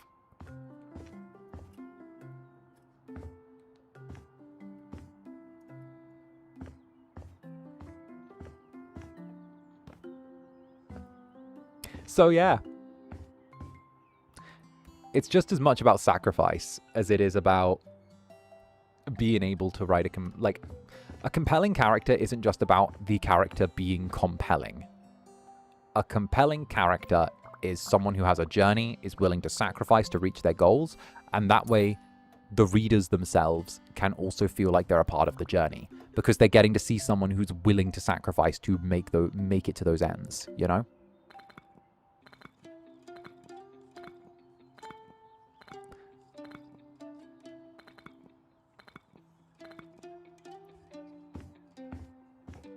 What I always loved with the gross lasted the entire storyline. Exactly. It wasn't just he hit a point and, like, the character was done. So that's essentially my point with all of you Netherlings. My point is, a character that actually starts off weak and shit at stuff but grows competence will always be more compelling than a character who starts off perfect and ends up just being being like a Mary Sue for the entire plot, right? It's always going to be more compelling to see a character be shit at something and get better than it is to have the most original and amazing plot ever. Like, that's the thing. script, a story will always be carried by the characters. Your narrative and what you want to happen in there goes out the fucking window as soon as those little bitches get involved, as soon as characterization gets involved, woo-wee, you're fucked. as soon as the little bitch of characterization gets involved,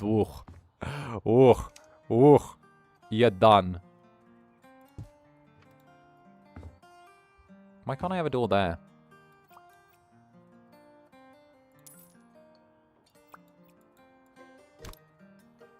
Oh, because that's where the TV is. Wait, so why can't I have a door here? Oh, because that's where the shower is. Wait, so why can't I remove this from there and then move... I think this is just kind of perfect the way it is, not gonna lie. I don't think I can get it better than this. Oopsie. This is a very tight, compact space, and they've kind of done a lot with it. We'll have to see if we can maybe, like, hex girl it up a little bit. Anyway. Characters changing and growing with the story. My brain is like, isn't that obvious to know? But then most stories don't listen to what should be basic storytelling. Okay. Let me give you a perfect example, right? Let me give you a good example. Let me run you through some game here, right? I'm going to run you through some game.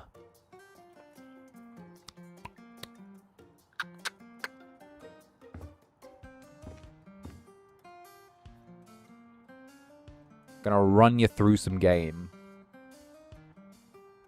And unfortunately, that game involves picking on DC Comics. Alright, so... DC Comics has 2 flagship characters. 2. 1, 2. What are those 2 flagship characters?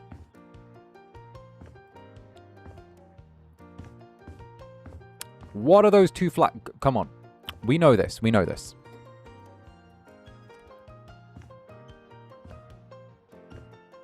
We know this.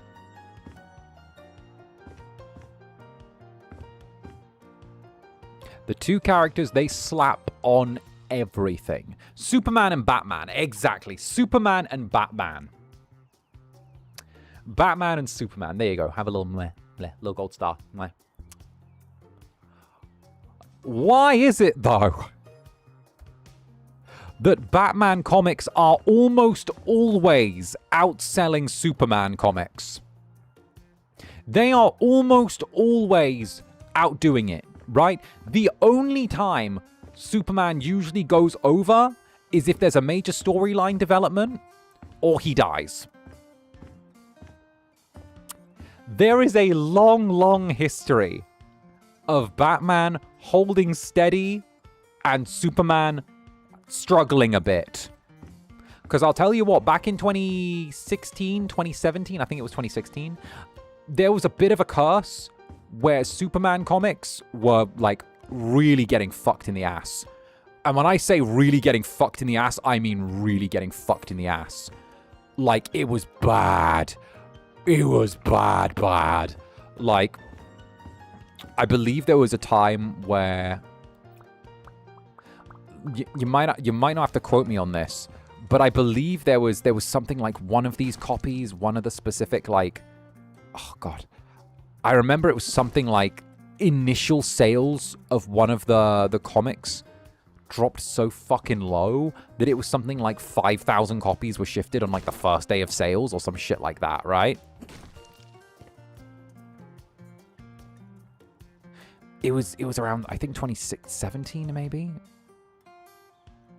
But like, long and short of it is there was a time where Superman was a bit of a train wreck, right? And it was difficult to shift copies, right? Because obviously a lot had been done. These are characters that have been running for almost 50 years, right? But the thing is, Batman regularly gets reinvented. And again, this isn't me doing like the whole, oh, Batman's so much better than Superman, blah, blah, blah, blah, blah. No, this isn't me hitting that. I don't care about that. I'm not very invested in that in the slightest. You know what I am invested in? giving me back Super Sons. Give me that back, DC. Give me back Super Sons, or I swear to God, DC Comics, give me my fucking Super Sons back, all right? Give me them back, or I swear to God, all right? You know what? No. All right? I'm just saying. Give me my fucking Super Sons back. Give me them back, or I swear to God you'll find me in your fucking ceiling at 3 a.m., okay? I'm sorry.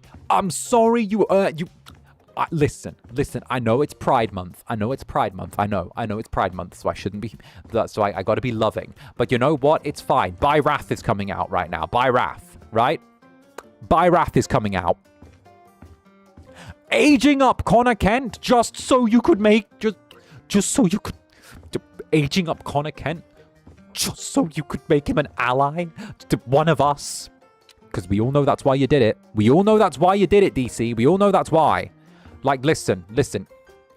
I know you think that spraying the gay juice on things will give you profits, but, like, we can sniff it out, okay? Oh, John Kent. I'm just saying. Okay? Me and my kind, okay? The degenerates that are here. We can sniff out when you're putting gay juice on things specifically because you want us to bite it. We can smell it. Okay? We know. We can sniff it out at this point.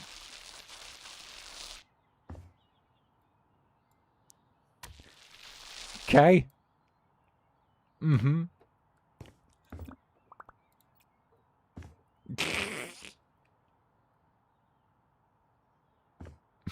Just saying. This is my rant. This is the hill I'll die on. Gossip. Just saying. Ending your big successful series.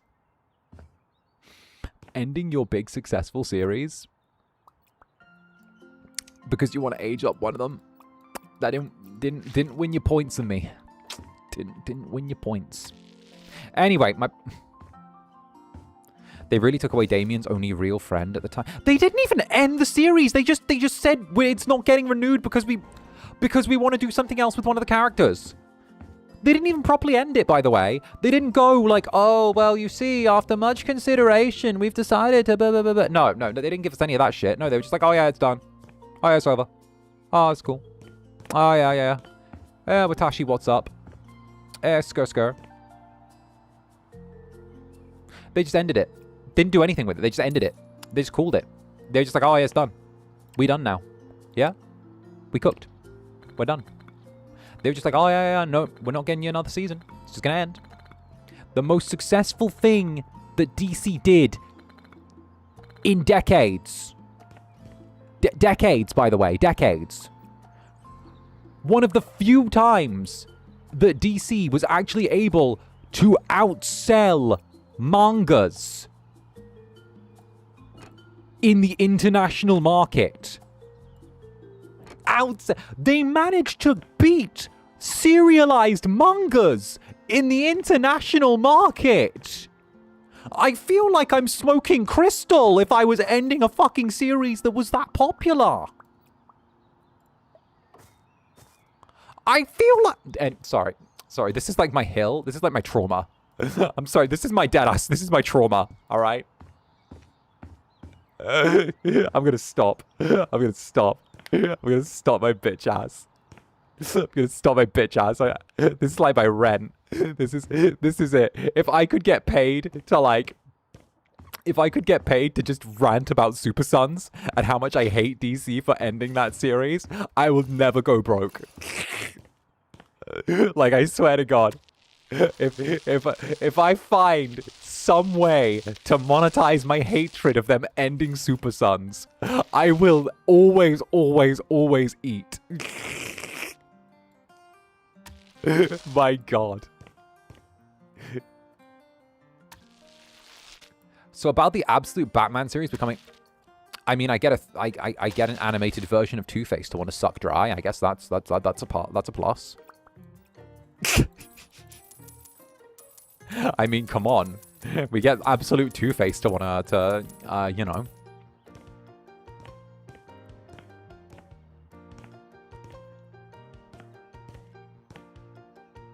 I mean...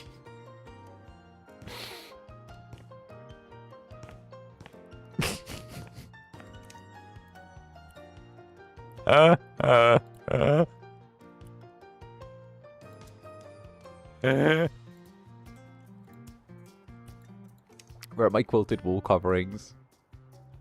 Quilted fabric carpet tiles. Where are my quilted fabric carpet tiles? Oh, my quilted fabric carpet tiles. Oh, my quilted fabric carpet tiles.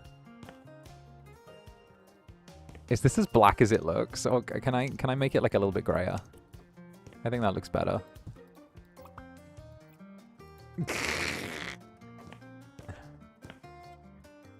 We can like get rid of a couple of the windows here and make this... We could make a booth out of this, right? We could so make a booth out of this. Like, what if we get rid of, like, 2 of the windows here? And then we, like, brick it up. Kind of like how I get bricked up when I look at Absolute Two-Face. And, that's a valid point. I love all the things wrong with you. Will I ever not be caught off guard when you make comments like that? Listen. They took regular Two-Face, and instead of him being about justice, they made one half of him life and one half of him death, and he acts like the fucking Grim Reaper. I'm sorry, but hold me back. I'm sorry, but hold me back.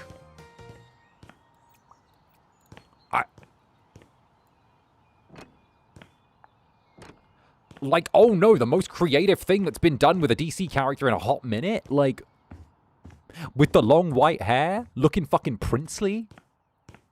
Man's looking like a Danmei character with the long white hair, being like, I represent life and death. Like, ooh, DC took all the right lessons from Danmei right there. And new Nana Caledonia, thank you for this. Thank you for the Jelly Labs. Finally getting to unwind with some classic Zanny rants. Careful now, you might cause another earthquake. Tee-hee. It's fine. You know what? That typhoon that was meant to hit was kind of a bitch ass as well. This shit didn't even fucking bang. Like, there's nothing out there. The typhoon was kind of a disappointment, not gonna lie. I was expecting better. Japan, step up your typhoon game. I jest. I'm very glad. I was kind of nervy for it, but still. The Absolute Universe is 100% cooking, right? It is. Don't jinx it, there'll be another earthquake. Oh god, I get it. No, I got so freaked out at the earthquake yesterday.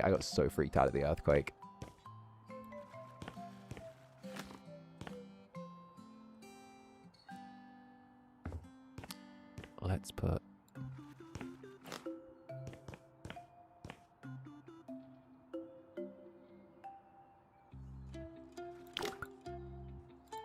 Here we go. No, I got so freaked out. The earthquake was, like, actually bad yesterday. The fact that it was, like, bad enough for Haka to come check on me was, like, actually a big thing. Like, I hope you guys realize, like, Haka actually went out of his way to, like, come check on me because of how bad the earthquake was. And I'm, like, low-key. That kind of says a lot. The earthquake was bad enough that Haka was like, oh, I need to check on Pookie to make sure he's okay.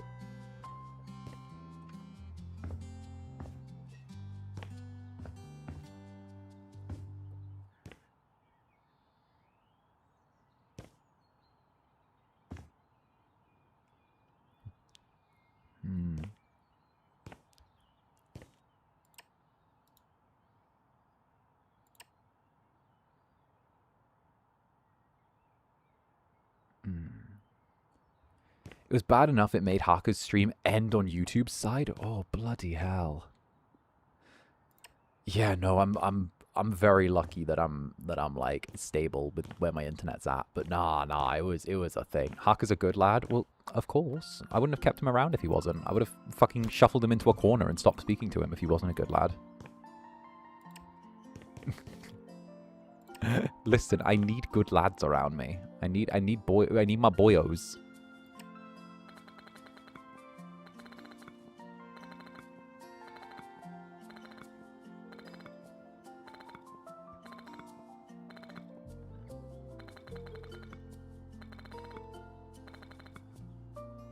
Here we go. And then we'll go with, I think there's like roof tilts, roof things here. I think it's an architectural element that was like a prism, I believe.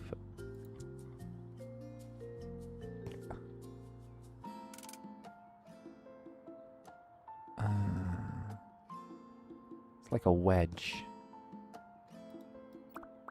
Let's take off a little bit of the wall.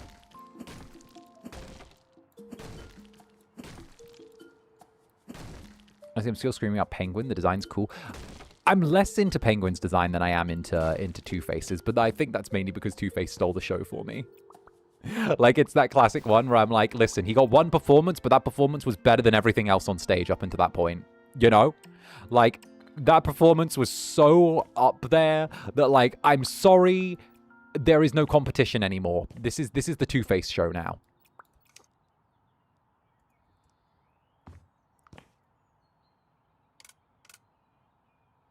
I think maybe we should... Ooh.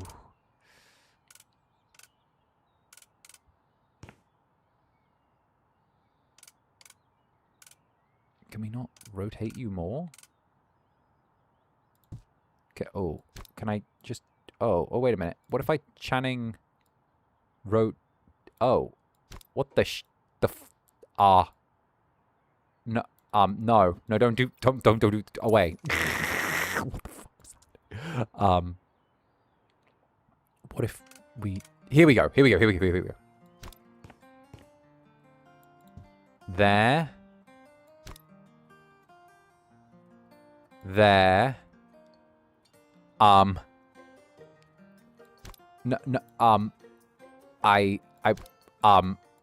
Can you be diagonal?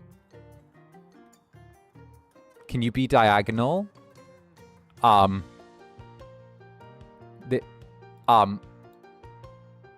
Okay. Okay. Very cool. Thank you, Kanye. You and the Angel should have a DC debate. I'd beat his ass. I would no. That's not even beat his ass in a debate way. That's if he says the wrong opinion, I'll jump through the screen and get him. That's like I'm gonna jump through the fucking screen and fight you if you have a wrong opinion. Like, nah. He turns around and says something wrong. I'll be like, well, you have to die now. I'm very sorry. You have to die. I wish you a very happy die. Like, he could say something dumb about what if he says something about like Super Sons? What if he says something about Super Sons and I have to kill him? You know? What if that happens and I have no choice but to commit a criminal act? What if he has an incorrect opinion about Super Sons? I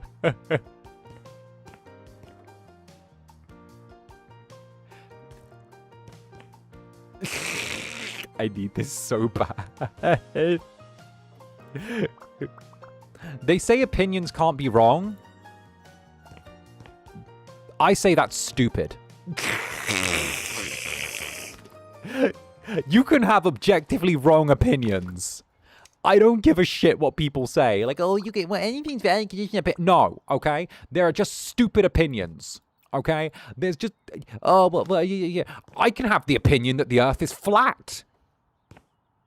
If I say that, does that not make like, well, that's so valid. You're so No. You say the Earth is fucking flat, everyone's gonna look at you like you're a moron. All right?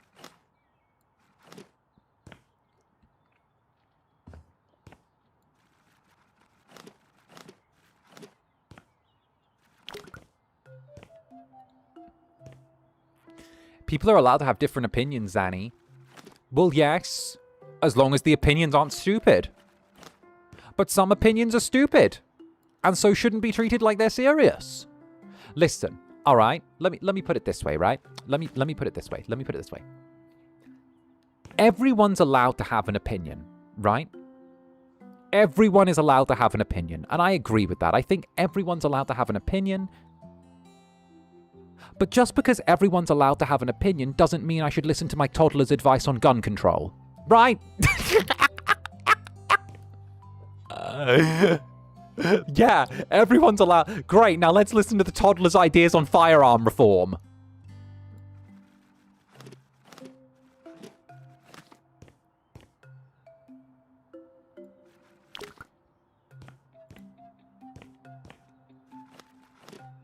Exactly. True, though. See?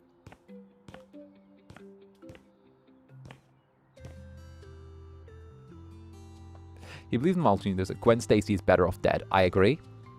He legit despises the character, so I rage bait him. I agree. Gwen Stacy is better off dead. I agree. She's better dead or forever out of reach.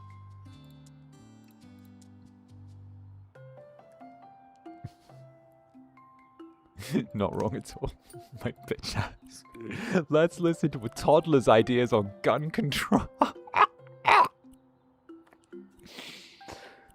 Me forever wondering how I'm managing to stay, like, at a corporate VTuber company.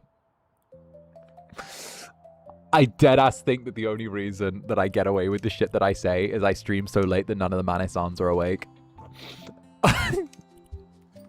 I think I've managed to just fly so hard under the radar for this long. Because none of the Mane-sans are awake. And, like... Where are the planks? Yeah, I don't want the long planks. I want like floorboards. But like good floorboards. Yeah, sure. But then I want the cut pattern to be like pretty large. I'll probably take a 3 cut pattern. With the color being like a darker black. There we go. I think I've managed to get away.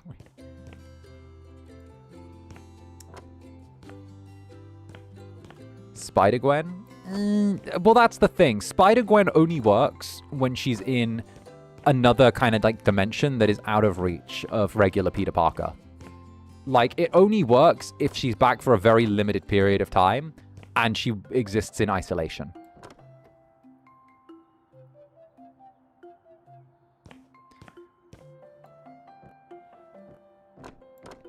Here we go. I mean, isn't it almost 1:30 a.m. there? Yeah. Which is almost Konbini snack time.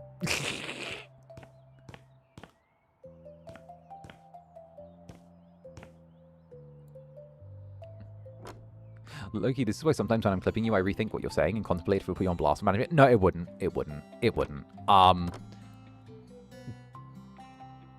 We have a unique... We have a relationship. They have an understanding of the Incubus.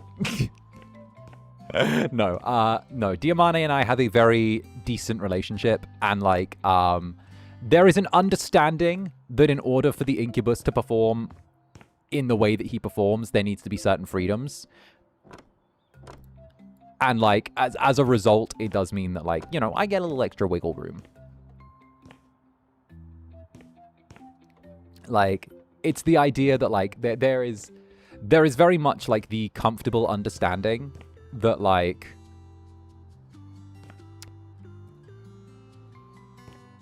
if you break the horse, you lose what makes it special, you know?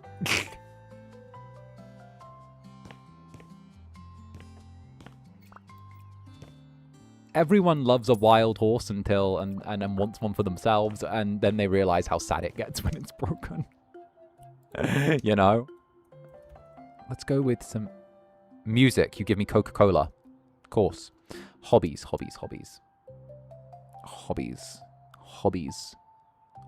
Give me music.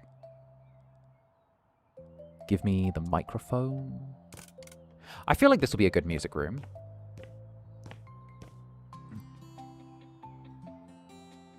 Here we go.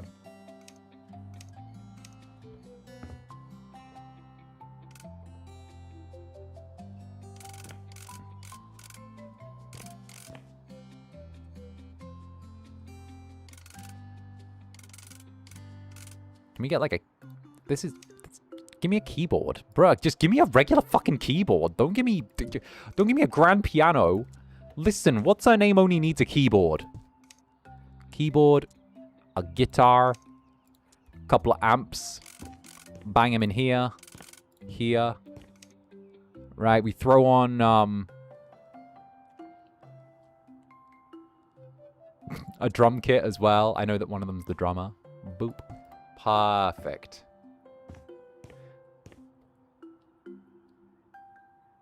Off to work. Thank you for the stream, Danny. Hey, it's all good. I hope you enjoyed. Get comfy, cozy. And, of course, I hope that work treats you well. And if it doesn't treat you well, let my Netherlings know and they'll set fire to it while everyone's sleeping.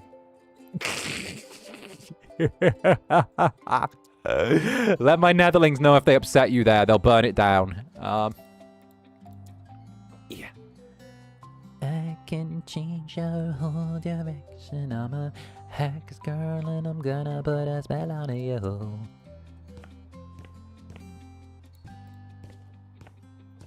Hello. Okay, okay. Yes, fire. But you know, there's like the understanding that, like, you know, the way we do things in the club is different. But I think it's just the fact that, like, because my Netherlings have done their thing so well, brackets, that's you, and have kind of been like such I want to say like an anomaly of maturity within like a very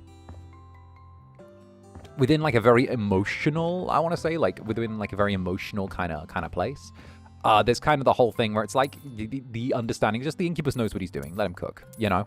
That's the best way I can describe it. It's just kind of like the Incubus knows what he's doing. Let him fucking cook. Plus, also, you know, like we also can't forget that I do have a little bit of credit to I have like a little bit of credit to me from like the times I had to look after myself as well, which like I don't think is an unfair thing. You know, I think that kind of, I guess that kind of credit is like a little bit earned.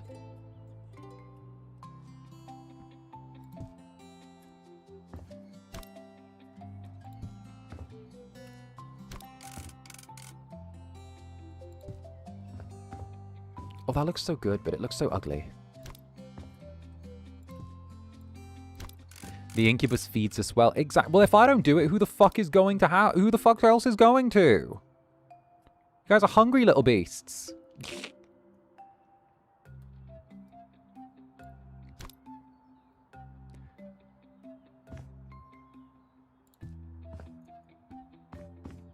I was talking about this with another Netherling.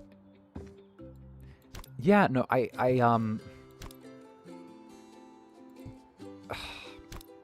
how do I put this? This isn't like... This isn't a... This isn't like an idle quote-unquote business thing to me. This isn't like any of that. It doesn't feel akin to that. The way I feel like this is I run a little community. And I think that it's, to me, it just feels more, it feels more important for me to be hands-on and run things my way rather than, like, be hands-off and leave it to other people. And I don't think I could cope with leaving. I couldn't cope with leaving like the club to be like have the runnings done by someone else. I couldn't really cope with that. I know what I am. I couldn't cope with that. I would actually get so fucking like anxious about the idea of like letting someone else run my club. Like I couldn't do that, you know? Like there's a lot of things I can do. But letting some fucking stranger run my club, oh, I couldn't do that. Oh, Lord, no. Like you'll have to pry me out of here like a tick, you know. And Voltaire Belmont, by the way, I love Sailor Moon, but the amount of times Usanagi gets pimp slapped by her own much older BF, fiance, BF, husband, always mind controlled.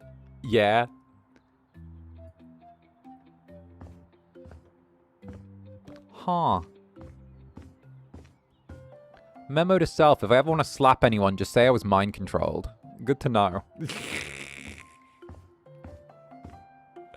All right, my jellies, though. We've been going for over 4 hours now. It is getting, like, it's like 1:30.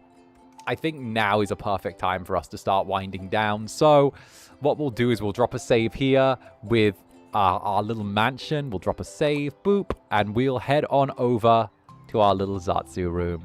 So with that, I hope you guys have enjoyed a little bit of House Flipper 2. This has been absolutely lovely, and I always enjoy getting to play this game with you. It's our lovely little check-in, you know?